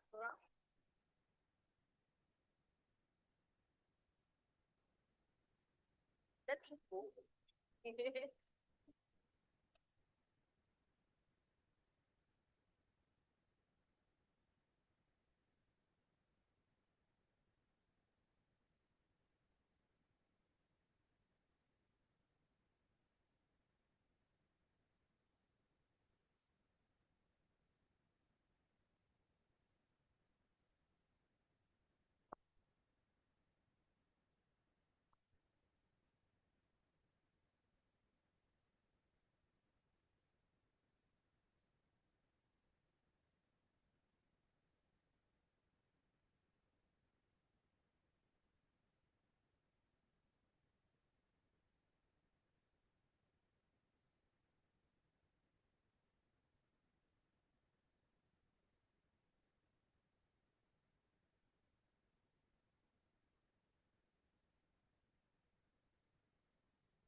Good afternoon. May we request the CLR presenter, batch 2, to sit in front.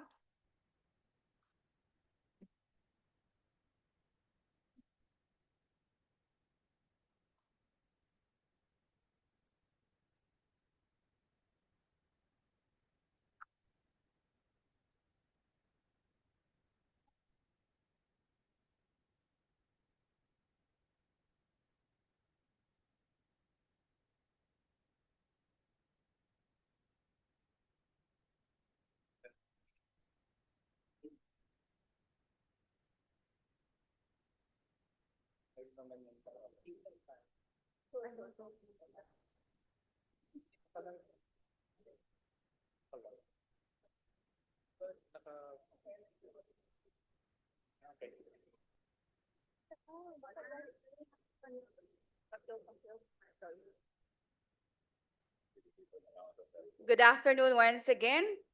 Thank you to our second set of CESL participants for sharing such an exciting array of plans. Next up, we call on Dr. Julie Harvey to give a response to the presentations. We also ask our CSL mentors and members of the audience and those following us online to raise questions that they may have about the presentations.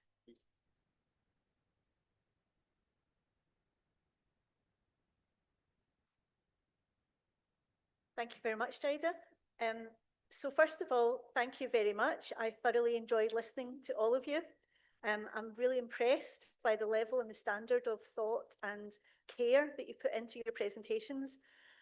I'm also impressed by the focus on improving outcomes for young people that all of you clearly have. So well done to all of you. I like the way that most of you talked about engaging stakeholders and that kind of outward looking focus of your schools. One thing I would say, this is a transformative action plan. We would like to think our action plan would be like this, but change, strategic change is normally like this, and it can take an awful long time. So you've got ambitious plans, but I think my advice would be just be patient, be patient. And I think some of you engaged quite well with that kind of critical self-reflection on the process, what you've learned. And so I would encourage you all to do more of that. And to, if things go wrong, that's good. It's a learning curve. And some of you, I think, are quite ambitious with your timescales. So again, I think maybe you need to think beyond the timescales and give yourself a wee bit of room. But well done. I really enjoyed listening to all of your presentations. So, Jeremy, so I really enjoyed listening to your presentation about bringing inclusion to success. And you were talking about, the rationale for this was your disengaged learners, absenteeism. And I really liked the fact that you weren't blaming the pupils. You were actually thinking, what's wrong with the curriculum? And I think that's innovative and it's creative. And I think that's what we should be doing, because actually, how are we engaging pupils? Why do they not want to come to school? And you asked that question. And I really thought that the fact that you asked the students, what do you want to learn, was powerful. So well done for that. It's a student voice, because if you can get to what they want to do and motivate them, then that's half the battle.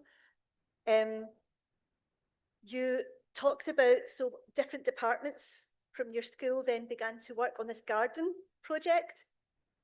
So I was thinking this sounds to me like cross-curricular learning. And I think you could go a step beyond that to interdisciplinary learning, that was the focus of my doctorate. So I'm really interested in that. And I think interdisciplinary learning it's kind of on a scale.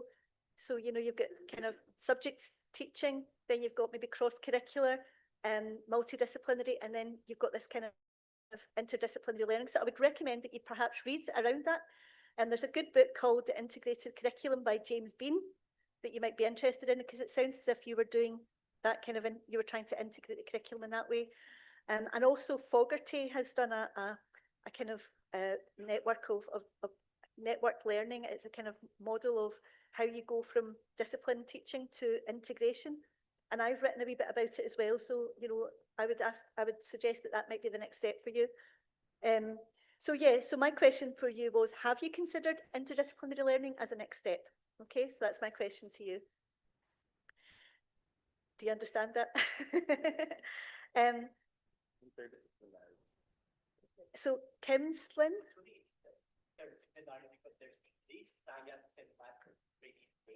okay, so I would say that if science teachers teaching around, you know, certain disciplines, is teaching around, say the garden, but Yeah. they're teaching it from a science perspective. The maths teachers teaching the maths perspective. The math, To me, that's cross-curricular. Interdisciplinary learning goes a step beyond, and I would recommend that you maybe read around that as your next step. Okay. So Kimslin, yeah.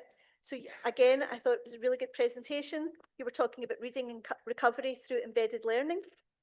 You were talking about and trying to use, you know, kinesthetic approaches, multi-sensory activities. I thought you had a good, strong evidence base in the data. So you provided.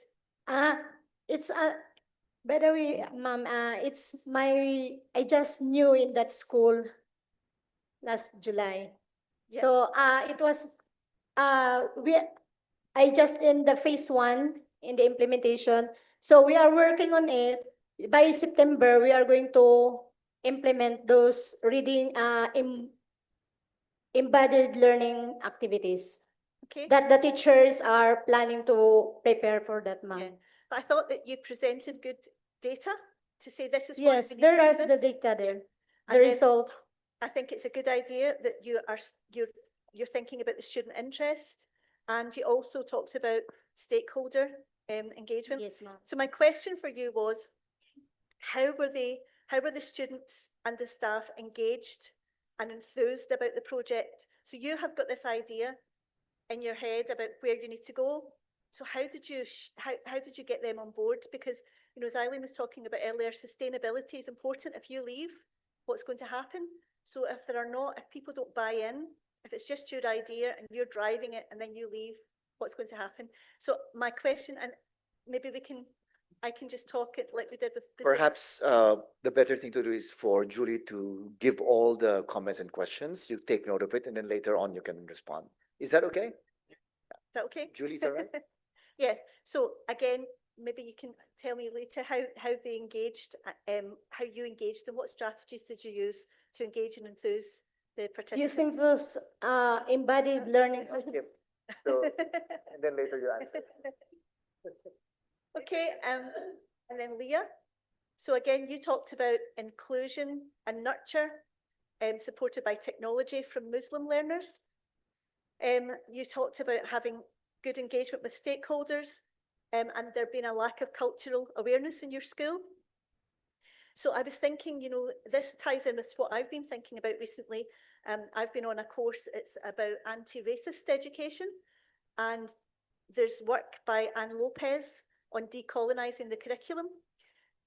So I think, you know, so you talked about things like creating a room where Muslim students can go and so to me that's good, that's all good, but then there's something deeper in terms of actually systemic issues and biases that perhaps staff have and assumptions that are made, I think that maybe need to be challenged and raised, because I know that what often happens with teachers that I talk about, they have things like culture days, and so they have a culture day to celebrate culture, but then, you know, teachers' views are still the same, and there's still kind of that tension, and until these kind of deep questions are explored, these tensions don't go away, and sometimes they're superficial tokenism, if you like, to addressing issues, and actually things go deeper. So I think maybe you could think about that. So my question to you was, how can you ensure that your transformative action plan goes beyond tokenism? Okay. Yeah, that you understand that? Yeah. Okay. Thank you. And then Alma, you talked about teacher stagnation and resignation, and it was related to, you know, how that relates to pupil performance. And I thought it was a really, you know, it's crucial, because if we don't have engaged, motivated teachers, if the teachers are not passionate about what they're doing, they're not going to be able to, you know, pass the love of learning onto the students. So I think having, you know, fresh invigorated teachers is really, really important. And you talked about collaboration and professionalism, you know, getting teachers together. And I wondered if you'd read Hargreaves and O'Connor's work. I would recommend that you maybe read that. They talk about 10 tenets for collaborative professionalism.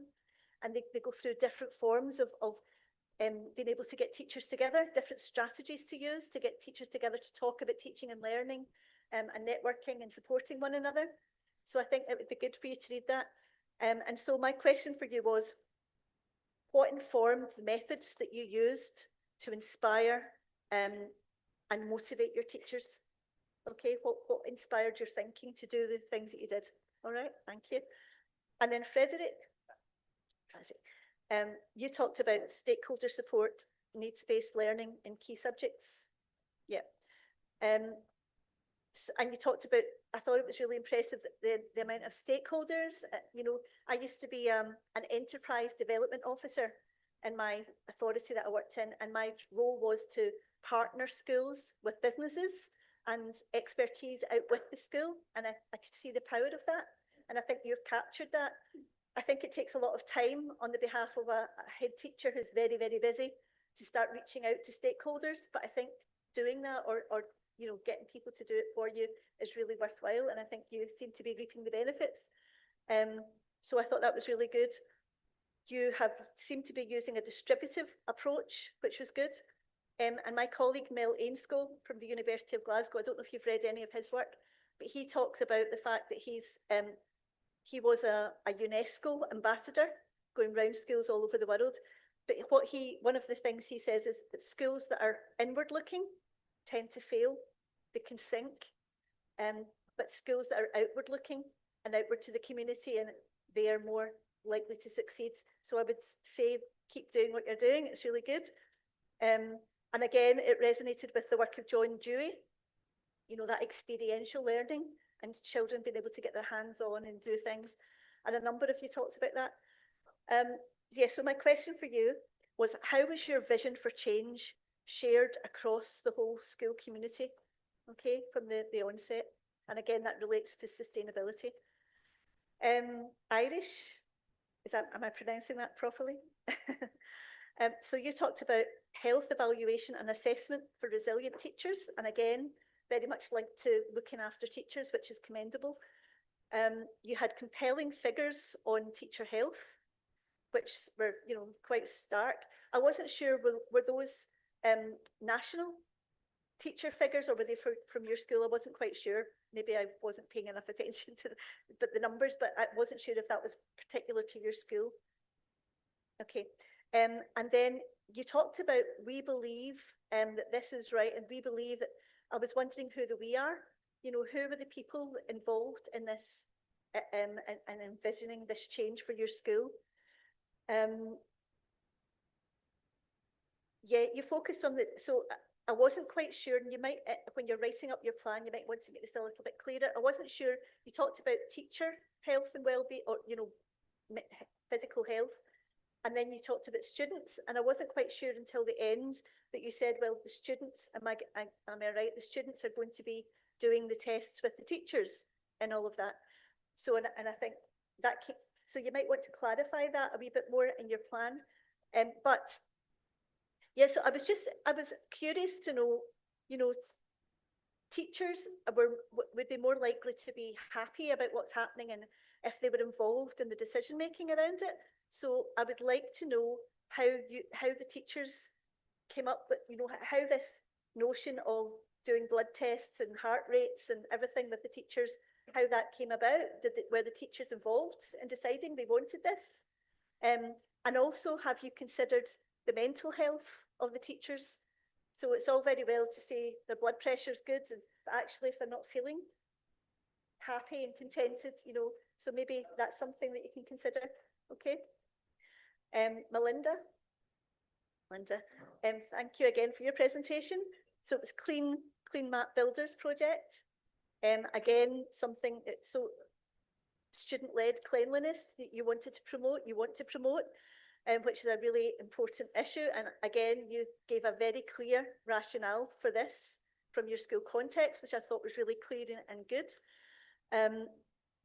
I liked it. So one of the things I did like was the idea of the centered, student-centered action research. You said you wanted students to do action research. And again, I just wondered what kind of, what was influencing your thinking there and what type of action research would you want the students to be engaged in? So it's something to think about. And you talked about, you know, there were various kind of solutions, and then one solution was chosen, and that was a solution you decided to focus on. And I wondered, were the students involved in that, and how did you involve the stakeholders in making that decision that that was going to be the solution? So that's my question for you. Chinky, that you're, yeah. So again, another really worthwhile initiative. Soup for underprivileged learners in high school. And I was impressed that equity was at the heart of this, you know, equity and basic human needs of being fed, and you can't learn if you're hungry. So that real human element came out there. So a really, you know, worthwhile endeavour. To me, what struck me, what you were saying was, you've got all these stakeholders involved, parents, and you know, and so this idea of distributive leadership, I don't know if you've read around distributive leadership, but I would recommend the work of Alma Harris, who talks about, you know, how distributive leadership and what it should look like, because often I know that teachers can see if they're asked to do extra things. For example, if they're asked to work on a food bank, or they see that as the extra things that they've got to do, and you know, if you're delegating it to them. But if they feel part of the solution, if they feel part of it, and it's more distributive and they can take on a leadership role, you know, there's a difference that they feel ownership of it. So I think I would recommend you reading around the notion of distributive leadership if you haven't already done so. And yeah, so my question for you is, just have you considered distributive leadership strategies? And if so, which ones have you found useful in your plan? Okay. Sharika, am I pronouncing that right? Yeah. Again, you know, it was similar. You were thinking about cultivating a harvest of hope, and you know, through hunger, and you chose hunger as the way, you know, feeding children to try and help to cultivate them, their literacy and numeracy. Again, the gardening with and regular feeding, I thought was, you know, something, you were talking about experiential learning, and I thought it was quite, you know, you were going to get them to do their literacy and numeracy first, and then the reward was the gardening afterwards, to motivate them. I think it was good that you said you were going to involve parents, because I think that's crucial, especially if you want to have their support with literacy and numeracy at home. I think you said that your plan would be finished by May 2026, if I'm right? March. Okay, so I think that's maybe a wee bit ambitious if you want to really get this change embedded, because, you know, to get parents involved, to get the stakeholders buy-in and all of the rest of it, and to get things up and running and sustainability, I think strategic change does take that wee bit longer. So I think maybe you need to don't worry if things don't go to plan before then, but keep going with your plan. And my question for you was, so who were involved in coming up with the solution of the gardening, and how did you get parental engagement, or how will you involve parents? Okay. Dervin, so first of all, well done on the lovely singing. I wanted it to go on longer, and if I had known the song, I would have joined in quite happily. Yeah, very brave of you. So you talked about journeying together to better learning experiences, and I thought you gave a really nice description of the context of your school, you know, and then the poor reading results as a rationale for what you want to do. Again, you talked about parental engagement, which I think, and family engagement. So I was thinking of the work of Jane Goodall, who talks very much, or who's written extensively about the difference between parental involvement and parental engagement, you know, that real buy-in from parents, and how to develop that. So I think, you know, so my question to you is, how can you really engage parents more fully with this project? Because I think you mentioned parents as one of the stakeholders, but I think they're going to be key stakeholders.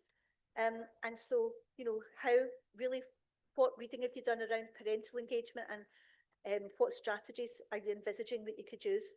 Okay. Agnes? Right. So you again were talking about the LEAP project.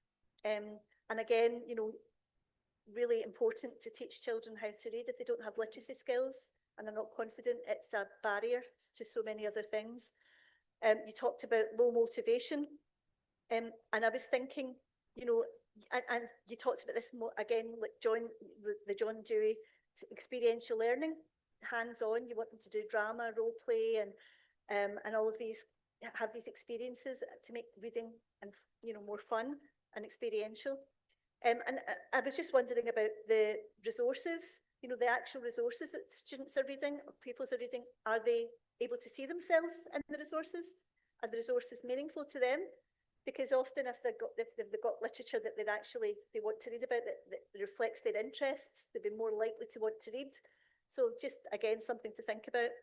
And my question for you was, so, you know, this LEAP programme, how was this vision that you have, again, similar to other people, how was it shared across the school community, and how will you engage stakeholders? Because I think this is so fundamental, especially at the beginning, to take time to do that, to engage people, to get their hearts and minds, so that this becomes sustainable. So I was just interested to know how you had done that.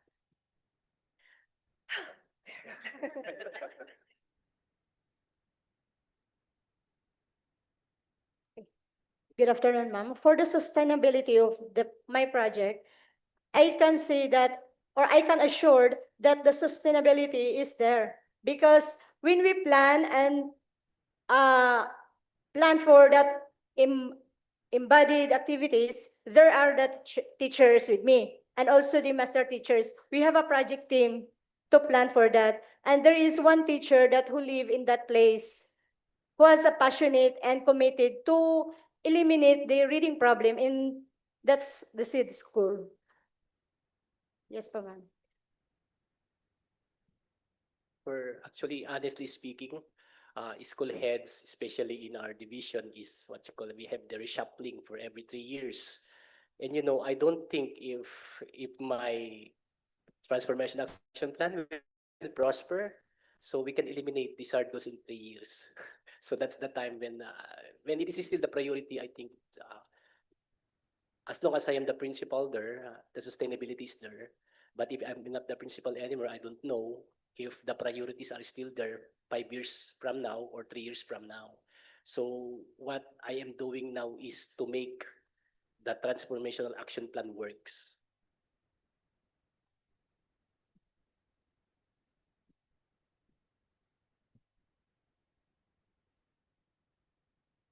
Yeah, so I think if you put things in place and structures in place and give teachers the confidence to plan in a kind of integrated way, then even if you leave, those structures will be there. If teachers see things working, yeah.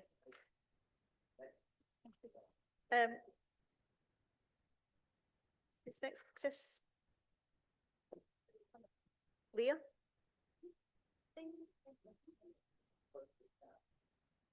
Well, So it was, how does your, how can you ensure that it goes beyond tokenism?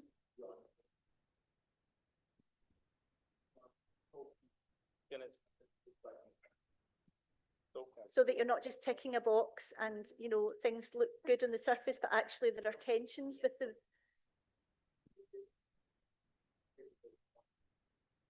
Okay. Okay, sir. Actually, as you have mentioned, it's a superficial project, but for me,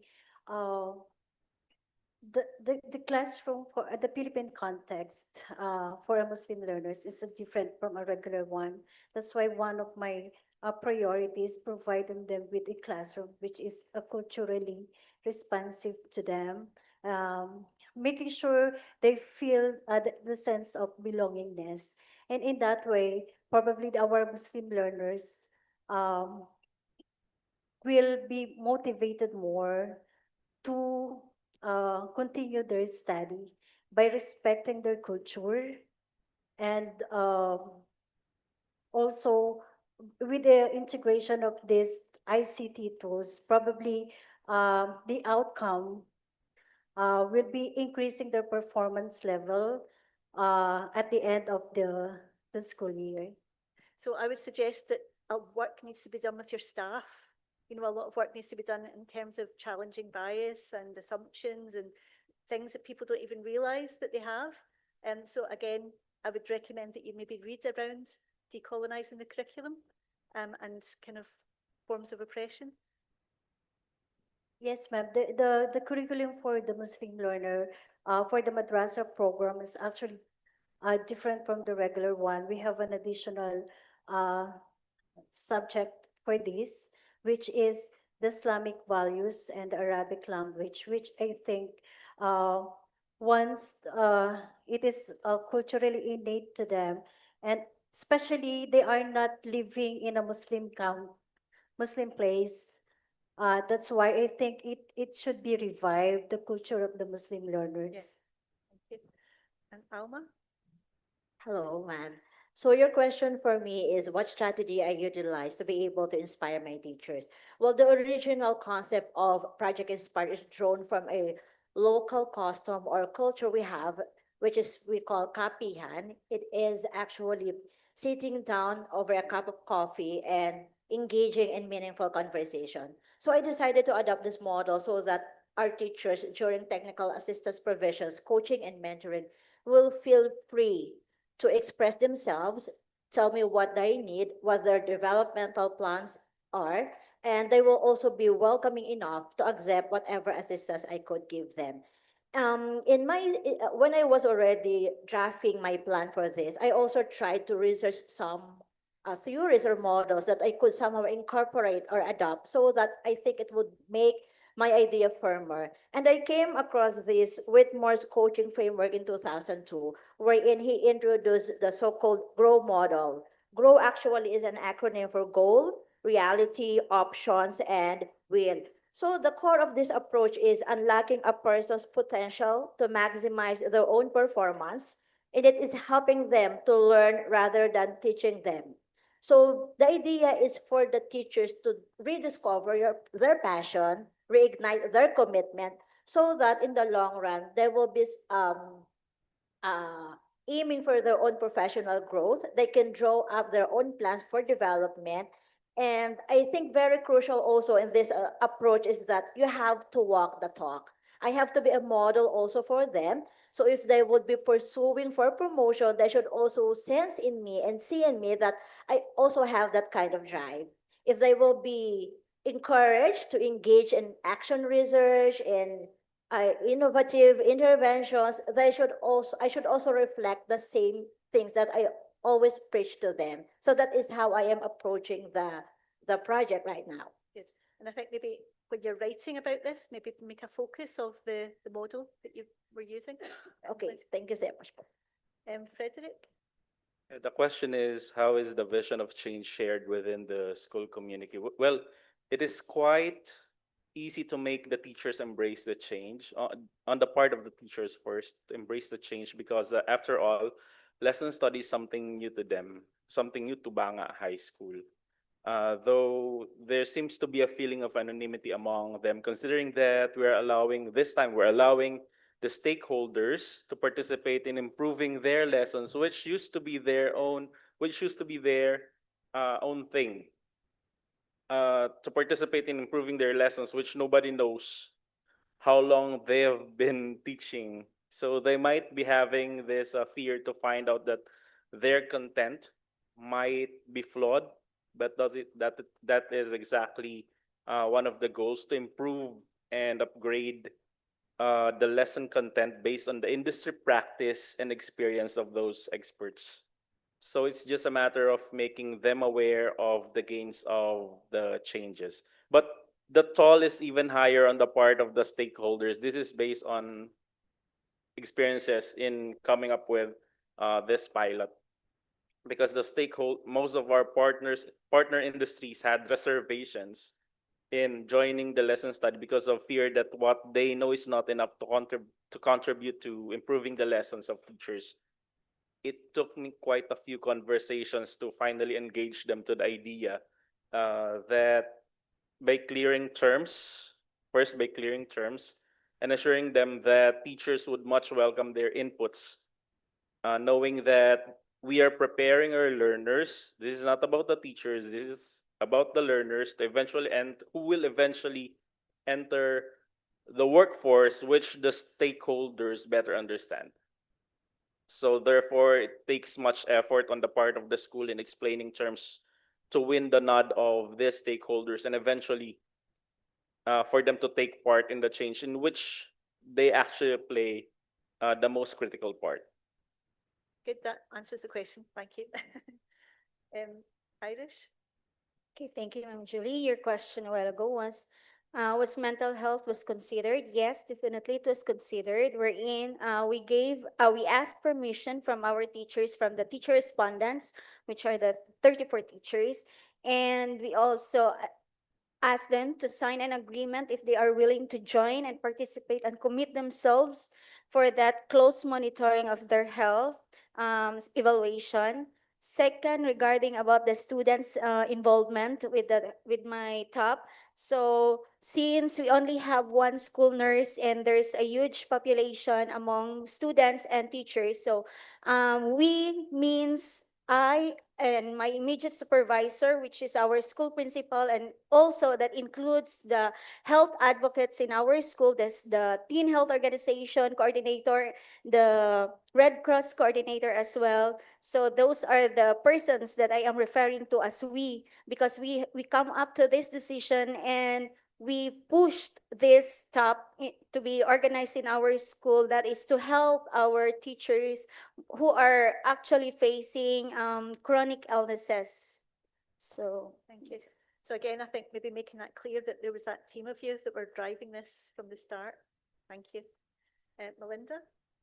Yes, good afternoon. So from the after the meeting with online meeting with Sir Enting, immediately the next day I visited the office of our school principal, informing that I have another transformation action plan, and wherein I have only 2 weeks for me to be able to come up with the set project.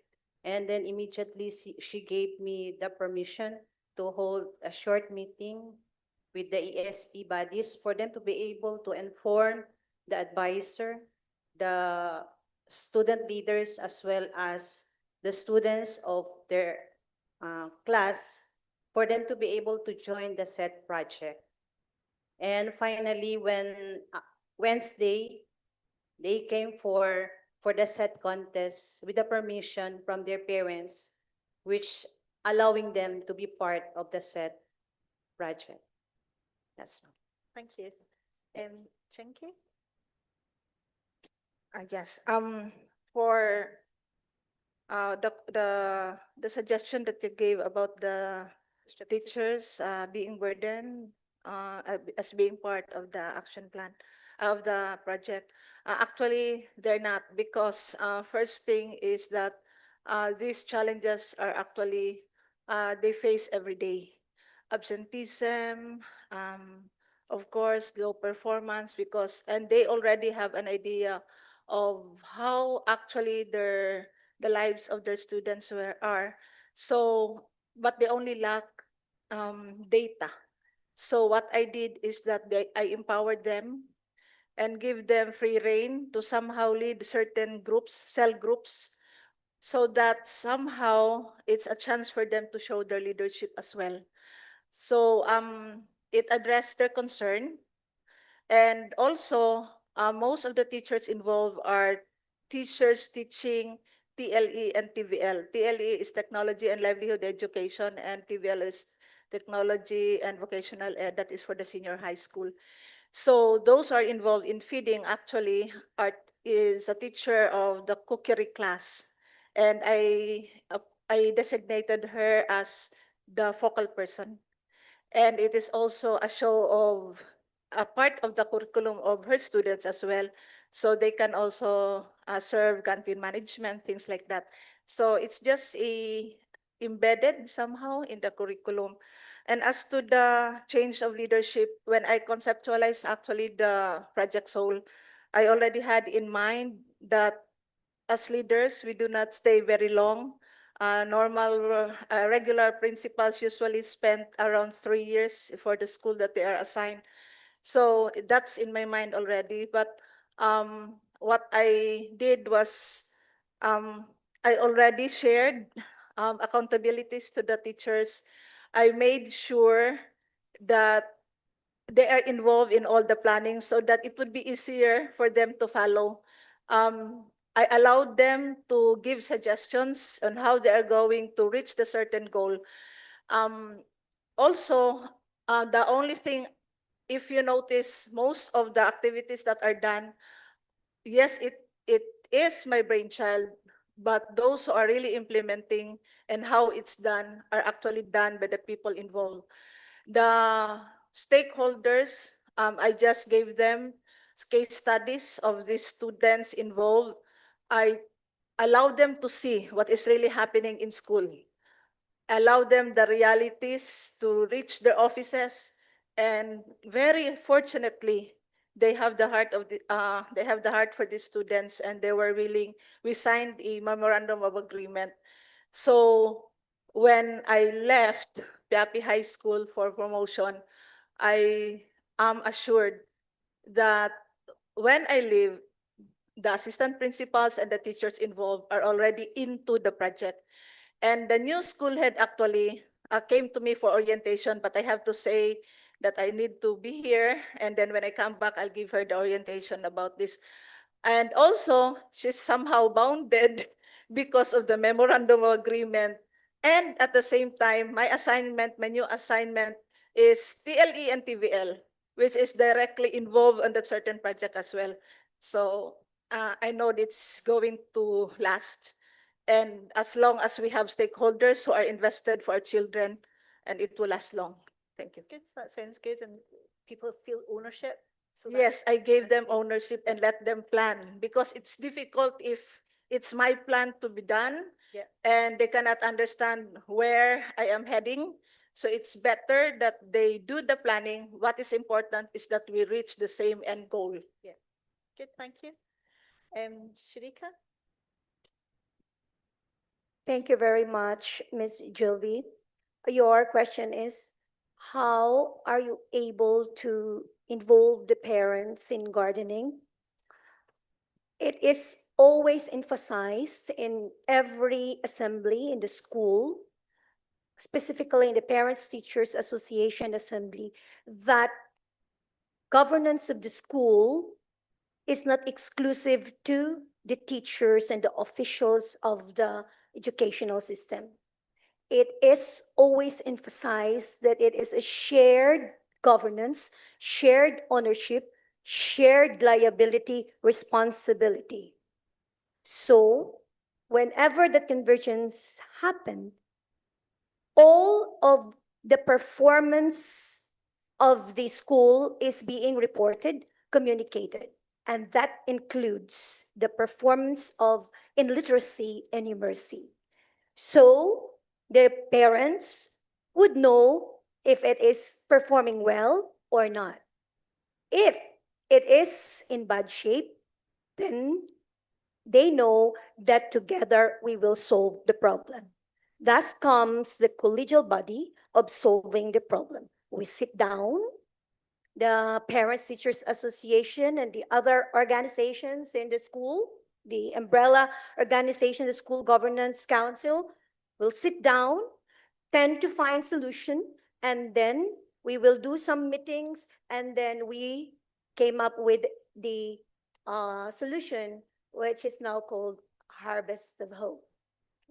To answer that one, so the parents know, and they know that it is also their responsibility to uplift their performance in literacy and numeracy.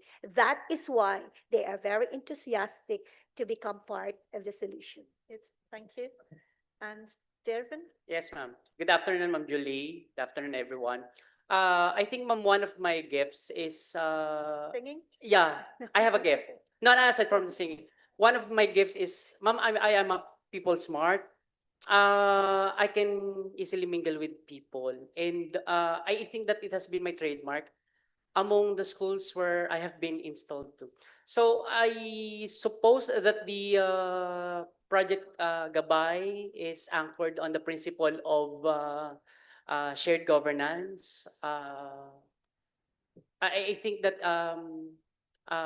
given the strategy on how the project can be sustained, I suppose that co-ownership will play a vital role. That if you are to make them own the project from planning to monitoring and evaluation, I think that the parents in the context of TICAI, I think that the project will eventually succeed because of the involvement of the parents, of the stakeholders. Thank you. And last but not least, Agnes. Hello, Miss Julie. Your question is, how do I involve stakeholders to my project for the sustainability? First, I will involve my colleagues, my co-teachers, so that they can also apply the strategies that I applied and will apply to enhance reading skills, so that in their grade level they can also practice the strategies I did.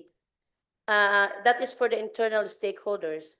I will also tap on look for the external stakeholders to support our project. Probably I will showcase the talents and the skills enhanced by the learners, so that they can support our project. For the parents, I should have proper communication, harmonious communication with them, so that there will be follow up at home, the practice in reading, so that there will be a continuous a practice or application of what they learned from the school. Thank you. Thank you. Thank you very much, everyone.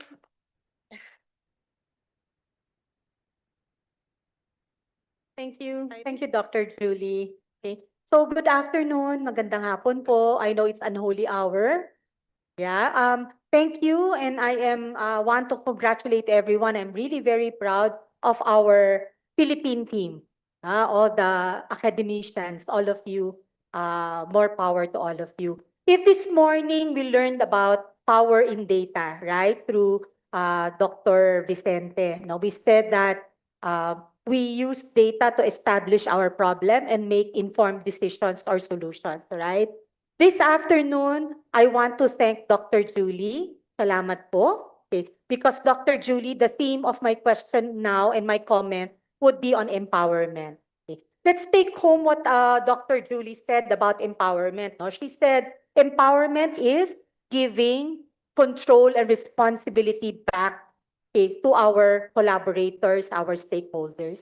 Right? So let us always remember that. I know, like in the Philippines, where poverty is a problem, it's a nationwide problem.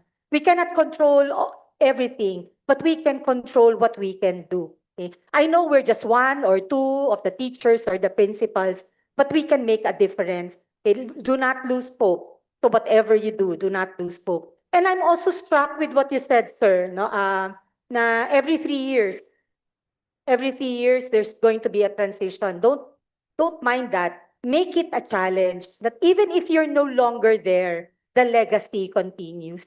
No? If your position or your solution is a very compelling or empowering, okay, you'd be able to do that. Okay, so that's the goal. Don't think short term, but think long term. Even if you're no longer there, that is your sustainability. Okay? Again, picking up from empowerment, we know empowerment is a component of transformational leadership, right? Okay. For us to be able to sustain our projects, we said we have to create leaders from our teachers, our students, and even the parents. Motivate and inspire them. So that's important. Okay? My dearest teachers, to all of us, we cannot spoon feed. We cannot spoon feed. Okay, that's clear, right? You might require them to do something like, I like the big loser thing. You would require me to lose 2 pounds, all right, for the month. You are mandating me. I will do it because you mandated, but that shouldn't be the case. Okay? I will do it not because I have to, but because I want to. So the one thing to continue with your legacy is what you should be thinking about.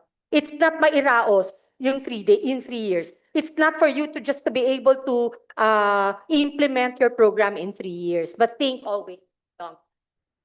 I'd like to cite some people that I truly found very impressive. Jeremy, Project BCBs. I'll be honest with you, sir.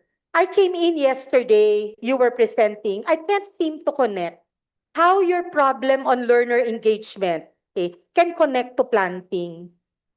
I was really, I was kind of confused. Because yesterday we said, your solution should of course be addressing the problem. Yesterday, sorry, I wasn't able to see that. But today, sir, I'd like to commend you. You were able to establish the problem. You said, lack of motivation, lack of purpose, 14.7% dropout. Wow, that is a story. That is your burning platform and you engaged me. I was listening. I loved when you said the solution is to create purpose and motivation. I think for everybody, all of us, think long term. So think purpose. Give me a purpose for me to continue losing 2 pounds in a month. Okay? Give me that purpose, give me that motivation, give me that reason. Okay? So I commend you for that. Your question, let us pick up from his question from Sir Jerry. He said, what would you like to do in school that will make you stay? You are empowering. You are giving your students that voice. You are giving them the accountability and ownership. You cannot spoon feed the planting. You cannot. But the long-term effect of it. Okay? I learned from Dr. Julie, development of life skills. Personal development is empowering. So for all of us, developing your teachers to carry on what you want them to do later on. That is transformational leadership. Okay? Alma, we also use grow in the bank. We also use that model. Very good. We also do kapihan. You are also very empowering, my friend, because you're giving the teachers the voice. When you said you listen to them, ano ba kailangan mo? Teachers, what do you need? Okay. And you help them learn on their own. Okay, so that is very empowering also. Okay? So to the rest of you, I just have one question maybe to some of you. So in your own word, okay, how will you empower to ma'am, big spender, ano, big loser? To ma'am, you are Irish. How would you empower the teachers to take control of their health issues and the solutions you are proposing, even if you're no longer there? Thank you, Mom, for that question. Teachers can be empowered to continue my top, even if I'm already out in that school, simply because they are well motivated. They are intrinsically motivated to be healthy and to stay healthy in order for them to retire healthy and to enjoy life after retirement. I'm sorry, it's difficult for us to quantify intrinsically motivated. All right. So what can we do? Maybe all of us can. I want to again to the point of Dr. Julie, if I may, developing them, making them realize what health means. Okay, so talk to them about good health. Talk to them about mental health, right? Educating them about it. Okay? Then you will compel them to lose weight. Okay? So you cannot just say, hey, I want to motivate you. There should be a way for you to do that. And we say knowledge is power, right? If you know the ill effects of eating lechon kawale, right? If you teach them these things, then you will motivate them even after your gamified big loser. To Ma'am Melinda, I also like your cleanup drive, builders project. How do you sustain that, ma'am? How do you empower the students that even if you're no longer there, they will be conscious of cleanliness, hygiene, and those stuff? the ESP bodies are there if ever I will be out. And for sure, they're going to continue with the contest using those heat map builders project. And for that, through our students, as they are going to have that in their day-to-day activities, for sure, there is sustainability and as well as empowerment. Okay, thank you, Ma'am Melinda. Again, if I may, knowledge is power. We said you teach them about cleanliness, you teach them about the other side, the ill effects of being dirty. Okay, and make them realize I have to be clean. You have to plant that seed in them so that they will continue doing it. Lastly, Miss Soul Kitchen, sorry, I forgot the name. Chinky, you hit my heart with the Soul Kitchen. But as we say, don't give them fish. Teach them how. So how do you do that? Actually, it was not stated there, but that is just an avenue it's a gateway actually for the students to stay in school because most of them actually are working. So the next step actually is to empower also teachers and students to work somewhere according to their inclination as suggested. Some of them actually are enrolled in the wellness massage. They know how to do the massage. And we accepted clients under the supervision of teachers, and they they accept service fees. Some of them also sell their products. There's like baking, and then they cook also. That's also one way also of sustaining them. Those are also inclined in agriculture. I'm still working on it right now because our region is investing so much on home gardening program and farm schools and GPP. So it's somewhat giving them an idea that if they do their activity in school, included in the activity in school, somehow whatever produce or that they could harvest will come back to them. So it's a way somehow of ensuring that they will stay in school and keep them off the streets. Yeah, and you think long term. So even after, they can Yes, bring with ma'am. them like whatever you feel that you teach them Yes, ma'am. in life. Okay, Yeah. thank you, my friend. And which again, I go back to Jeremy, just to close this. You use I want to use the wisdom of the planting because you use that to make them more engaged, make them more motivated. I'd like to use the wisdom of the grow. Sorry, I forget the name. Wherein I would want to say that you consider other skills that would be appealing to the children. You know, I would be interested if I like the activity, example, because maybe some people like planting, some people might like carpentry, maybe some into waste segregation or dieting or what have you. Appeal to what they like, okay? Appeal to that because that can also be sustainable. They'd be more passionate if they like. No, they will not do it because you want them to do it, but because they like and they want to do it. So I close here. I have to go. Thank you for having me too.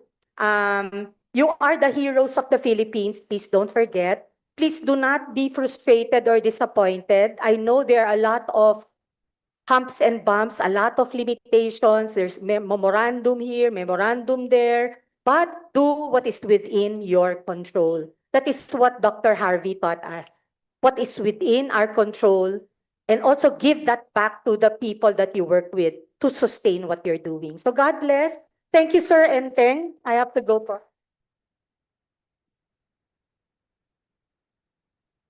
So before you go, just have a seat. So I just wanted to emphasize one thing that Ma'am said. So I think the teachers, because we have been focusing on, we've been, Sir Francis, how are you? Yeah. So Sir Francis, you remember from Mega World? So he's joined us today. So hi, sir. Yeah. The chief data analyst. We visited his office and he showed us the perfect timing. So in the program that we're doing, we've been focusing on leaders, but we've not been touching on teachers. But in this group, some of you have talked about teachers, Ma'am Alma. I don't know if you recall the EDCOM report, the book #1.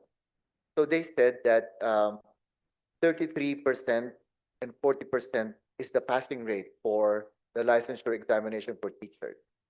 That's the lowest passing rate for all the board exams in the Philippines. Also, from 2012 to 2022, 77 higher education institutions who provide Bachelor of Science in Education and 102 higher education institutions that provide Bachelor of Secondary Education.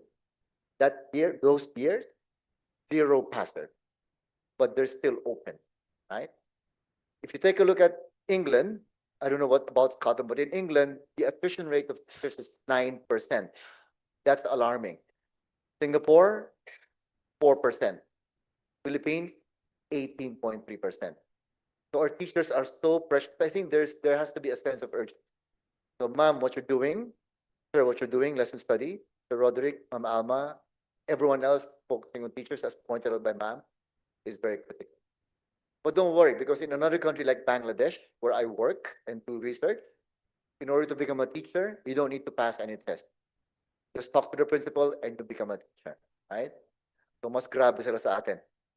But they might overtake us if we are not careful. Right? So, but that's something for us to think about. Sense of urgency. Again, warm up round of applause for our batch.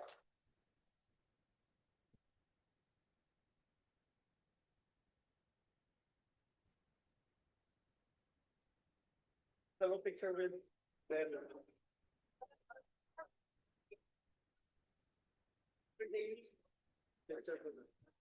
Okay, thank you so much for providing feedbacks for our second set of CSL presenters. Ma'am Eileen Reyes, the first Vice President and Academy Head of Security Bank Corporation. Dr. Julie Harvey of the University of Glasgow. And Dr. Vicente Reyes, our very own mentor and critical friend. Thank you so much.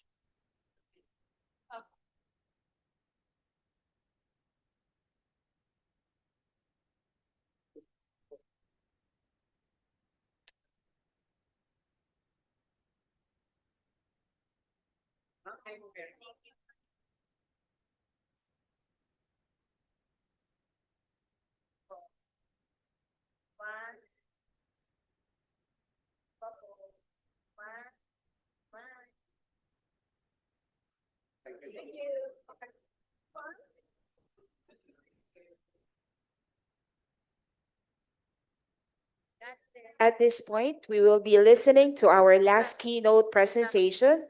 Our critical friend, Associate Professor Dr. Vicente Reyes from the University of Bristol and his research team. The title of the third keynote presentation, Tech Lead at VUCA, Addressing Hunger, Absences, and School Outcomes Through Technology Transformations.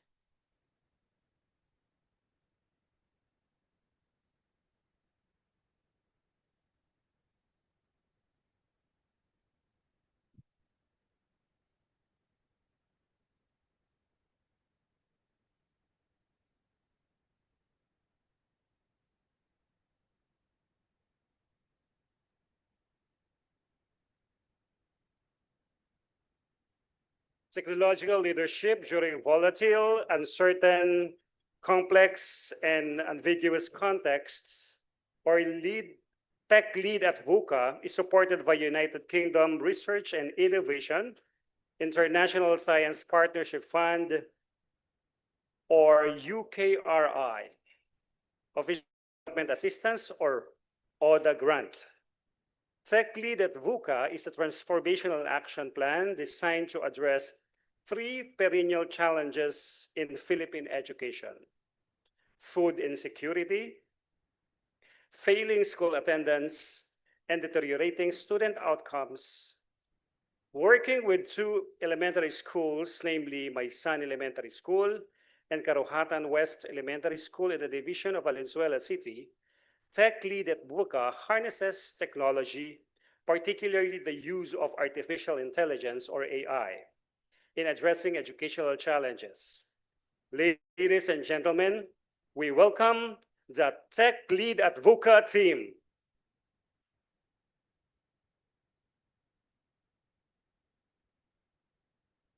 Good afternoon, everyone. Before I proceed, I just wanted to acknowledge the presence of some of our dear friends. Professor Lee Hyung-kyung. She's with the Far Eastern University. Sir Francis Viernes from MegaWorld, Chief Data Analyst. Right. So I have a research team. We were funded by the United Kingdom's Research Innovation International Science Partnerships Fund, UKRI ISPF, and the project that we did was Tech Lead at VUCA. I have two of my colleagues here, Fergie, who is the project manager, and Liza, who is one of our research assistants, and they will be telling you the project that we undertook, right? This is my transformational action plan, right? So if all of you had your taps, this is my tap together with my colleagues. So now is the time for our participants to judge us, right?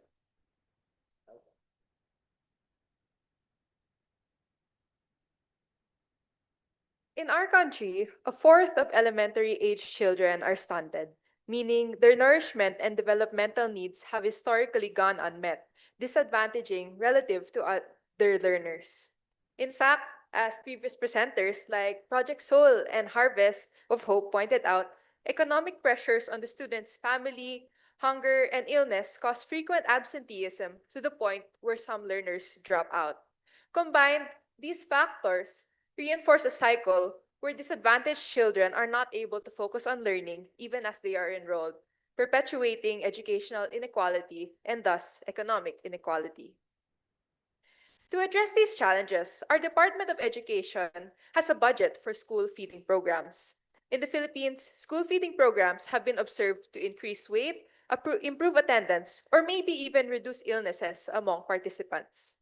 One of, if not the best run of these school feeding programs is Valenzuela Cities, conducted in partnership with the Ateneo Center for Educational Development. Here in Valenzuela, central LGU-wide kitchens prepare daily meals, which are delivered back to schools. At these schools, a feeding coordinator hired by the LGU facilitates the meal, monitors the attendance of participants, and facilitates the whole thing with the help of parent volunteers. The program is so successful that this yields high rehabilitation rates from 86 to 91% compared to other similar programs. And by rehabilitation, we mean that students who come in with a wasted BMI are rehabilitated to normal BMI by the end of the year. Cleanly surpasses the DepEd's target rehabilitation rate of 70%. So this is already great, and we know this because the DepEd requires the schools to gather a lot of data. This includes daily feeding attendance, their BMI for age at the baseline, at the mid-year, and at the end of the year. So all of this data gets collated and submitted in a year-end and mid-year report. So these reports are good for evaluating the program by the end of the program, but what if we could be responding now? What if we didn't have to wait for months to know if an individual student is not on track to a normal BMI? If we could detect in real time which students are falling behind while it's still early enough within the program to act? What if we could do pattern detection for multiple outcomes like feeding, attendance, or even grades, and the relationships between them so that we can intervene long before the final grading or measurement? This is where advances in AI, predictive analytics, and machine learning come in. These technologies are increasingly being used in education, not just as large language models, as you see with ChatGPT, but also to do things like identify students at risk of failing or digitalizing and improving data collection on attendance, etc. So what these technologies are doing here is to analyze large amounts of data in short amounts of time, something that is not feasible using traditional methods. They allow you to extract insights or find your point of action in a flood of information. So what we at TechLead at VUCA wanted to do was to apply these capabilities to public education, giving stakeholders the ability to make data-driven choices even on limited resources. To pilot this vision, we partnered up with two schools in Valenzuela City, Maisan Elementary School and Karuhatan West Elementary School. To talk more about the project, let me give the mic to our project manager, Fergie.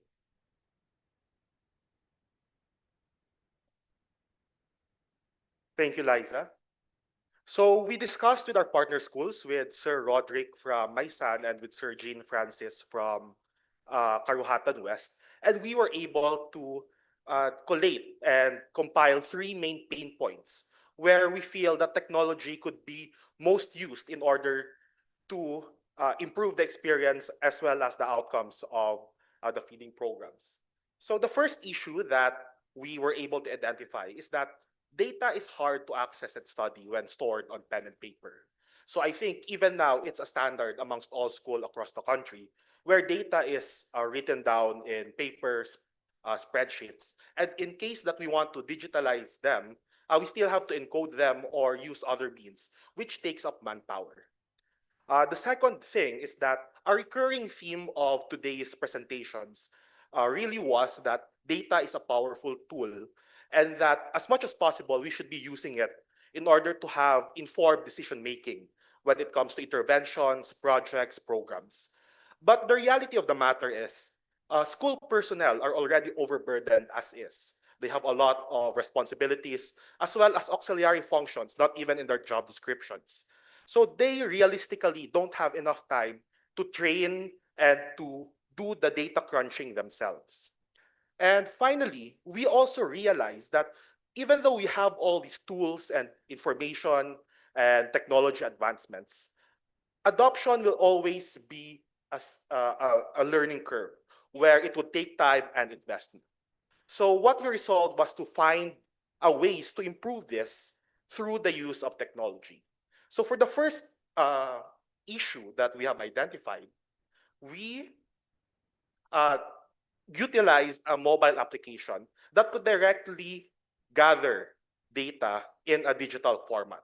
So we created a mobile application for both Android and iOS phones, which is already prevalent in use by the teachers and the feeding coordinators and other personnel at the schools. This would help the schools and the personnel gather data directly into a centralized database. Second is that we utilize AI, machine learning and predictive analytics in order to do the data crunching for our teachers. This means that there would be less investment or less time spent on the teachers on the data itself, and they could focus that attention elsewhere, such as in the actual intervention or programs held by the schools. And finally, we sought to create a familiar portal where all of this could be accessed from. And we already know that DepEd, for example, use LIS dashboard. So we aim to create a similar platform in order for it to be familiar and have less learning curve for the users. So this is the entire implementation concept of TechLean at VUCA. We have a data terminal at the smartphones, which can be used by the feeding coordinators, the teachers, and other volunteers in order to input the data. We have an AI model created by data engineers and data analysts, which could be deployed instantly and can be used without further training or further investment from the other volunteers. And finally, have a centralized dashboard interface, which integrates all these different components and make it accessible into a single point of action. So for the first, we have a mobile app. So it works by using QR code scanning for attendance with a user-friendly interface for teachers and other school personnel. And what it allows is that it has real-time data logging and syncing. So traditionally, what we have when we are tracking attendance is that a volunteer might have a clipboard with a pen and a paper, and they have to mark that individually. And usually there are issues that, of course, since it should be in a single place, that means only one person could be taking data at a time. But with a mobile app, with a sync database, what we can do now is we can actually have multiple volunteers taking data at the same time, and it makes sure that it is accurate and logs other information such as time, date, as well as you can easily see who are the students and beneficiaries who have not yet logged, and you can see that instantly at real time. The next is a dashboard, which have student and school level views. So from all of the data that we have gathered, you can all see that in a single dashboard accessible to our stakeholders. So for example, a principal might have an overview of all the information that was gathered by the volunteers. Meanwhile, the school feeding coordinator can track the data that has been gathered to make sure that all information is present. And we are even planning in the future, maybe, to have a public view so that stakeholders, policymakers can actually access the data in a single place and make informed decisions as well, so that we don't have siloed data that are just stored somewhere and never to be seen again. And importantly, we also added a function to actually export reports in an Excel file, which is the most common way that schools are submitting their data to, for example, the DepEd district or to other stakeholders. So by doing this, what we are trying to do is that this should not be an added thing that the teachers or the personnel have to do. This should replace what they are doing already while still adhering to the current constraints like formats and other SOPs, protocols that they have to follow from the administrators. And finally, we had an AI model with a predictive capability, which analyzes historical and real-time data and can flag student at risk for absenteeism, undernutrition, and academic decline.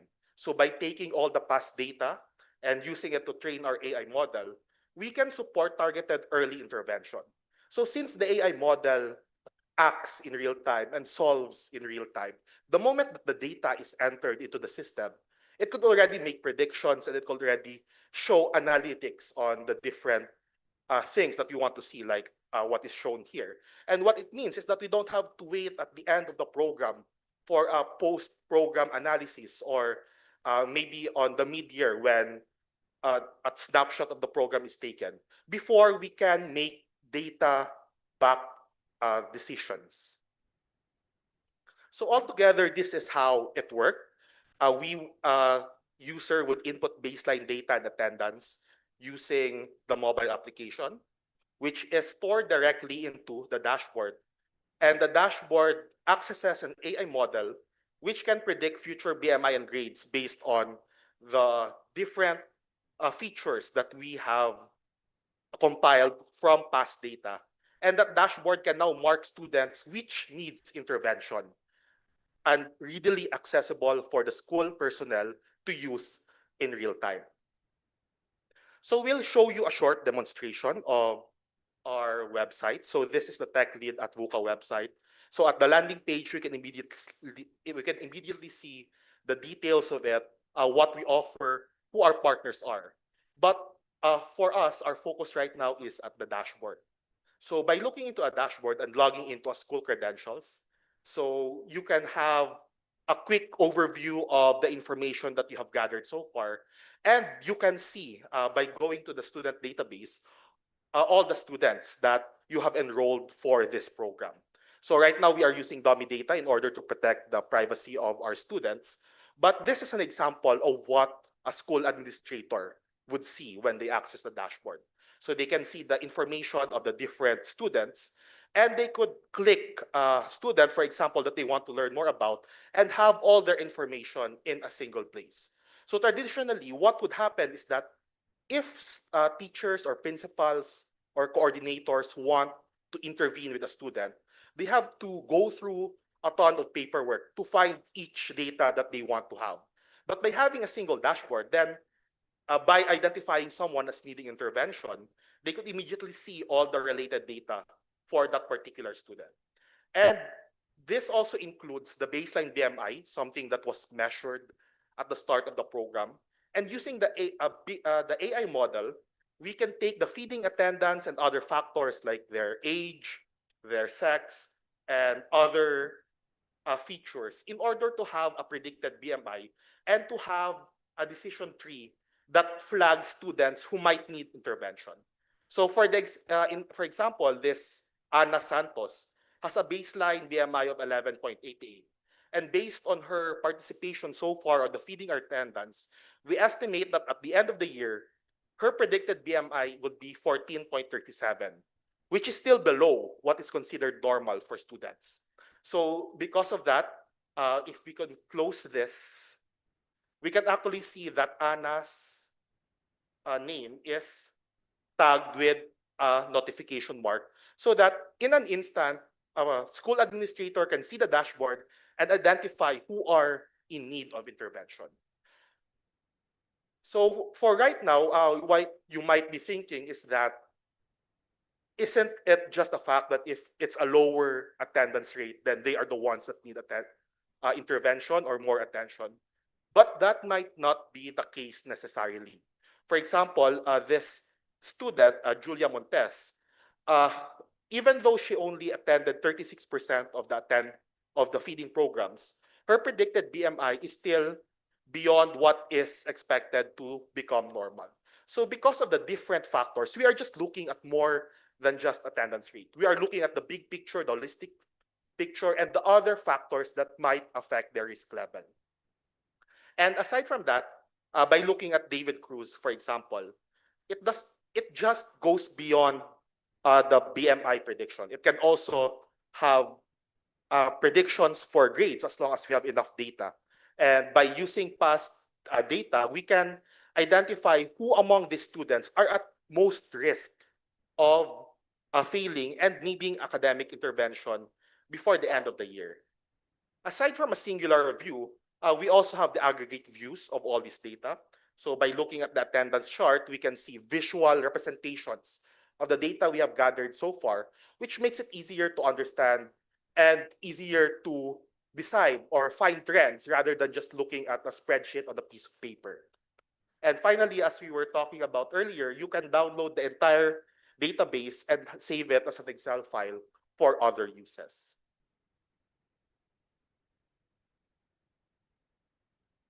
So going back, what we really are trying to do with TechLead at VUCA is to improve the flow of information analysis. So right now, what we have is like a waterfall of information analysis. We start with planning, execution, data gathering, compilation, analysis. Then we can get to action. And usually that means that we can only take action by the end of the year.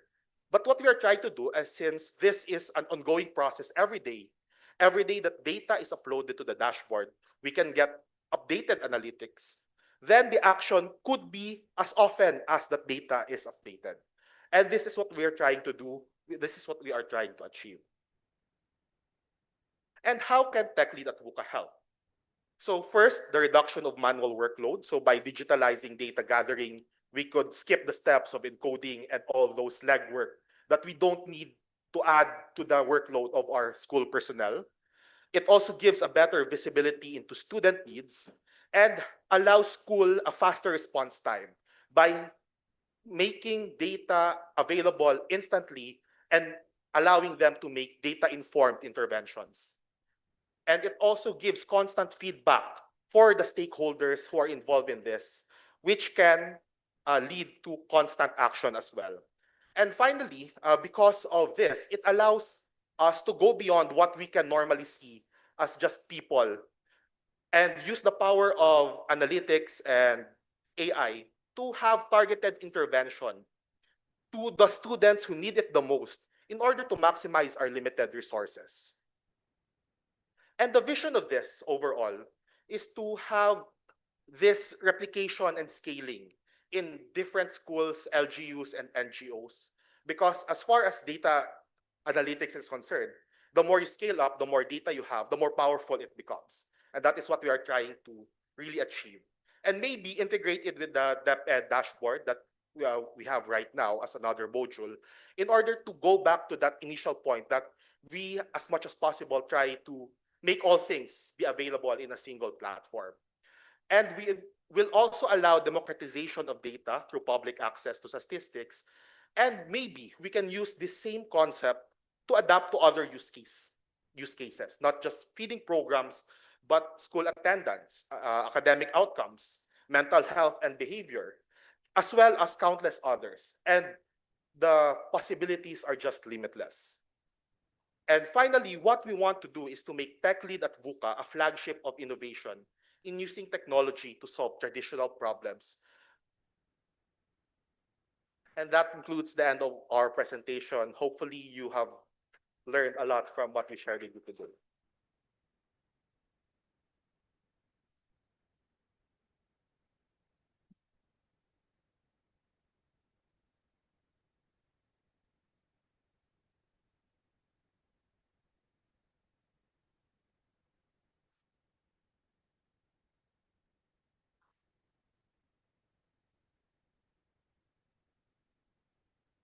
Wow, thank you so much. A round of applause once again to our tech lead at VUCA team, headed by our critical friend, Dr. Vicente Reyes, Sir Fergie, their project manager, and Ma'am Liza Ko. Thank you so much. We would like to extend our heartfelt thanks and recognition to this team for addressing hunger, absences, and school outcomes through technology transformations. Your valuable insights have shed light on how technology can be a powerful tool in addressing critical challenges in education.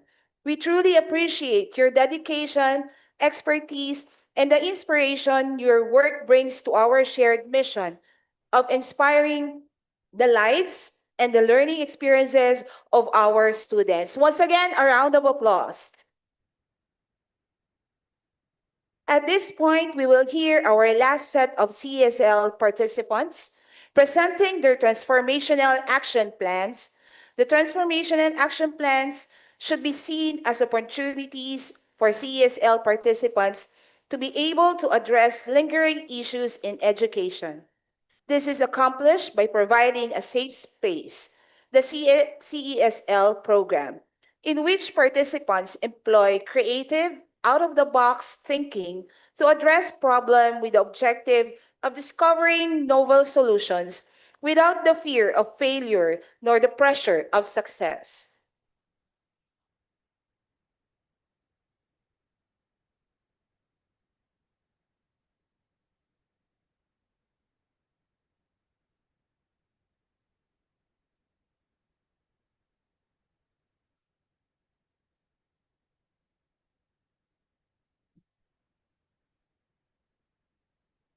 Good afternoon, Loida Aluan from Jose C. Pastor Memorial Elementary School, Batangas City, Region 4A, Calabarzon.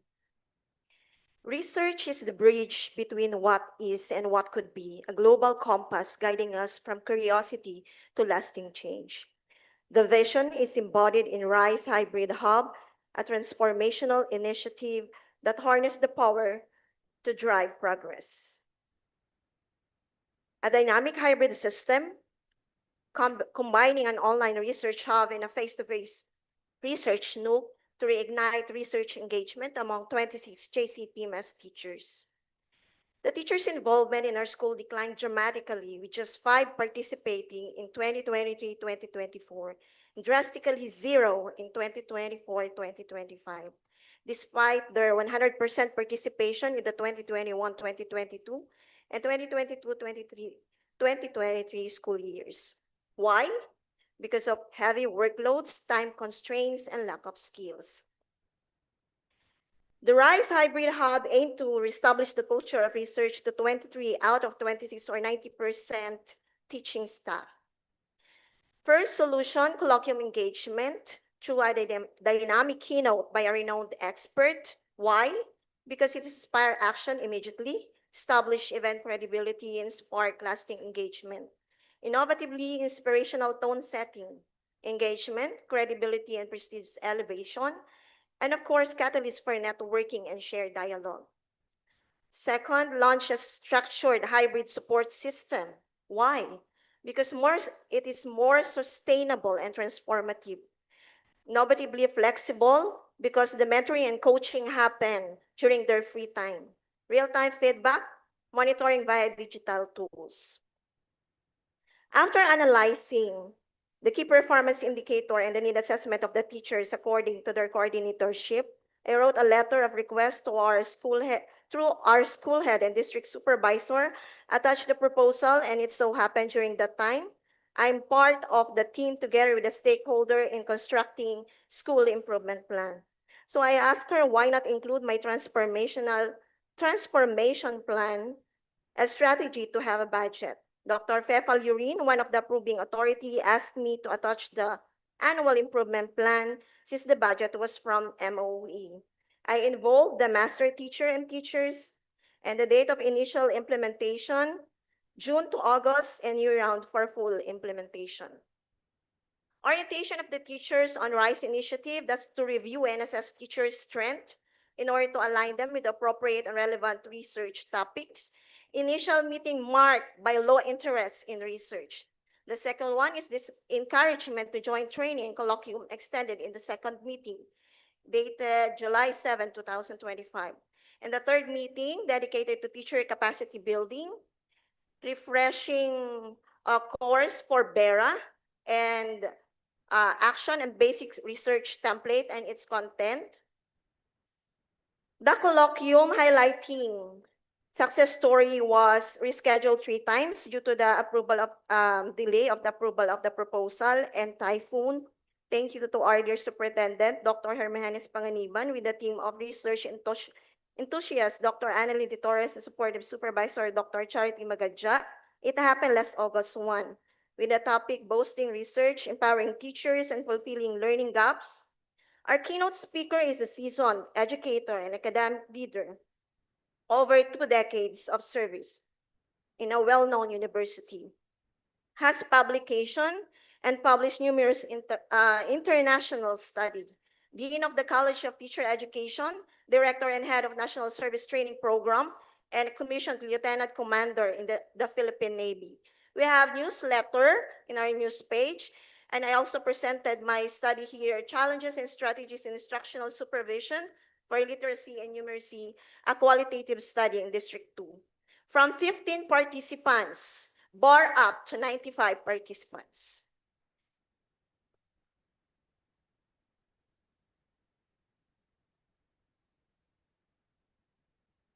Okay, that's our resource speaker. Empowering teachers. So this, I created a RISE hybrid hub where teachers post the research proposal for real-time feedback. We have JCP MES Research Hub, where all research talks, slide deck, guidelines that will serve resources guide in crafting their proposal. The sample technical notes for a teacher. So the outcome from 0 teacher to 26 teacher or 100% already work collaboratively with their action research proposal. And as a matter of fact, 4 of them were already at the division office for validation. I also have testimony.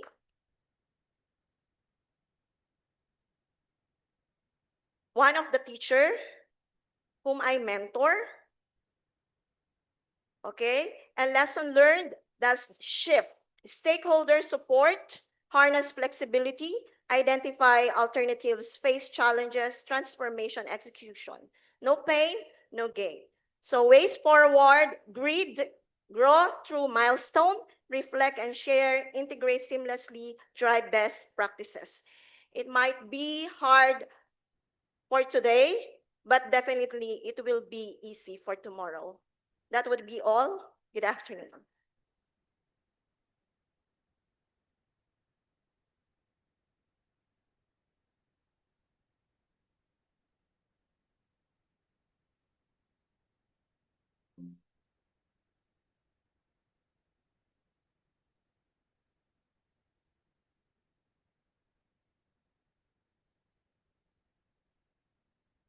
Good afternoon, everyone. I am Louis L. Alvarez from Lemery Pilot Elementary School, Division of Batangas Province, Region 4A Calabarzon. It is a privilege to present to you my transformational action plan titled Say Husay ni Teacher at Learners, Enhancing Science Performance through Collaborative Lesson Study in Grades 4 to 6. This project is rooted in a deep belief that when teachers grow together, learners grow with them. Through the collaborative lesson study approach, we empowered our grades 4 to 6 teachers to co-create, observe, and refine science lessons anchoring in the process of research-based strategies and learner-centered practices. Today, I'll be sharing the journey we worked together from planning and collaboration to implementation and the meaningful outcomes we've seen in both teaching quality and student performance. As seen in the baseline data, science has consistently recorded the lowest performance based on the results of the National Achievement Test. I guess one contributing factor also is that 60% of the science teachers are new teachers in grades 4 to 6 that lack or who lack sufficient content knowledge and pedagogical competence, pointing to the need for targeted professional development activities. These challenges gave rise to the Sai to elevate both teaching quality and learner achievement in science. To address the identified challenges, we implemented solutions that not only to close performance gaps, but also to foster innovation and sustainability. At the core of our approach is the collaborative lesson study in science, where teachers jointly plan, observe, and reflect on lessons to strengthen both instruction and learner outcomes. We plan also to integrate Kapamilya sessions wherein it's collaborative learning conversations over the cup of coffee. As I mentioned yesterday, good discussions, strengthening partnership can happen over a cup of coffee. We also plan to strengthen the use of contextualized and interactive learning materials and optimize our science and computer facilities or laboratories to support more hands-on, exploratory, and technology-enhanced learning experience. Our implementation plan was carefully laid out to ensure clarity, collaboration, and sustainability. We began by aligning this initiative to our SIP. And of course, other activities are already rolling and expected to be extended to other schools for sustainability of the said project. We conducted planning and at the same time launching of the program, including the TOP, our SIP program, including the TOP, to advocate this and tap support from our stakeholders. We conducted, of course, orientation to master teachers and science teachers to know the lesson study. And at the same time, during the implementation of the collaborative lesson study, we had our first tryout to gather feedback from the students and teachers, which allowed us for the refinement of the lesson. Of course, following the first tryout is the feedback and reflection to really know what to do with the improvement of the first tryout. And the second tryout, wherein the team proceeded to improve the lesson plan and to go on again with the classroom implementation, which focused on the refining instructional delivery, whether the adjustment made had positive impact on student engagement learning. Here's the snippet of the first tryout and the feedback generation.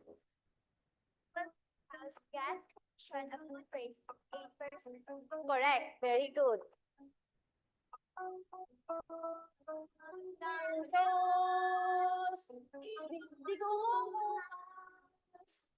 And loss. It includes appreciate the importance of food conservation.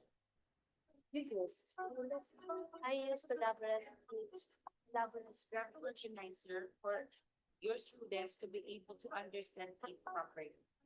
Congratulations. So the data shows number of learners mastering skills increased significantly from 57% in the first tryout to 81% after the feedback and self-reflection in the second tryout. This improvement highlights the positive impact of collaborative lesson study process on student learning outcomes. The goal is to achieve 75% and above mastery in quarterly exams, and of course, the long term, which is the National Achievement Test in Science. Lesson study in science is important because it allows teachers to plan, observe, and improve lessons together.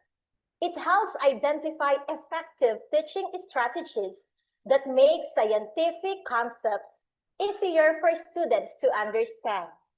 Through collaboration, teachers can continuously enhance the quality of science education. Of course, in this slide, you can see some of the insights of the teacher observed regarding the transformation perceived in the pilot implementation. So, true transformation in education begins with empowered teachers, open collaboration, and a culture of continuous learning. This experience underscored the importance of adaptability, sustained coaching, and localized support systems in achieving long-term educational change. So given the analysis through SOAR method, given the strengths, opportunities, and aspirations that you can see, Project Sayhusay would like to achieve the following results, like improved student outcomes, professional growth, replicable model, and of course, a stronger learning culture.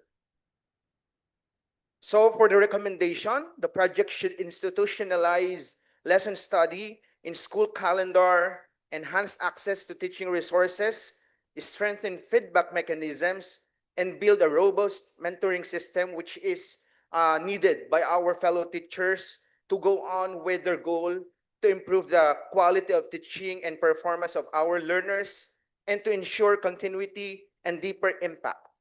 And before I end, let me give this quote: to accomplish great things, we must not only act, but also dream, not only plan, but also believe.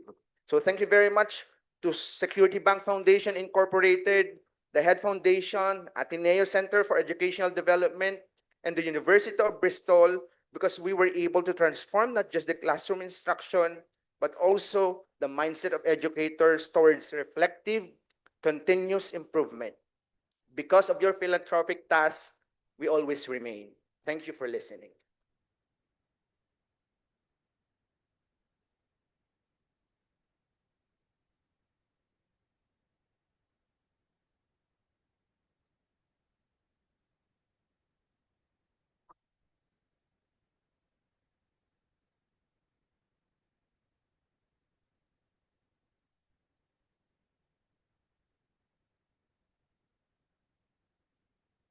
Reimagining learning spaces for future-ready learners. This project is to address the highest priority areas in our school improvement plan, which didn't seem feasible until my exposure to SBFI and this level of leadership training. For our school context, the school used to be an extension campus for special program in the arts alone, and from 2010 to 2019, it catered only 33 to 260 students per year. And then in 2019, it became a standalone secondary high school, and it has now become the third biggest secondary school in our division. And that all too sudden and overwhelming increase in student enrollment created a plethora of problems for the school, especially because it only received its MOOE in 2001. So right now we are wrestling with 15 years in backlog in school repairs on top of other problems. So this year, our APP targeted the water and plumbing repairs in the first quarter, and then the repair of 23 toilets from April to December. Now, looking at this timeline alone would give us the idea of how difficult it is to really address structural concerns. But I also cannot afford to just wait for the next budget cycle, because in life as well as in learning, help delayed is always help denied. Fortunately, SBFI reached our boondocks, and I got to observe how they work. And I saw how they do not just donate buildings, they also capacitate multiple agencies to share the burden and then break down the overwhelming challenge into manageable, actionable steps. So this transformational action plan, in a nutshell, is simply to strategize the provision of the dynamic learning spaces that we need in school. Just a caveat though, this doesn't make my problem easy. Just to make it clear, but it did give me lens to see it as something far difficult, far less difficult. For example, we will be defending our championship this Sunday in the biggest cultural stage in Mindanao, the Kadayawan Festival. And the way we approached it is we broke down the needs into manageable parts according to sources of funding. And then it became far easier for me to lobby. Dr. Vicente also suggested to use our strengths to leverage for critical solutions. Now, just for comparison, in our LGU, the 72 schools are only given 5,000 brigada donation every year, and yet the LGU is also willing to invest 1 million pesos for a festival.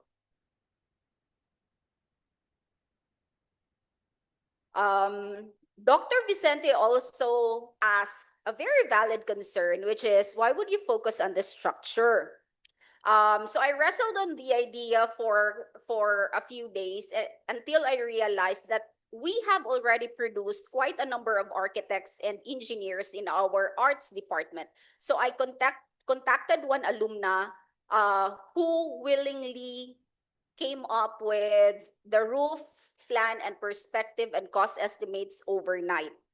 As you can see, it's a 1.2 million project. This building, this roof repair alone would cost us 1.2 million. But if you break the cost down, we can get about 800,000 worth of log donations from DNR.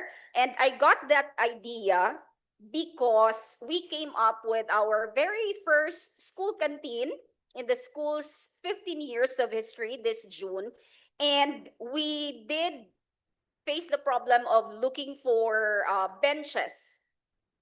Now, this canteen is now purely a laboratory for entrepreneurship, food processing, economics, and food and beverage operations. I'm not saying this is going perfectly well right now because last time I checked, the students' ice cream finally looks like ice cream, but they still don't taste like ice cream. I'm just saying that they finally have a hub to experiment and craft their products. And I also believe that that is what school is all about. Also, something I learned from our industry visit in Mega World is to automate anything routine because the data that you can mine would be very helpful in crafting your school improvement projects or innovations. Now, our system for inventory and sales, as in our students buy from a tablet, was actually crafted by one of our teachers who has mobility issues because she suffered from stroke when she was in college, but apparently she's very good at computers. We also need to examine our values as mentioned the other day. And I honestly believe that life as well as learning is Maslow before Bloom. We need to produce the needs first and then learning will come organically later. This was my classroom. Our arts and design track actually needs 6 laboratories, but I managed to redesign my classroom to be able to offer all 6 art forms. And if I can do that as just a regular classroom teacher, imagine what I can do as a school leader with all these resources. Now, it's very important to also include the parents in this endeavor because when I did the cultural mapping for our special program in foreign language last April and May, I found out that we have 2,572 adults in our barangay who are unemployed, and 2/3 of our parents at school fall in that cohort. Without addressing the equity and social justice issues, I also honestly believe that meaningful transformation is not possible. So I brought my teachers with me for this project to be iterative. At the end of the day, this is their accomplishment. You can see me doing the legwork in the beginning, but they are the drivers of this project. This is their accomplishment. It's also important to involve the students because after the repair of our 5 toilets, it was vandalized the next day. Good thing we have already capacitated the student council and the school watching team who are presidents of all the clubs in school, so they help police the area. This was before. Thank you.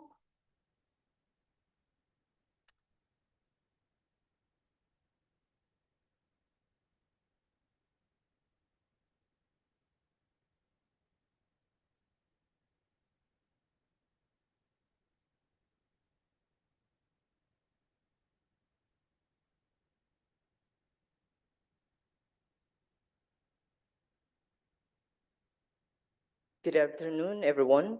My name is Jose Buut from Danao City, Cebu.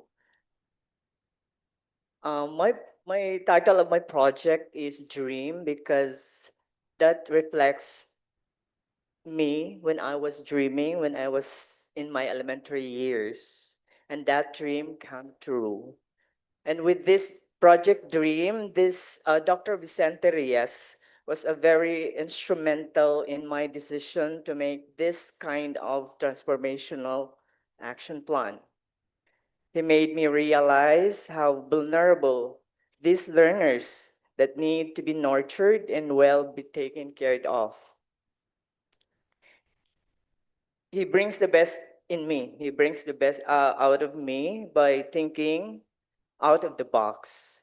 And this project Dream, when I was in my elementary years, I used to be also a non-reader. And this dream, because of a one teacher, he made this dream come true. The talent that I have in dancing, he opens a stage for me. And this stage will be given also to my learners in my school so that their dreams will also be come true by using the multiple intelligences approach. So without much ado, the project Dream is a developmental reading engagement using multiple intelligences, aims to help diverse learners to cope up with the basic reading skills using the multiple intelligences theory of transformational approach.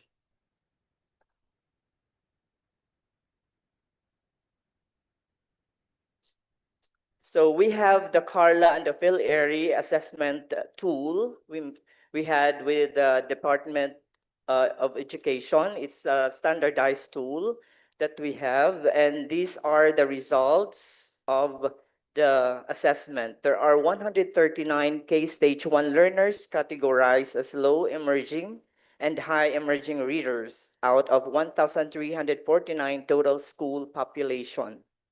There are 82 K-Stage 2 learners categorized as frustration level readers out of 1,349 total school population. For the situational analysis, we have the K-Stage 1 learners, that's grade 1, 2, and 3, categorized as lower emerging, comprises 10% of the school population, which is 139 total out of 1,349.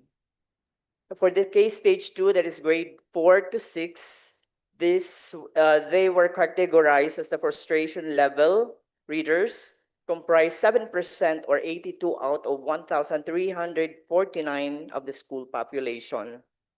The solution to this problem is the problem of developmental reading in diverse learners can effectively solve by implementing a transformative approach using theory of multiple intelligences. For the rationale, the transformative approach in developmental reading through multiple intelligences theory is a pedagogical strategy that moves beyond traditional one-size-fits-all methods. It recognizes that the diverse learners possess different strengths and learning preferences, and it leverages these strengths to improve reading comprehension and engagement. For the innovative features that it's still ongoing, we will develop individualized intervention plan that is tailored to address specific learning needs and styles using multiple intelligences. Create a digital learning profile that captures each student's strengths, interests, motivations, performance data through MI assessment, and promote multidisciplinary collaboration of school, performing arts, and school clubs that will cater the diverse learners in the development of their strength that enhance their reading abilities or as result or outcome. So this is a solution implementation plan, activities, timeline, and resource needed, and the stakeholders' engagement or roles. So this is an ongoing still. And then this one, the evidence of transformation in progress. We have conducted PhilErie, Carla assessment. We have conducted parents and teachers conference. Then we assess learners' multiple intelligences, strengthened clubs, school clubs, and classroom differentiated performance activities. And let me show you a video. Please, ma'am. Thank you.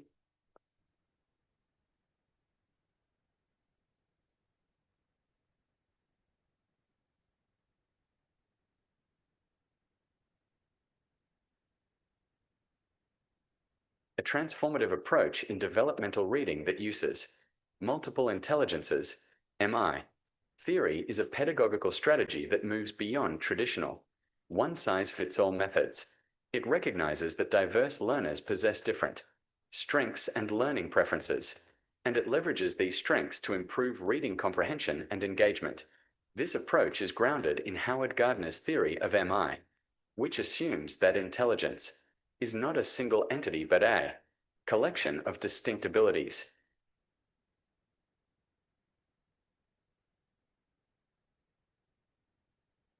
So with the school clubs, the sports, we have dance clubs, we have art clubs. We have strengthened that one so that all the children will enjoy as well as they are learning, right? They learn as well as they enjoy as well.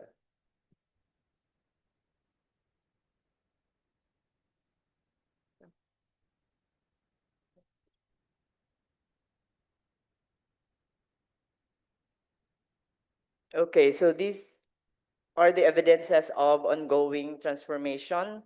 We don't have still yet the output, the outcome, and the impact because it's still ongoing. And the reflections and insights about this MI approach, integrating multimodal educational approaches for innovation, fostering cross-curricular connections, offering more accurate and holistic view of a student's progress. The opportunities we have here provides a framework, and for the challenges, significant demand on teachers' time and resources. And for the threats, the pressure of the standardized tests like the NAT, the ELNA. So if we keep on having that MI, so we don't have to, the the traditional teaching learning process still be employed because of this.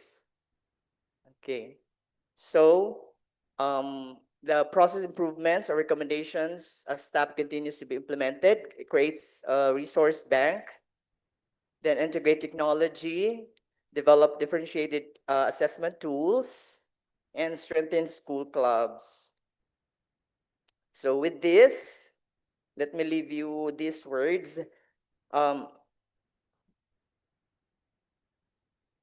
The more passionate a child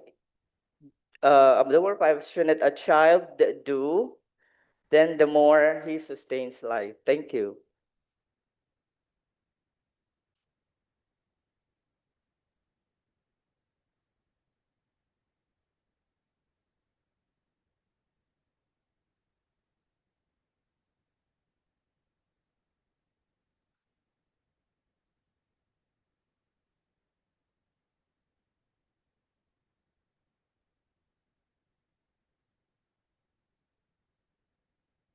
Okay, good afternoon. Magandang buhay, mabuting tao.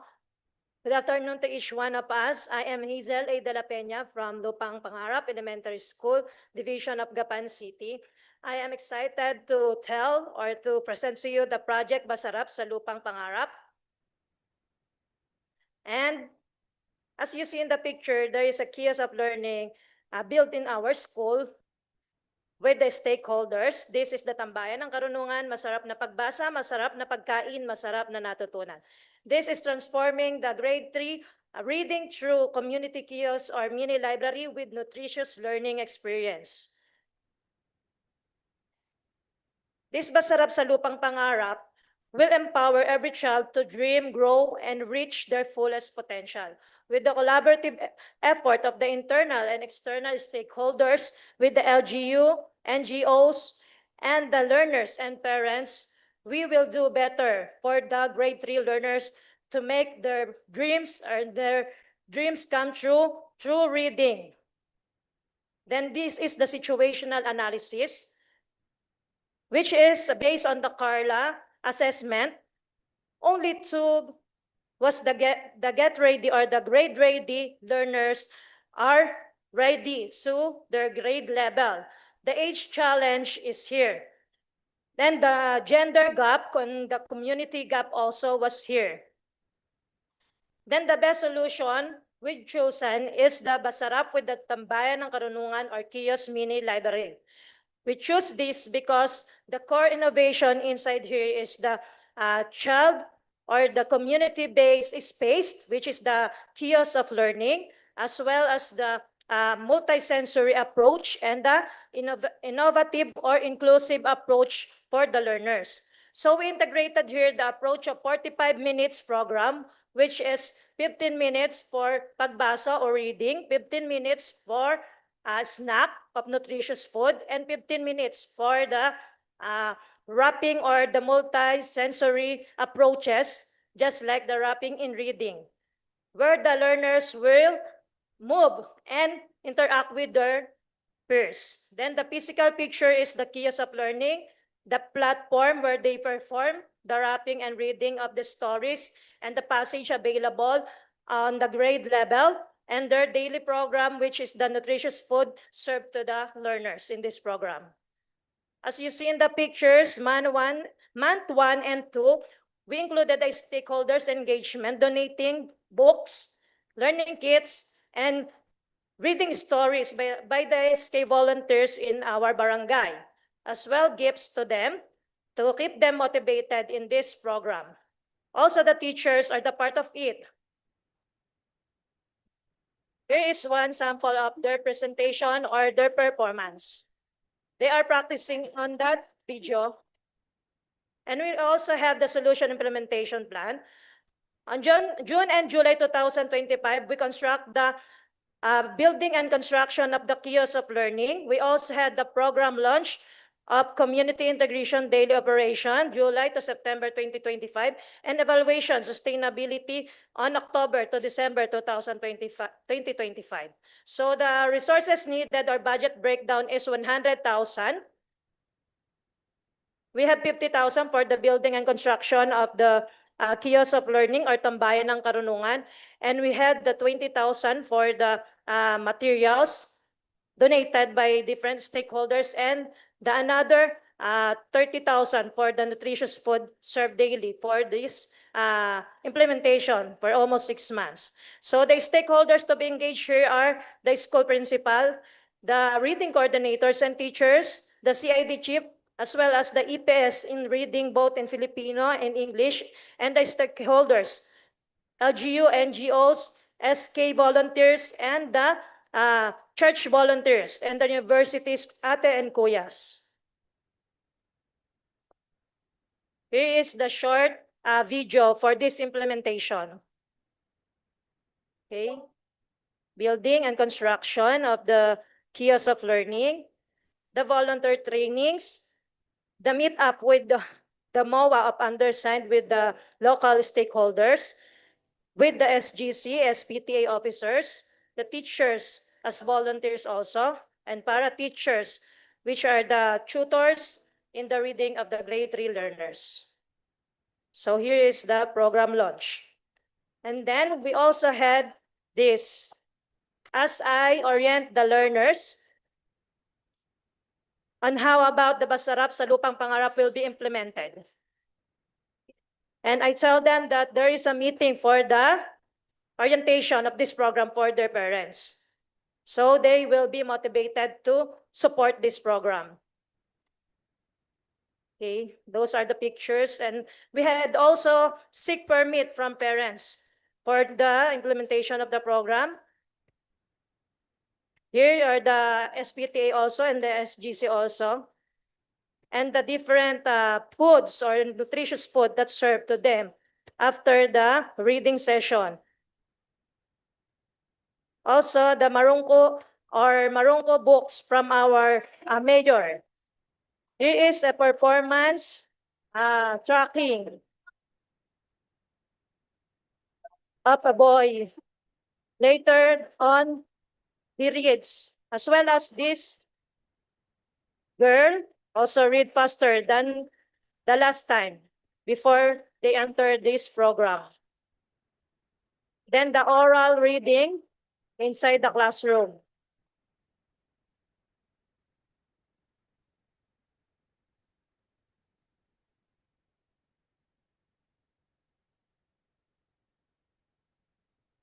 Okay, here is a practice performance for their rapping with their stories. That is the final stage performance beside the kiosk of learning.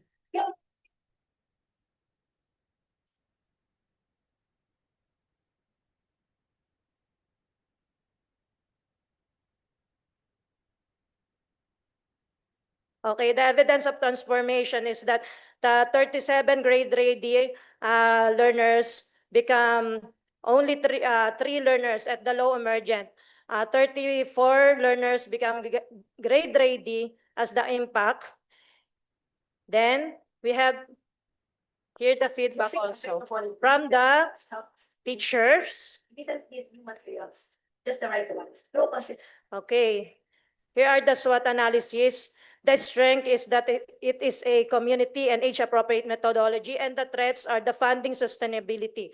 So the process improvement, develop mobile apps, create standardized volunteer training modules, establish recognition system for consistent volunteers, implement monthly community feedback sessions, and partner with more schools. So the lesson learned here is the collaborative leadership is essential, holistic community-based approaches work, and community ownership drives sustainability. And that's all.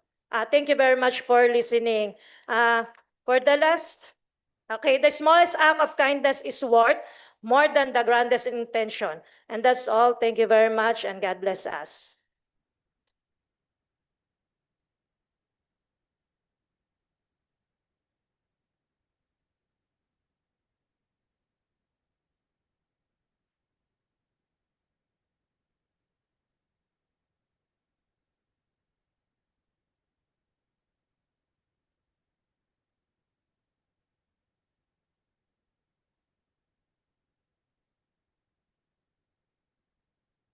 A blessed day, everyone. I am Laura Delcy Hecalao from Santa Cruz Central Elementary School, School Division of Laguna, and I am pleased to present our transformative project entitled SCCS Smart School Market, Grow, Learn, and Share. Santa Cruz Central Elementary School faces a learning challenge. Based on our latest assessment on Carla and Arma, only 13% of our grade 3 learners are meeting grade level expectation in numeracy and 19% in literacy. This learning gap not only affects academic performance, but also impacts learners' confidence and readiness for higher order skills. This urgent concern calls for a meaningful and real-life learning intervention.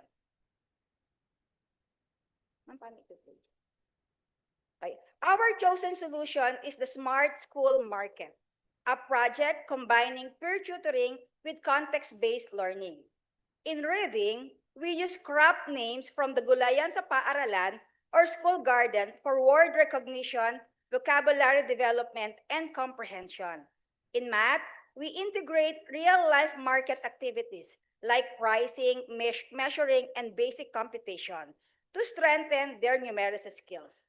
The innovative features of these projects are peer tutoring, context-based learning, market day experience, and holistic skills. For the pilot testing, for the pilot testing of the project, we worked with 10 grade 3 tutors and 10 grade 3 tutees over an 8-week period. The activities and timeline are as follows.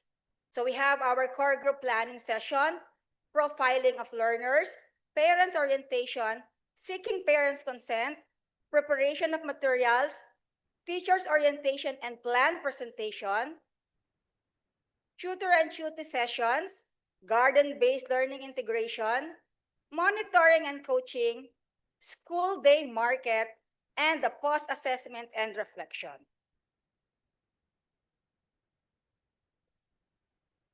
Okay, the resources, our budget breakdown, and stakeholders engagement are presented on the slides. Now, for the evidence of transformation, we had the garden visit.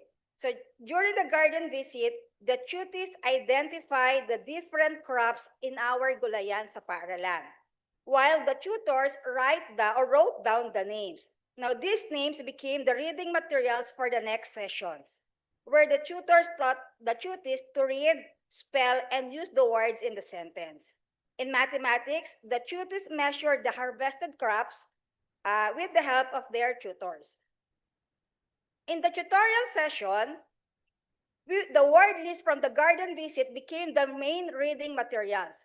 Tutor guided tutees through reading, spelling, and sentence construction exercises, reinforcing vocabulary that was meaningful to them. For numeracy, the measurement from the harvested crops were used to solve math problems, practice basic operation, and understand units of measurement, making the lesson relevant and easy to understand. Market Day was the highlight of the activity or the project, where learners applied everything they had learned. Using the same crop from the garden, they priced the item, computed totals, gave chains, and read signages. These real-life scenarios allowed them to experience handling transaction, budgeting, and customers' interaction, skills that combine academic learning with life readiness. As a midline assessment results from the tutees showed improvement both in literacy and numeracy scores. The hands-on approach and peer support helped learners become more confident in reading, spelling, and computation. These results affirm that learning becomes more effective when it is engaging and relevant. Now, here are some of the testimonies of our tutors, parents, and teachers. Ay, paano po ipi-play? Magandang araw po. Ako po ay natutuwa at nagpapasalamat dahil nakasali ako sa programa kagaya nito. Marami po akong natutunan sa mga activities na ginawa. Na-enjoy ko po ang pagpunta sa garden. Nakatulong po ito para mas gumaling ako sa pagbasa. Salamat po, Ma'am Del, at mga kaklase sa ilang pinagsamahan. Ang project market ay nagbigay sa akin mas naniwala sa kaya na magtuturo at mga magkahapon using skills sa tulad ng grade 3 na nahihirapan sa magbabasa. Naging kaibigan ko din ang aking tutee at ito ay mag-iiwan ng masayang karanasan pa.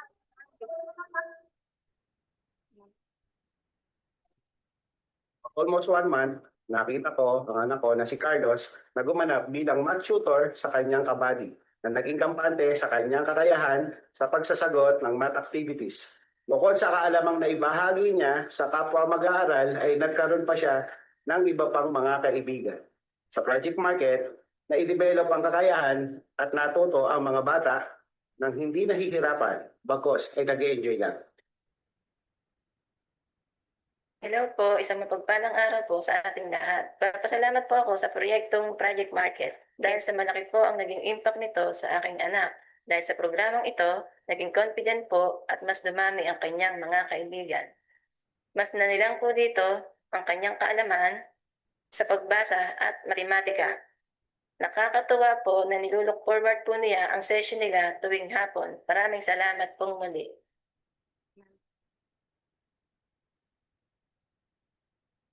Many students struggle, some with reading fluency, others with basic math. But just like planting a garden, we started small. They read about plantings, measured plants and its fruits, and track growth. Students who once hesitated to read aloud gained confidence together with their study buddies. This program proved that with the right support and a little creativity, every student can grow strong roots and reach new heights. Thank you for giving us this opportunity to grow, learn, and share. Okay, based SCS market proves that when based from the testimony that shows that beyond grades, the project inspired a positive attitude towards learning. Now, SCS Smart Market proves that when learning is enjoyable and connected to real life situation, students became more engaged and motivated. Peer tutoring combined with contextualized hands-on activities like garden visits and market day made literacy and numeracy less intimidating and more exciting for our learners. With that, maraming salamat. God bless everyone.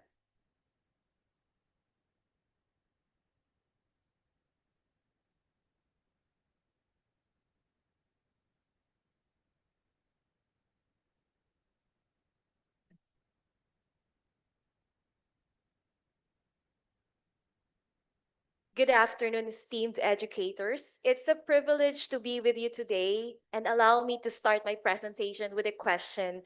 If we teach in isolation, can we truly expect our students to thrive in collaboration? I'm Rennie, and I invite you to rethink how we work so our teachers and students can learn better together. Ilocos Norte College of Arts and Trades serves 3,878 students across a diverse range of technical vocational education programs. Within the senior high school alone, we have 1,554 learners enrolled in both academic and technical vocational and livelihood tracks.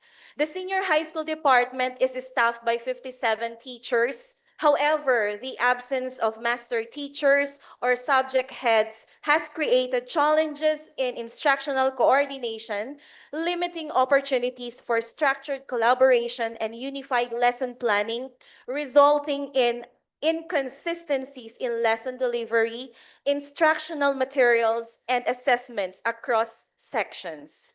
To illustrate the strain more clearly, there are 11 senior high school teachers responsible for teaching 40 sections.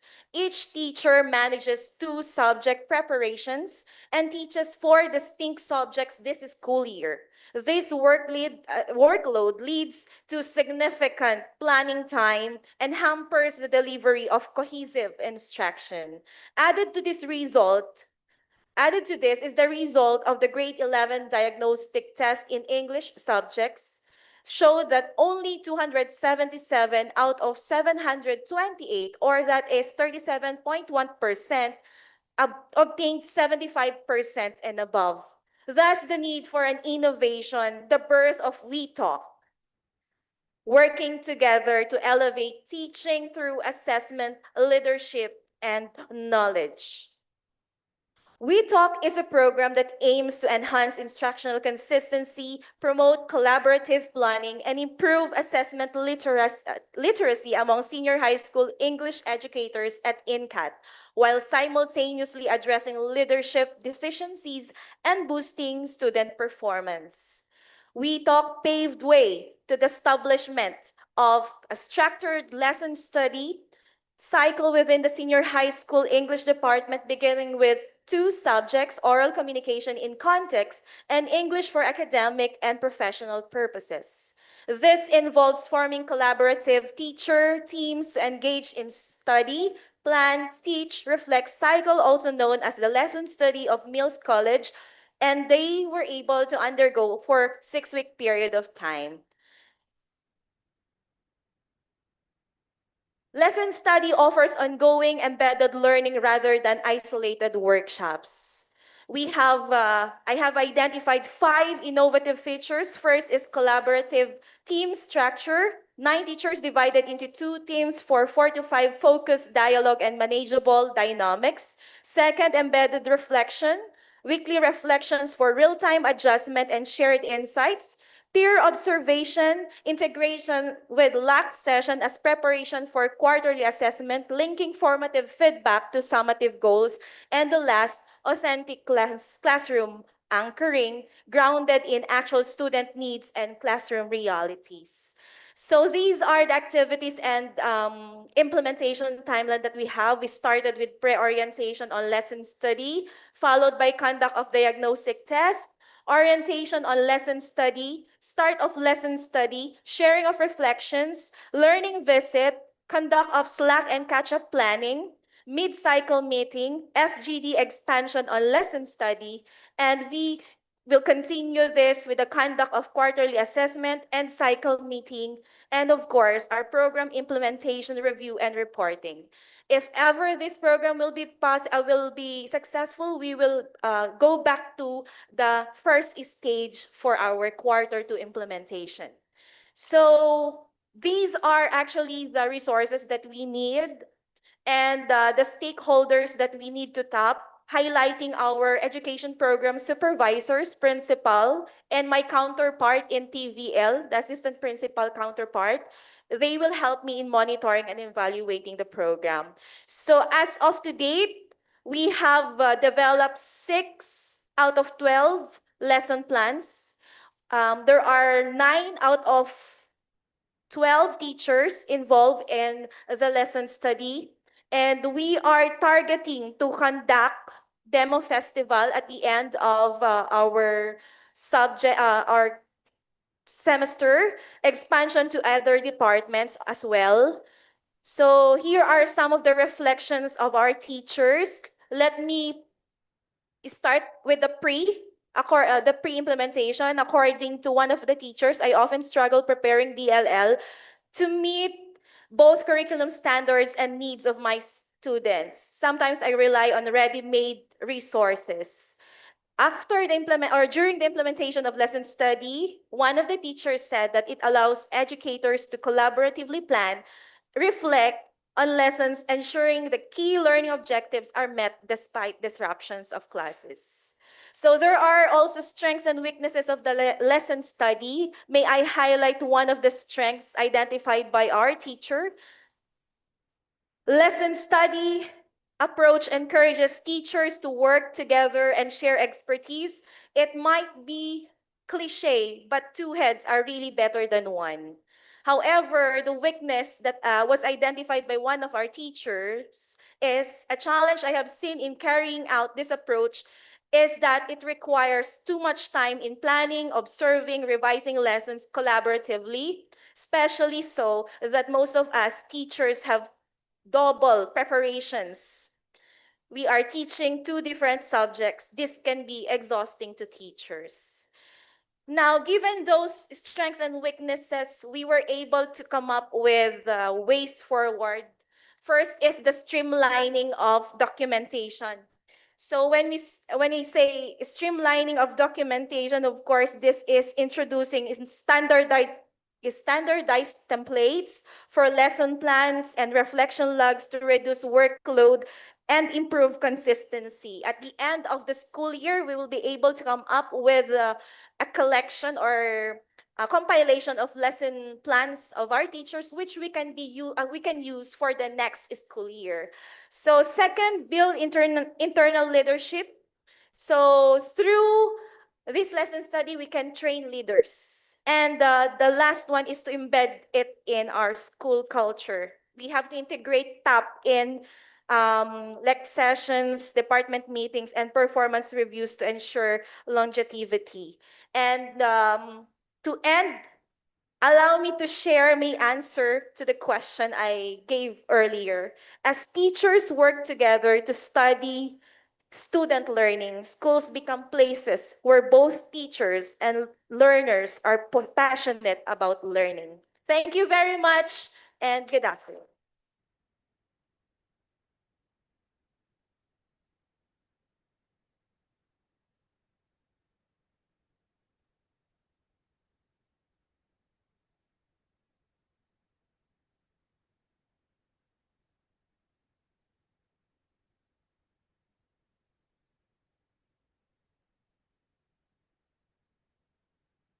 Reading is more than just a subject we teach.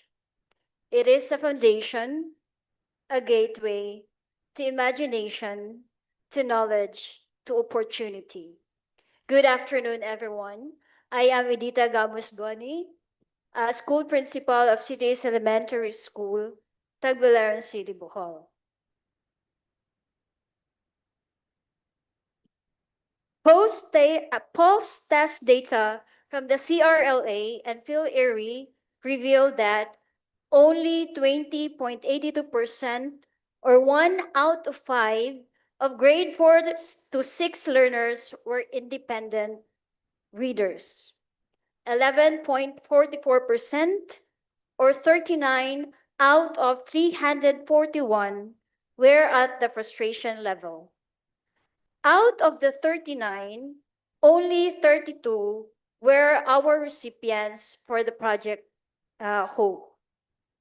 Out of the 32, 3 were frustration level readers reading like a grade 1 student.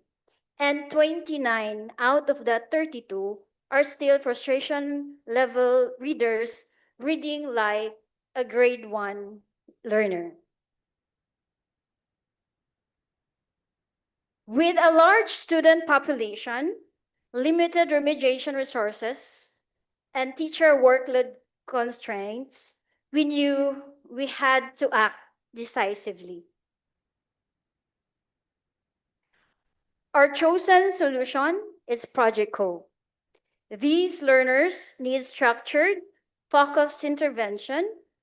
We reduce teacher overload by assigning them solely to remediation classes, giving them time to decide personalized activities.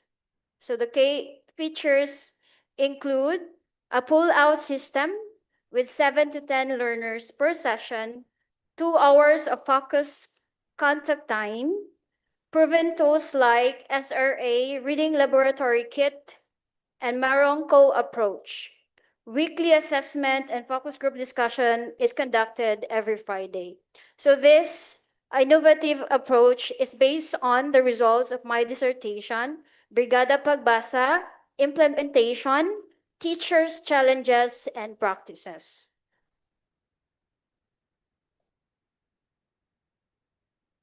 We launched in June 2025 with 4 major activities.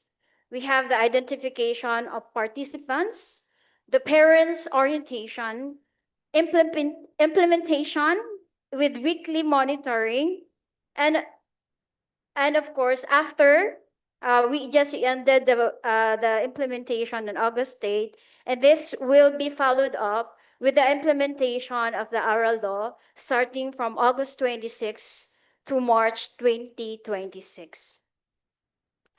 Stakeholders' roles were crucial. So master teachers led the implementation, health professional assess learners, LGU and NGU are our provide supporters, and DepEd, of course, offered technical assistance. With the evidence of transformation, the results were remarkable. The frustration level readers that are reading like grade 1 learners, all of them is not anymore reading like grade 1 learners at the end of the week, week 8. So we also remove those learners reading like grade 2 or grade 2 learners. By week 5, 15.63 or 5 of the 32 learners were already average readers. And 2 of them are considered already as fast readers by week 8. We also have instructional levels already readers by the start of week 4. And that is already a great progress despite of the short time implementation. But sadly, those three frustration level readers that are reading like kindergarten, they are still having the same status quo with their reading abilities. So the lesson we learned from this is we learned that those learners who are struggling in reading, even if they're already in the higher grade level, will have rapid progress if they're given structured remediation or with targeted intervention. But learners with disabilities, however, require sustained specialized support. So with these results, I know this is just a very small scale, but I hope our Department of Education will review implementation of inclusive education in the field, because we felt that no matter how we put effort, our heart, our commitment in addressing learning gaps with this type of learners, we still have or no progress at all, because majority of our teachers or all of our teachers are not equipped with the competence in really helping those learners with special needs. So moving forward, we will continue targeted instruction for the three still non-readers learners, integrates SPED strategies and assistive technology, expand early identification and remediation, sustain close parental engagement, and if ever permitted still, we hope to implement Project Hope every first quarter of the school year so that we will address those really struggling in reading on the first quarter.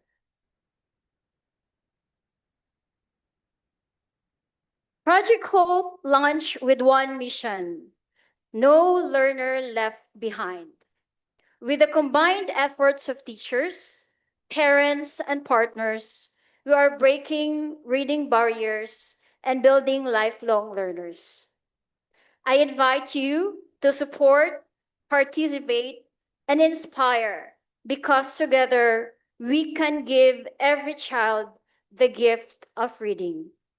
This is Project Hope, helping overcome proficiency barriers in education, one reader at a time. Thank you.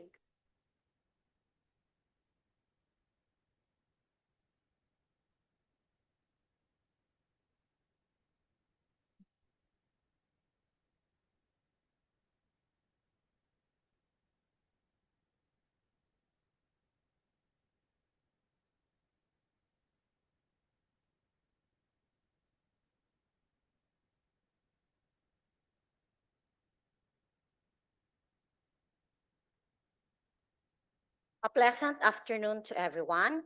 I am Maria Raquel Oubias, Master Teacher 2 of Cabangan Elementary School, Legazpi City Division.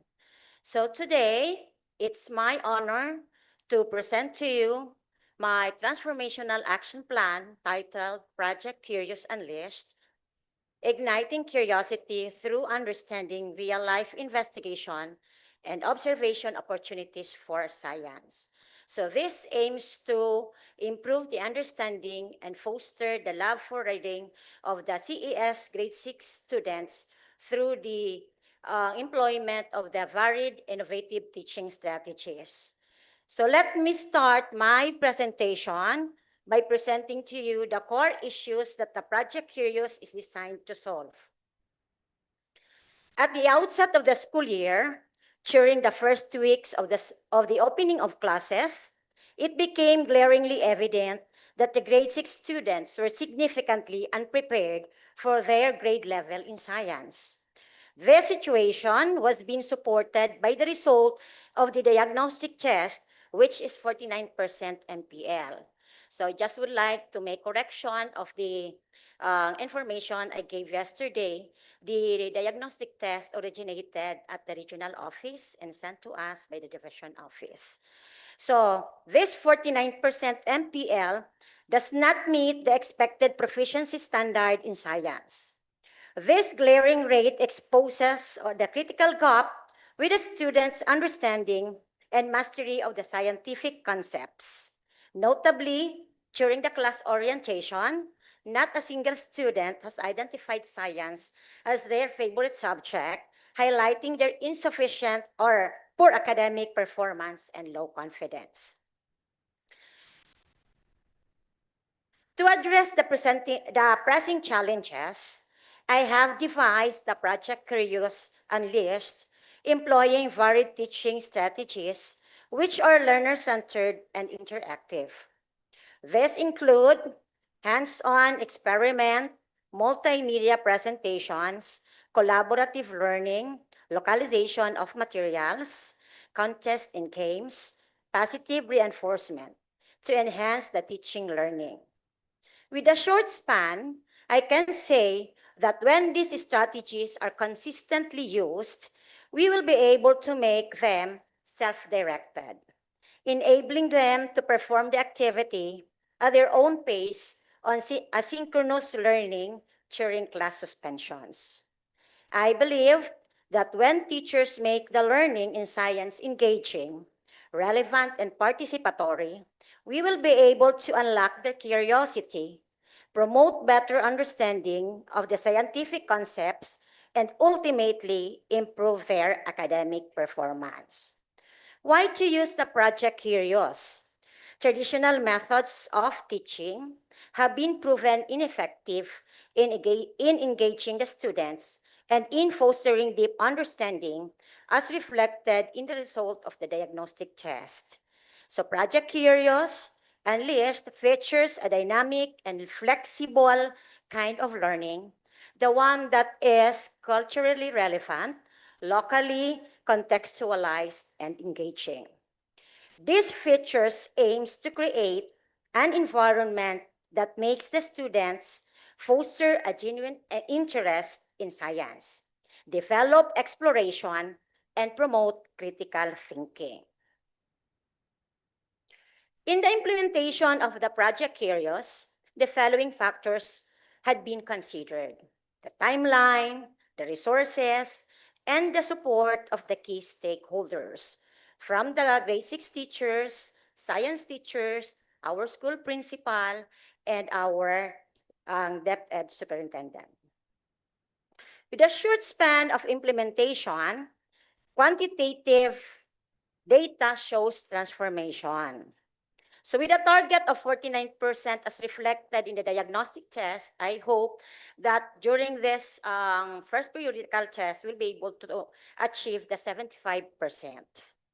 Under the output submission, during the first weeks, only 10%, only those who are honor pupils submitted the output. But because of the project Curious, it rose to 78%.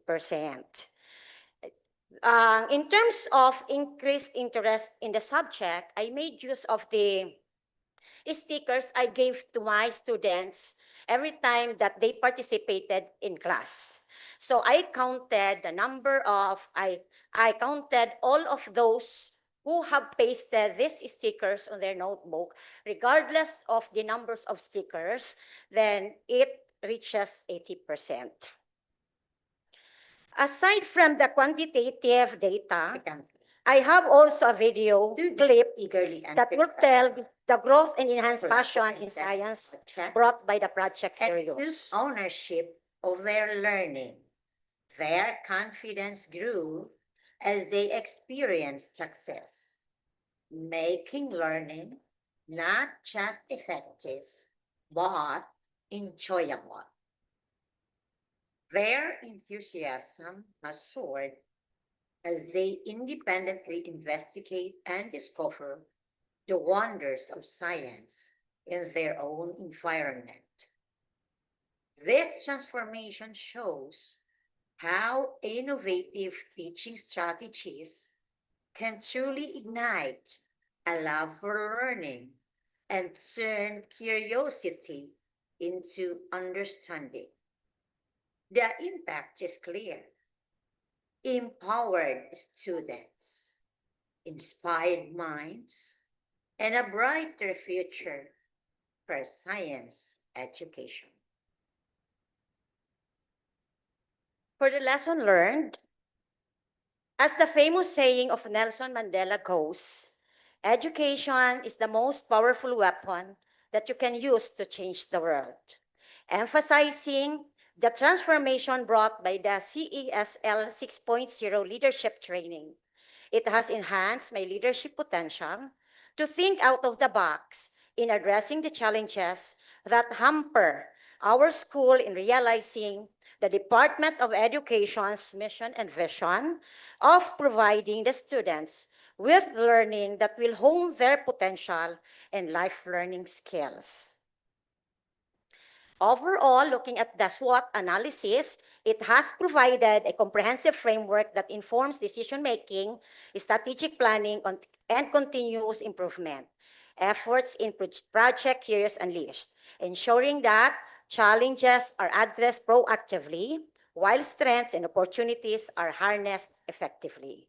So ways forward, scaling and sustainability through the SLAC and INSET and FGDs, strengthening of parental involvement, community and other stakeholders' participation and engagement, reinforce further research, monitoring and evaluation tool, and the integration of technology and resources in the teachers' capacity building, trainings, and seminars, leverages emerging technologies to enhance asynchronous learning, modules, and interactive lessons, which are both important for the learners and the teachers.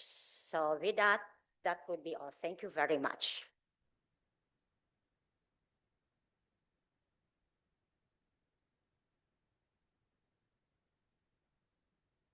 So thank you so much to our last set of CSL participants for sharing really interesting set of transformational action plans. Let's give them another round of applause. While we are waiting for them to be seated, next up, we would like to call on our Associate Professor, Dr. Vicente Reyes, to give a response to the presentations.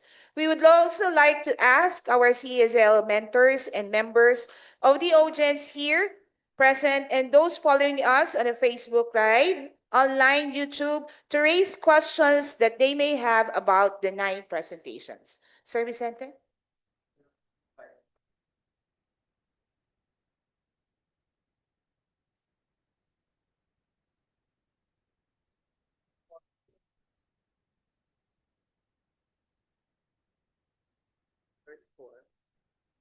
So again, very well done to all of you. Really enjoyed listening to every single presentation. And again, your commitment to improving outcomes for young people is really evident. Thank you. Thank you. Yeah.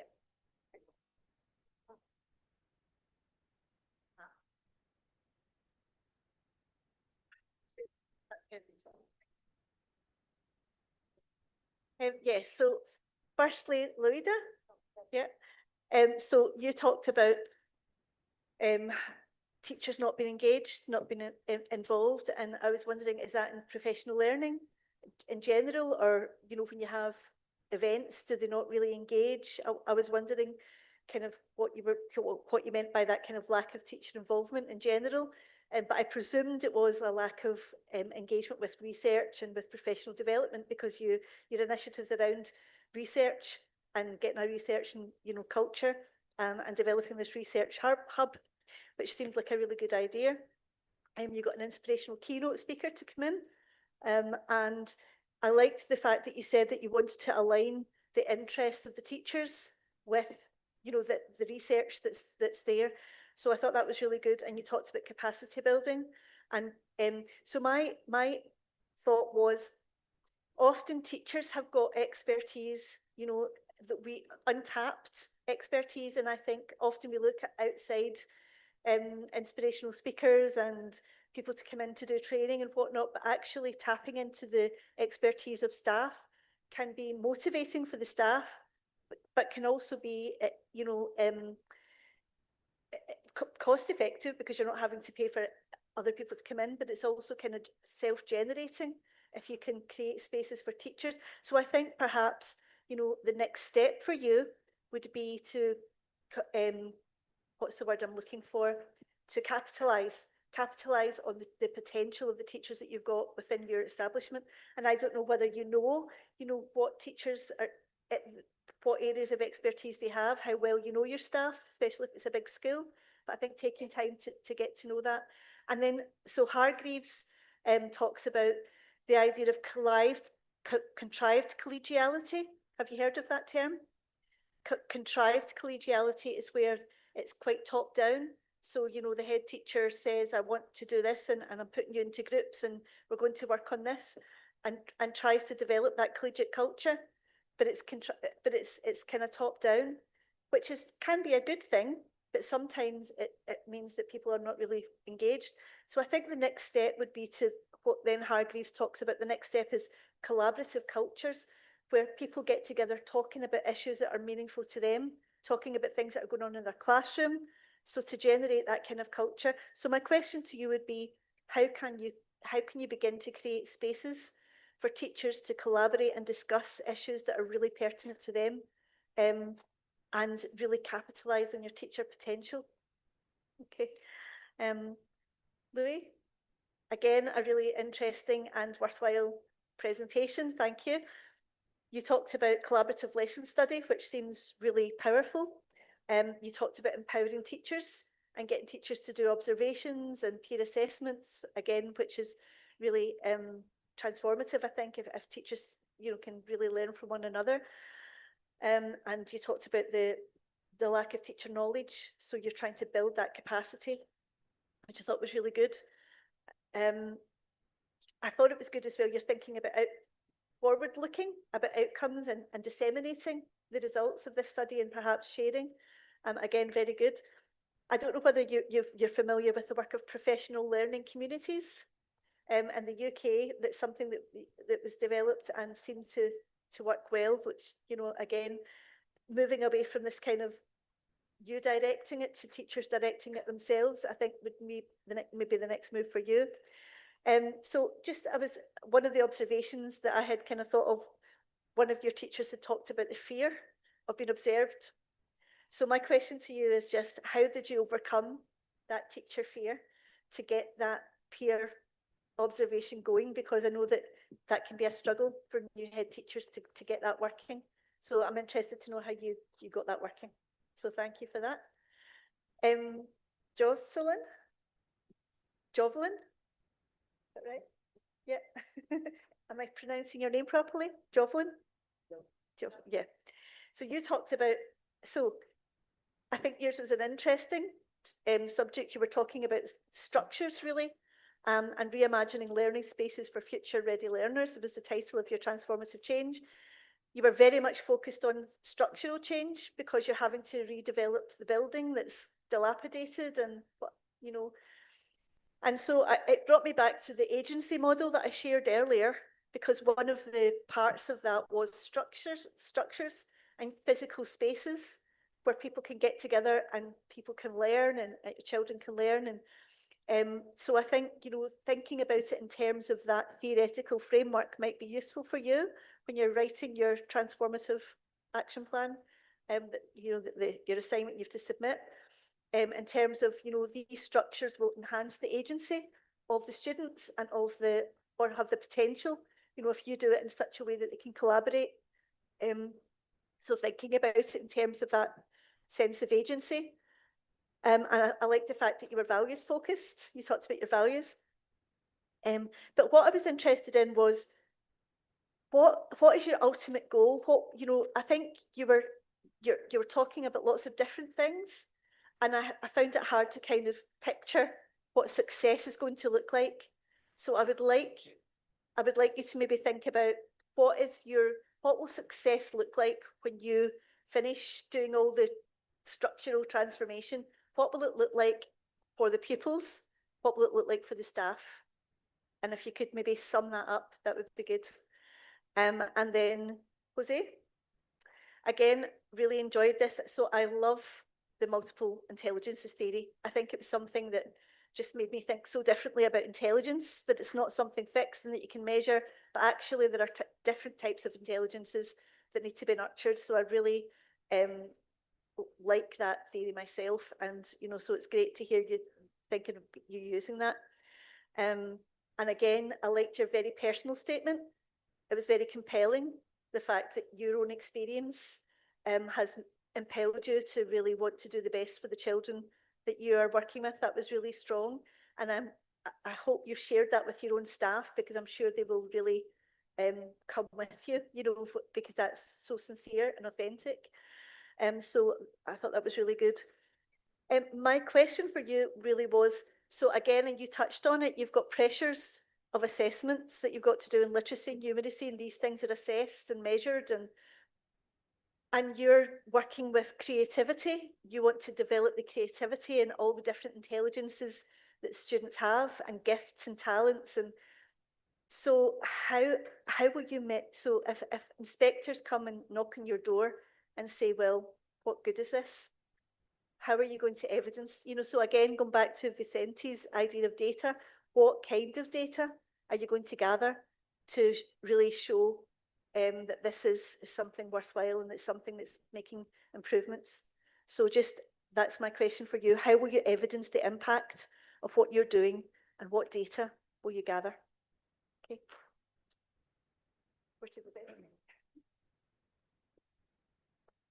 Hello po.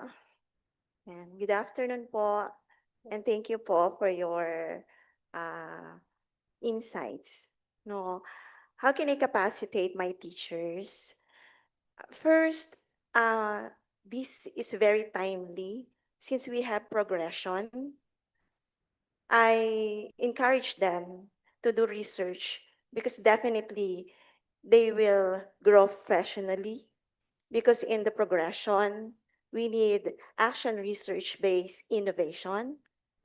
And I think the second one is integrate to their workflow according to their coordinatorship. Two shots in one bird. They do that task, they do their coordinatorship, they work with the documents at the same time, work for it as research. Another one is recognition. At the end of the school year, I think they deserve to be recognized. Best research paper, best research presenter, or best research poster, something like that. And capacitate my ability as master teacher, continue to model, because how can you model if you do not understand and you cannot demonstrate? So continue learning and continue be knowledgeable in technology, since my focus is research hybrid hub. Thank you, ma'am. Thank you. Thank you very much for your suggestions and your compliments as well. Regarding your question about what one of the teachers said about her fears on the participation in the participation to this lesson study, I guess it's already given that in lesson study, as mentioned and by Sir Enteng during our one-on-one session, in lesson study, the room becomes open. So observers, a maximum of 4 to 5, that will really bring fear to the teacher. But regarding your question, what will I do to break the ice and at the same time to eliminate fear and doubts of the teachers? I mentioned there that during the sessions, particularly in the coaching and mentoring sessions, as part of the collaborative lesson study, to have an innovative feature wherein we will integrate Capemilia session. It's a discussion over a cup of coffee. We're already doing that, but for desktop, we will integrate that so that the teachers will feel that there are moments in lesson study that are too taxing or tasking, but definitely through Kapamilya sessions, they will feel that they can be more they are free to say what they want to say regarding the processes of the lesson study. And at the same time, our plan is to empower the master teachers who handle these teachers to be observed, to create sessions that are uplifting rather than torturing them during the course of the lesson study. And mom said also the recognition, because in our school I really institute recognition and reward system to the hard work and to the good deeds being done or being accomplished by our fellow teachers. And I guess I can integrate that also in the lesson study process, or part of the celebration of success in the implementation of this lesson study. Thank you. And just in my experience, we used to do learning rounds with students, and students would go and observe each other, and it helps, I think, to focus just on the kind of learning and teaching, not on the teacher. So if the teacher felt it's not about me, they're not coming in to observe me, they're coming in to see, how what works well and the engagement of the students. And so it's about the actual teaching and learning. It kind of depersonalizes it, and sometimes stressing that helps as well. But thank you. Thank you very much. Jovelyn? Hi. The concept of the dynamic classroom is actually part of my slides. However, I didn't get to that point. But I actually understand your concern. So let me clarify it this way. DepEd produces a lot of special programs. There are 6 so far. We have special program in the arts, we have STEM, we have foreign language, we have sports, we have agri-fisheries, and journalism. But DepEd does not innovate classrooms. All the buildings, all the classrooms that we are given are just standard 7x9, and they are not flexible enough to be able to cater the curriculum that is designed for these programs. I taught special programming in the arts for quite some time, and also arts and design track, and all of these programs require a lot of classrooms that DepEd is incapable of providing in the first place.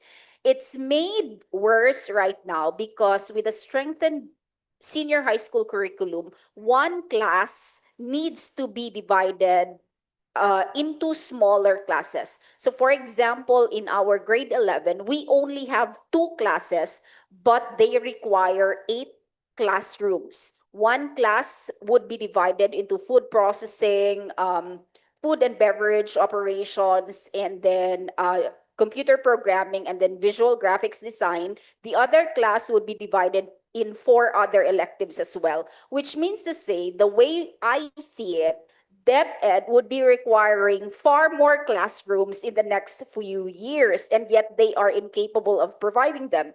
So if we do not innovate in the school level this time around, it is going to cause a lot more problems in the future. So my idea is to ensure that one classroom can be redesigned to be able to cater to the various smaller electives that we would be offering. Okay. I don't know if I'm making any sense. Yeah, thank you. And Good afternoon, Ms. Julie. With the concern of the assessment, right? Yes. We still have those the project that I have is focusing only those learners, and we will start with them, that we will apply the multiple intelligences in the classroom, or joining our clubs, school clubs. But the best no, we already have the traditional teaching learning process is still there. so that because the in-depth ed, we have curriculum competencies that we are racing against for the assessment, because every quarter we have assessment, and we have also national assessment like NAT for grade 6 and ELNA for grade 4. And these assessments need to be also focused on. So this multiple intelligence is only an approach, a strategy for those learners, because they are at risk of dropping out, they are at risk of failure. So our the project itself, the main objective of that is to keep those children in school, because they learn as well as they enjoy.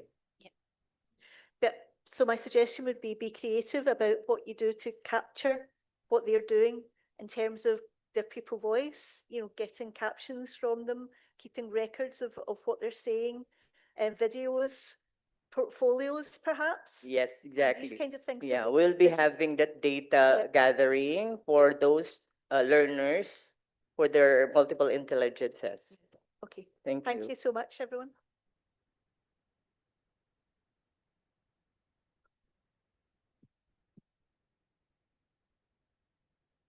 Right. So the final group, terrific. So I just want to commend the final group because you are all dressed very elegantly. So very professional. So in the previous CSL, if you remember, you can ask batch 2 and also the other batches. We used to wear Filipiniana during these sessions, right? So very difficult to move in a barong, but very elegant to look at, right? So I was expecting that, but anyway, it's okay. Right? So this is still very elegant. So the first group of people, I really like your presentations, but Dr. Julie already gave the terrific presentations, and I think the inputs that Dr. Julie gave you are all very, very interesting. Since SBFI is here, in care of Carlo, I was looking for Louis. One of the things that Ma'am Barbara said is about the buildings, right? And that's what SBFI is giving, the buildings. So what you pointed out is really true. The buildings that we have are not really purpose built for what the future is asking for us. And what SBFI gives you is the same building, right? The colors are different. So if I were you, I'm going to ask SBFI to bring you to different parts of the world to take a look at different buildings of the future, and then that could be your project. What do you think, Sir Carlo? Right? No? I think, anyway, never mind. That's something I will support you in this project if you want to, okay? I don't need to join. Okay, so, no, but seriously, our buildings need to be redesigned. So there are some countries that are redesigning their buildings. Singapore, they've redesigned their buildings. Australia have redesigned their buildings. It's no longer the rectangle front facing. We need to see other examples, right? Okay, Carlo, need to see other examples. Okay, group 3, last final group. Ma'am Hazel, Basarap, right? So I really like this TAP. Ma'am Hazel, you and I have been talking for several months now, sometimes very emotional conversations, but I'm really glad to see you coming out with a really powerful, and it looks like it's really creating an impact in your school, right? Last week, ma'am, we were in Nueva Ecija. Do you remember that, ma'am? Do you remember, ma'am, we went to Muñoz? Yeah, so we went to a school called Ricardo Viola Elementary School. Remember, ma'am? So we visited Ricardo Viola Elementary School about 105 miles from here. And we visited one of our previous staff schools, Ma'am Rona Espresante. Were you there, ma'am? Were you still with us, or you were no longer with us? Sir, it's San Vicente Elementary School at Cabiao, Ma'am Nelia. No, after that, we went to another school. I know, Hindi ka na sir. kasama, ma'am, no? Hindi na siya kasama, sir, no? Okay. Muñoz po, So, Muñoz. No, Hindi, no, sir. but I'm bringing that up because that particular school is an interesting school. It's a very small school. And when we visited it, Sir Ma was with me, and the SDS was with us as well. Dr. Joanna Hervasio, who was also part of CESL Batch 2. Ma'am Rona undertook innovations in her school, technology innovations. And she's a very techie person, your generation. Despite that, there were still readers who were not capable of reading, right? And so that was the puzzle that I've been thinking about, right? And Ma'am Joanna said it's not just in Ma'am Rona school, but it's in the entire city of Muñoz. Small class sizes, yet kids are still behind. So it's very difficult to account for that. You have enough teachers, small ideal classroom sizes, but why do some kids still not progress? In your presentation, ma'am, you talked about how parents were involved. In fact, in your video, you showed parents. When I looked at Ma'am Rona's intervention, there was no participation of parents. Right? So my question for you is the factor of parent involvement the missing ingredient? That's my first question. You can answer later, ma'am, right? So just think about it, right? Because you're talking about young learners. Is the home really important in making sure that the readers learn at that age? That's a question I want to ask you because you're doing it now. And whatever your responses are and your experiences are, maybe we can communicate this to Ma'am Rona and to Munoz and see how, whatever the response is, ma'am, okay, to that question. Okay, so I like what you talked about in technology. I suggest that, like what I suggested to Sir Robert, right? I also suggest, ma'am, that you look at the work of Ruben Puentedura, who talks about SAMIR, substitution, augmentation, modification, redesign, using technology to redesign education. In your case, music. So technology doesn't mean just computers alone. It can be any type of technology. But in your case, you're almost modifying, almost redesigning the way you teach, right? Ma'am Loridel, Santa Cruz Elementary School. I really like this transformational action plan. So I really like it. The examples that you've given us, experiential learning, peer tutoring, the garden visit, and the culminating market day, I really like it. Right? I remember in our individual tutorial, the school was flooded, your garden disappeared, it became a lake. Yet I'm happy to note that you were still able to pull it off, right? I like the fact that what you're doing to your kids now is schooling with meaning. I mean, they go to school and they find meaning in what they do. It's meaningful. So in your project completion report, you might want to look at the work of David Ausibel, Ausibel, who talks about meaningful learning. Right? When kids go to school and it's meaningful, then there's a complete change in the way that they view schooling. Right? The question I have for you, Ma'am Loridel, on a personal note, have you witnessed a transformation in your school? Right. So you talked about this, but I want to hear it from you from a personal level. Have you transformed? Have your colleagues transformed? Because you did quite a lot of transformations there. On a personal note, can you share with us what you have seen? Has it also changed you in the way that you view things? Right? That's my question for you, Ma'am Loridel. Ma'am Vreni, we talk. So I like your presentation. It's so clear. And fortunately, I went to your school. So I've witnessed your school. I've walked around your school. I still cannot forget the Batak Ilocos Empanada. And the professional development that you're undertaking is classroom-based. It's ongoing, embedded learning. I really like those features. I think when you write your project completion report, maybe you should take a look at the work of Etienne Wenger, who talks about communities of practice, because that's what you're almost establishing in your schools, right? COPs. Now, my question for you, ma'am, because you mentioned that it's not easy to work with others, right, in doing lesson study and all these collaborative undertakings. Has working collaboratively made your work smarter, or there's no difference? I just want to find out, now that you're working collaboratively, how has that made an impact on your professional work, right? Because everyone says it takes a village to raise a child. In your experience doing collaborative lesson studies, is it really true? We would like to hear your candid answer. Mom Edita, the lawbreaker, right? So Project Hope. I'm just pulling your leg, ma'am. You still have your frustration level readers. I like your intervention. You've used your strength, what you've studied in your dissertation, and you're applying what you've learned in your transformational action plan.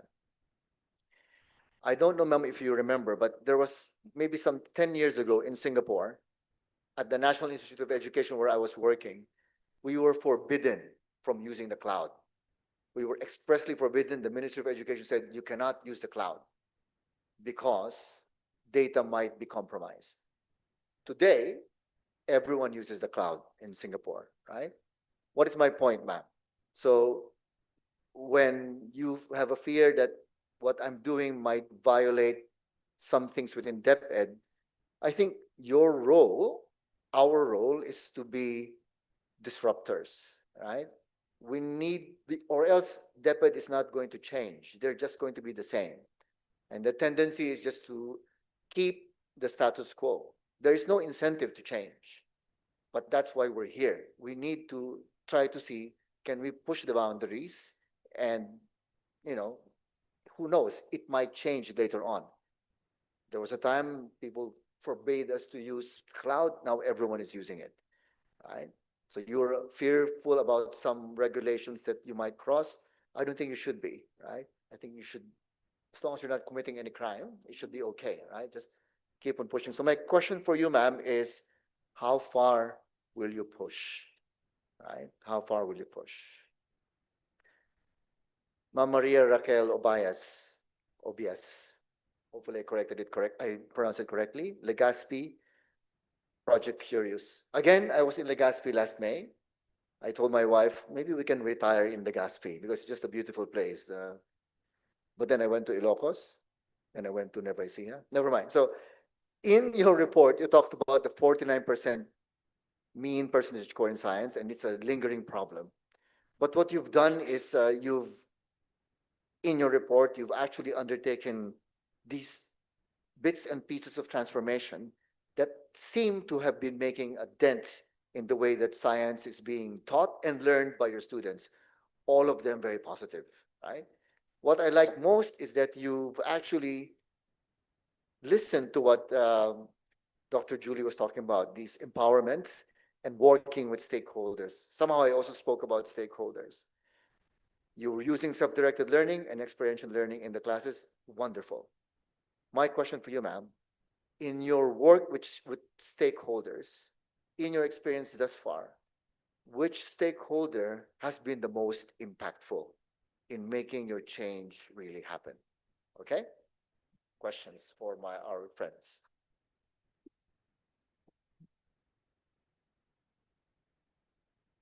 Good afternoon, everyone.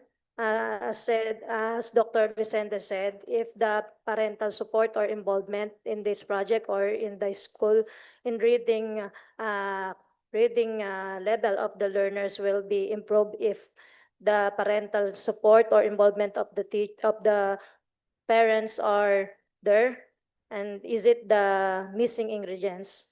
Sir, it is a big factor. Just like me as a parent of two young boy, grade 1 and grade 2, it is my very role or big part of my responsibility to them to guide them and to give my best to make the learning transpire even in our home. And it also anchored to the ideology that and the school and the partnership of the parents will have a successful, confident learners that can read on a long run. So that is very important, sir. That is one of the secret ingredients where the learners can read with comprehension and prepare them in the future for transformation of their lives. That's all, sir. Thank you. Good afternoon, Sir Anteng. Good afternoon, everyone. Sir, first, thank you for appreciating the TAPS, and thank you for the big help that you have given in the planning and implementation, and also to my critical friend, Sir Alan. And okay, further your question, sir, have I experienced transformation happening in our school after the implementation or during the implementation of the before and during? Yes, sir. Okay, yes, sir. I said I can affirmly say that yes, I have experienced that not only in myself but with my colleagues who are the part of the who are part of the team of this project. My the mentors who serve as the mentors of the tutors and of the project, they were new in teaching field. They were what not just as experienced as others, as the master teachers. They were just new, 2 years in teaching, 2 years as teachers, and the other one is 5 years. So during the planning, they were both hesitant. They took us at additional ancillary in their regular loads. But after the 2 weeks, after 2 weeks of implementing, they saw that the learners are enjoying, they saw how the learners are improving in their literacy and numeracy. That's they begin experiencing na I have the purpose. They started feeling, they started to parang they started to know their purpose as a teacher. And from that, they were the one who are giving me now the suggestions on how we can improve the project. How it will be how will the project market more innovative and transformative to our learners. That's why during our session, there are some activities that we included na supposed to be, they are not in part of the session, the tutor session. But because of the suggestions of our mentors, the teacher mentors, because they said that, Ma'am, the learners will more be involved. The learners will be more, they will learn easily if we will include this activity. So from then on, sabi ko, the teachers now feel what the teacher should feel. They have now the heart, not only the head, and they are now experiencing what the purpose of being a teacher. Their concern about the learners, na they should be grade level ready, they should be ready, they should enjoy learning. So that's somehow I am so appreciative and I'm grateful na naging part sila, they became part of this project. And then from then sabi ko, they started looking outside the box. They started looking na what is more important ba? Tapos sabi nga, Ma'am, what's more important ba? Matapos lang na, are we going to finish the activities, or are we is it okay lang ba to include this, to include that, para it's more interactive, it's more innovative, it's more the learners will enjoy. Sabi ko, yes, you can. You have the privilege, you can do, you can include anything, any activities that you think na it's more responsive and it's more appealing to our learners. So, sige ma'am, can you, yun lang, you have to support me ma'am, you have to give the following, we need this, we need that. So, okay, sige, then let's request that, let's find funds for that materials. And then after that, after 4 weeks, we saw the difference in yung improvement, sir, the big improvement na, like, oh, wait, no, we are implementing NLC, we are implementing blah, blah, blah, but the improvement hindi siya ganun kabilis. But somehow, this project, nakita ko, the improvement, the learning improvement, and the enjoyment of the learners talagang are different. Different from the previous reading projects that we have in the school. The improvement is different from the numeracy project we have in the school. I think we all have our own school projects aligned with the national projects or programs in reading. Pero sabi nga, ma'am, this is different. Are we going to continue this after they thought that after the school culminating project, it's end. That's the end. So, no, we will continue that. We will just wait for if we're going to modify some steps. But yes, ma'am, kasi we felt that's different. We felt that it's more helpful for our learners. Kasi sabi ko nga po sa inyo, sir, when we are discussing this, it's more the transformation that we felt to our learners more than the grades. Di ba, sir, sabi ko po sa inyo, the confidence of our learners now and the participation in the school activities is quite different. Sabi ko nga, parang sumobra, in the term, sumobra atang kukulit ng mga batang ito ngayon. They are not shy in answering the questions. They are more participative in different school activities. Just recently in the nutrition celebration, school's nutrition celebration, our learners, the participants of these projects are the one who are, ma'am, that's ganon. It is rich in blah, blah, blah, blah, blah. Sabi ko, oh, very good. Sabi ko, where did you get that idea? Sabi, ma'am, natutunan during our session. So that's very good. Sabi ko pong ganon. Then, and as for myself, I have experienced na we have to maximize our strength just to overcome our weaknesses. Like you have said, sir, we have the facilities like Gulayan sa paaralan that not only supports the feeding program of the school, but we can also use that in different programs of our school, like this reading program. Now our learners can identify what type of vegetables or crops are in the garden. Mismo ako, ma'am, that's ano yung tawag doon? Mismong even I cannot identify, tell what vegetable is that. Sabi ko, ganun pala. Kaya sabi ko nga sa kanila, ngayon ko lang, now I understand that the English for okra is ring fingers. Ako po, I always say, that's okra. Then our learners, ma'am, no, that's ring fingers. Sabi ko, okay, very good. Sabi ko nga, there's something that our ay, sumosobra po ba? Sorry. So there's something, sabi ko nga, that our learners now, the confidence of our learners now and our teachers are quite impressive. And that's the transformation of this, that's the transformation that I am looking, that's the transformation that I am appreciating for this project. Thank you, ma'am. Okay, sir, thank you po. I'm ready. So before anything else, sir, thank you for helping us become transformative leaders, and also to our critical friends who are here and who helped me yesterday to present my presentation better. So I'll answer your question with one word, sir. LISTEN. Listen. That is actually the impact of collaboration.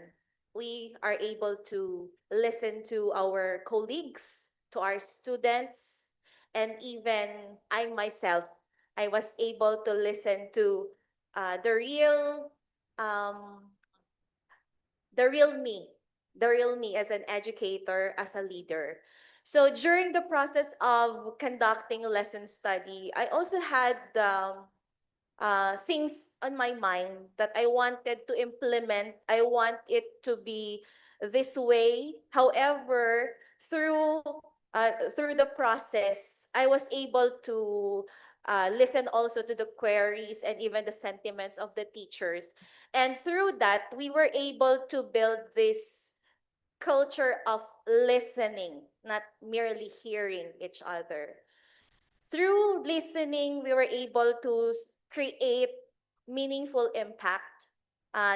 Though we have piloted our lesson study for just 6 weeks, I can see transformation not only in the lives of our teachers, but most especially in a transformation for me as a leader. Before, I wanted things to be done my way. That's who I am. I wanted things to be done according to what DepEd says or our rules and regulations in DepEd. But through collaboratively listening and dealing with our teachers, I was able to create a listening or to have that listening ear that during the process, we will have a lot of things that we do not like, really. There are things that we need to adjust. There are things that we need to deal with. And through collaboration, we were able to have this much of accomplishment. And that's my answer to your question, sir. Thank you. Listen. Thank you. Good afternoon, everyone. Good afternoon, Service Center. Um, my working principle is guided by the principle of Saint Jose Maria Escriva, doing all things well, or doing all things excellently, all for the glory of God. And as an educator and as a leader, I always take it both as an accountability and an opportunity to serve better my community. So, how far will I go? Perhaps as long as I have people like you who will support whatever is uh, uh, whatever is needed for my community to improve and develop. As long as I am given the opportunity, I will continue. And I think also it is always uh, a gift to be able to have the opportunity or the chance to voice out whatever is not being heard in the what you call in the field. Because honestly, when you told me to be bold, I reflected, am I not bold enough? Because in our place, actually, sir, I am very vocal with whatever is happening. Now, the frustrations of the teachers, the frustrations of leaders, school leaders like me. And I always find ways to um, say it loud. But sadly, it's just within my circle. So given actually when you said that we will be aired through YouTube and I am so excited actually. I'm not really that meek person that you are telling me. No, so I am taking this opportunity that perhaps we are experiencing the same problem because the problems in our educational system today are still the same problem as what I had experienced when I'm just a schoolgirl. And although our department is really doing well, and we all know all of that, that our department is really working hard. In fact, they have a lot of initiatives. And yet, still, until up today, we still have the same problem. And maybe now, maybe uh, we can solve it by doing something new, because probably the reason why we did not solve the problem is because we're also doing the same thing in addressing the problem. So perhaps it is now we should change the ways. Thank you. Okay, good afternoon. With the question of Sir Vicente as to which stakeholders is the most impactful. So although all the stakeholders bring positive impact in the realization of any activity, from the parents, LGU, division office personnel, but there is nothing more impactful with working with our colleagues. They are our family. In the family, we work together. We work together for what is best for all. So they are more impactful for me. Thank you, po. Short and sweet. Congratulations to all of you. A warm round of applause to our colleagues.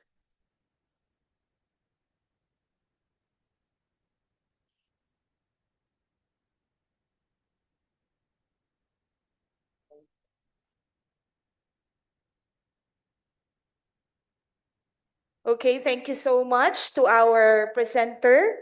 I think we need some stretching. So maybe we'll now have a short afternoon tea break, and then we'll be back in 10 minutes. So Everyone, we invite you to go to to the foyer to get our tea and our snacks, and see you later after 10 minutes.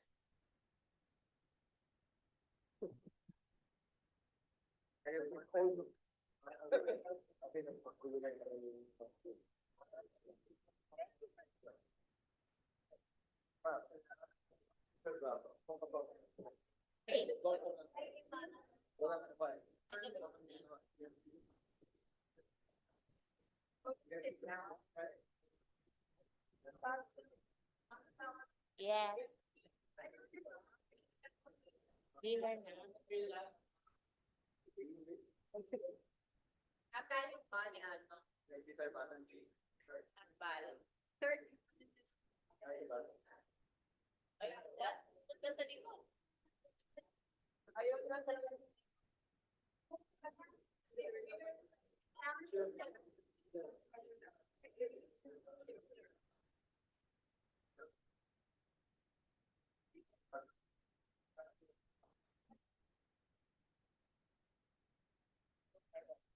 One, three, pamay, pabago, one, three, last one.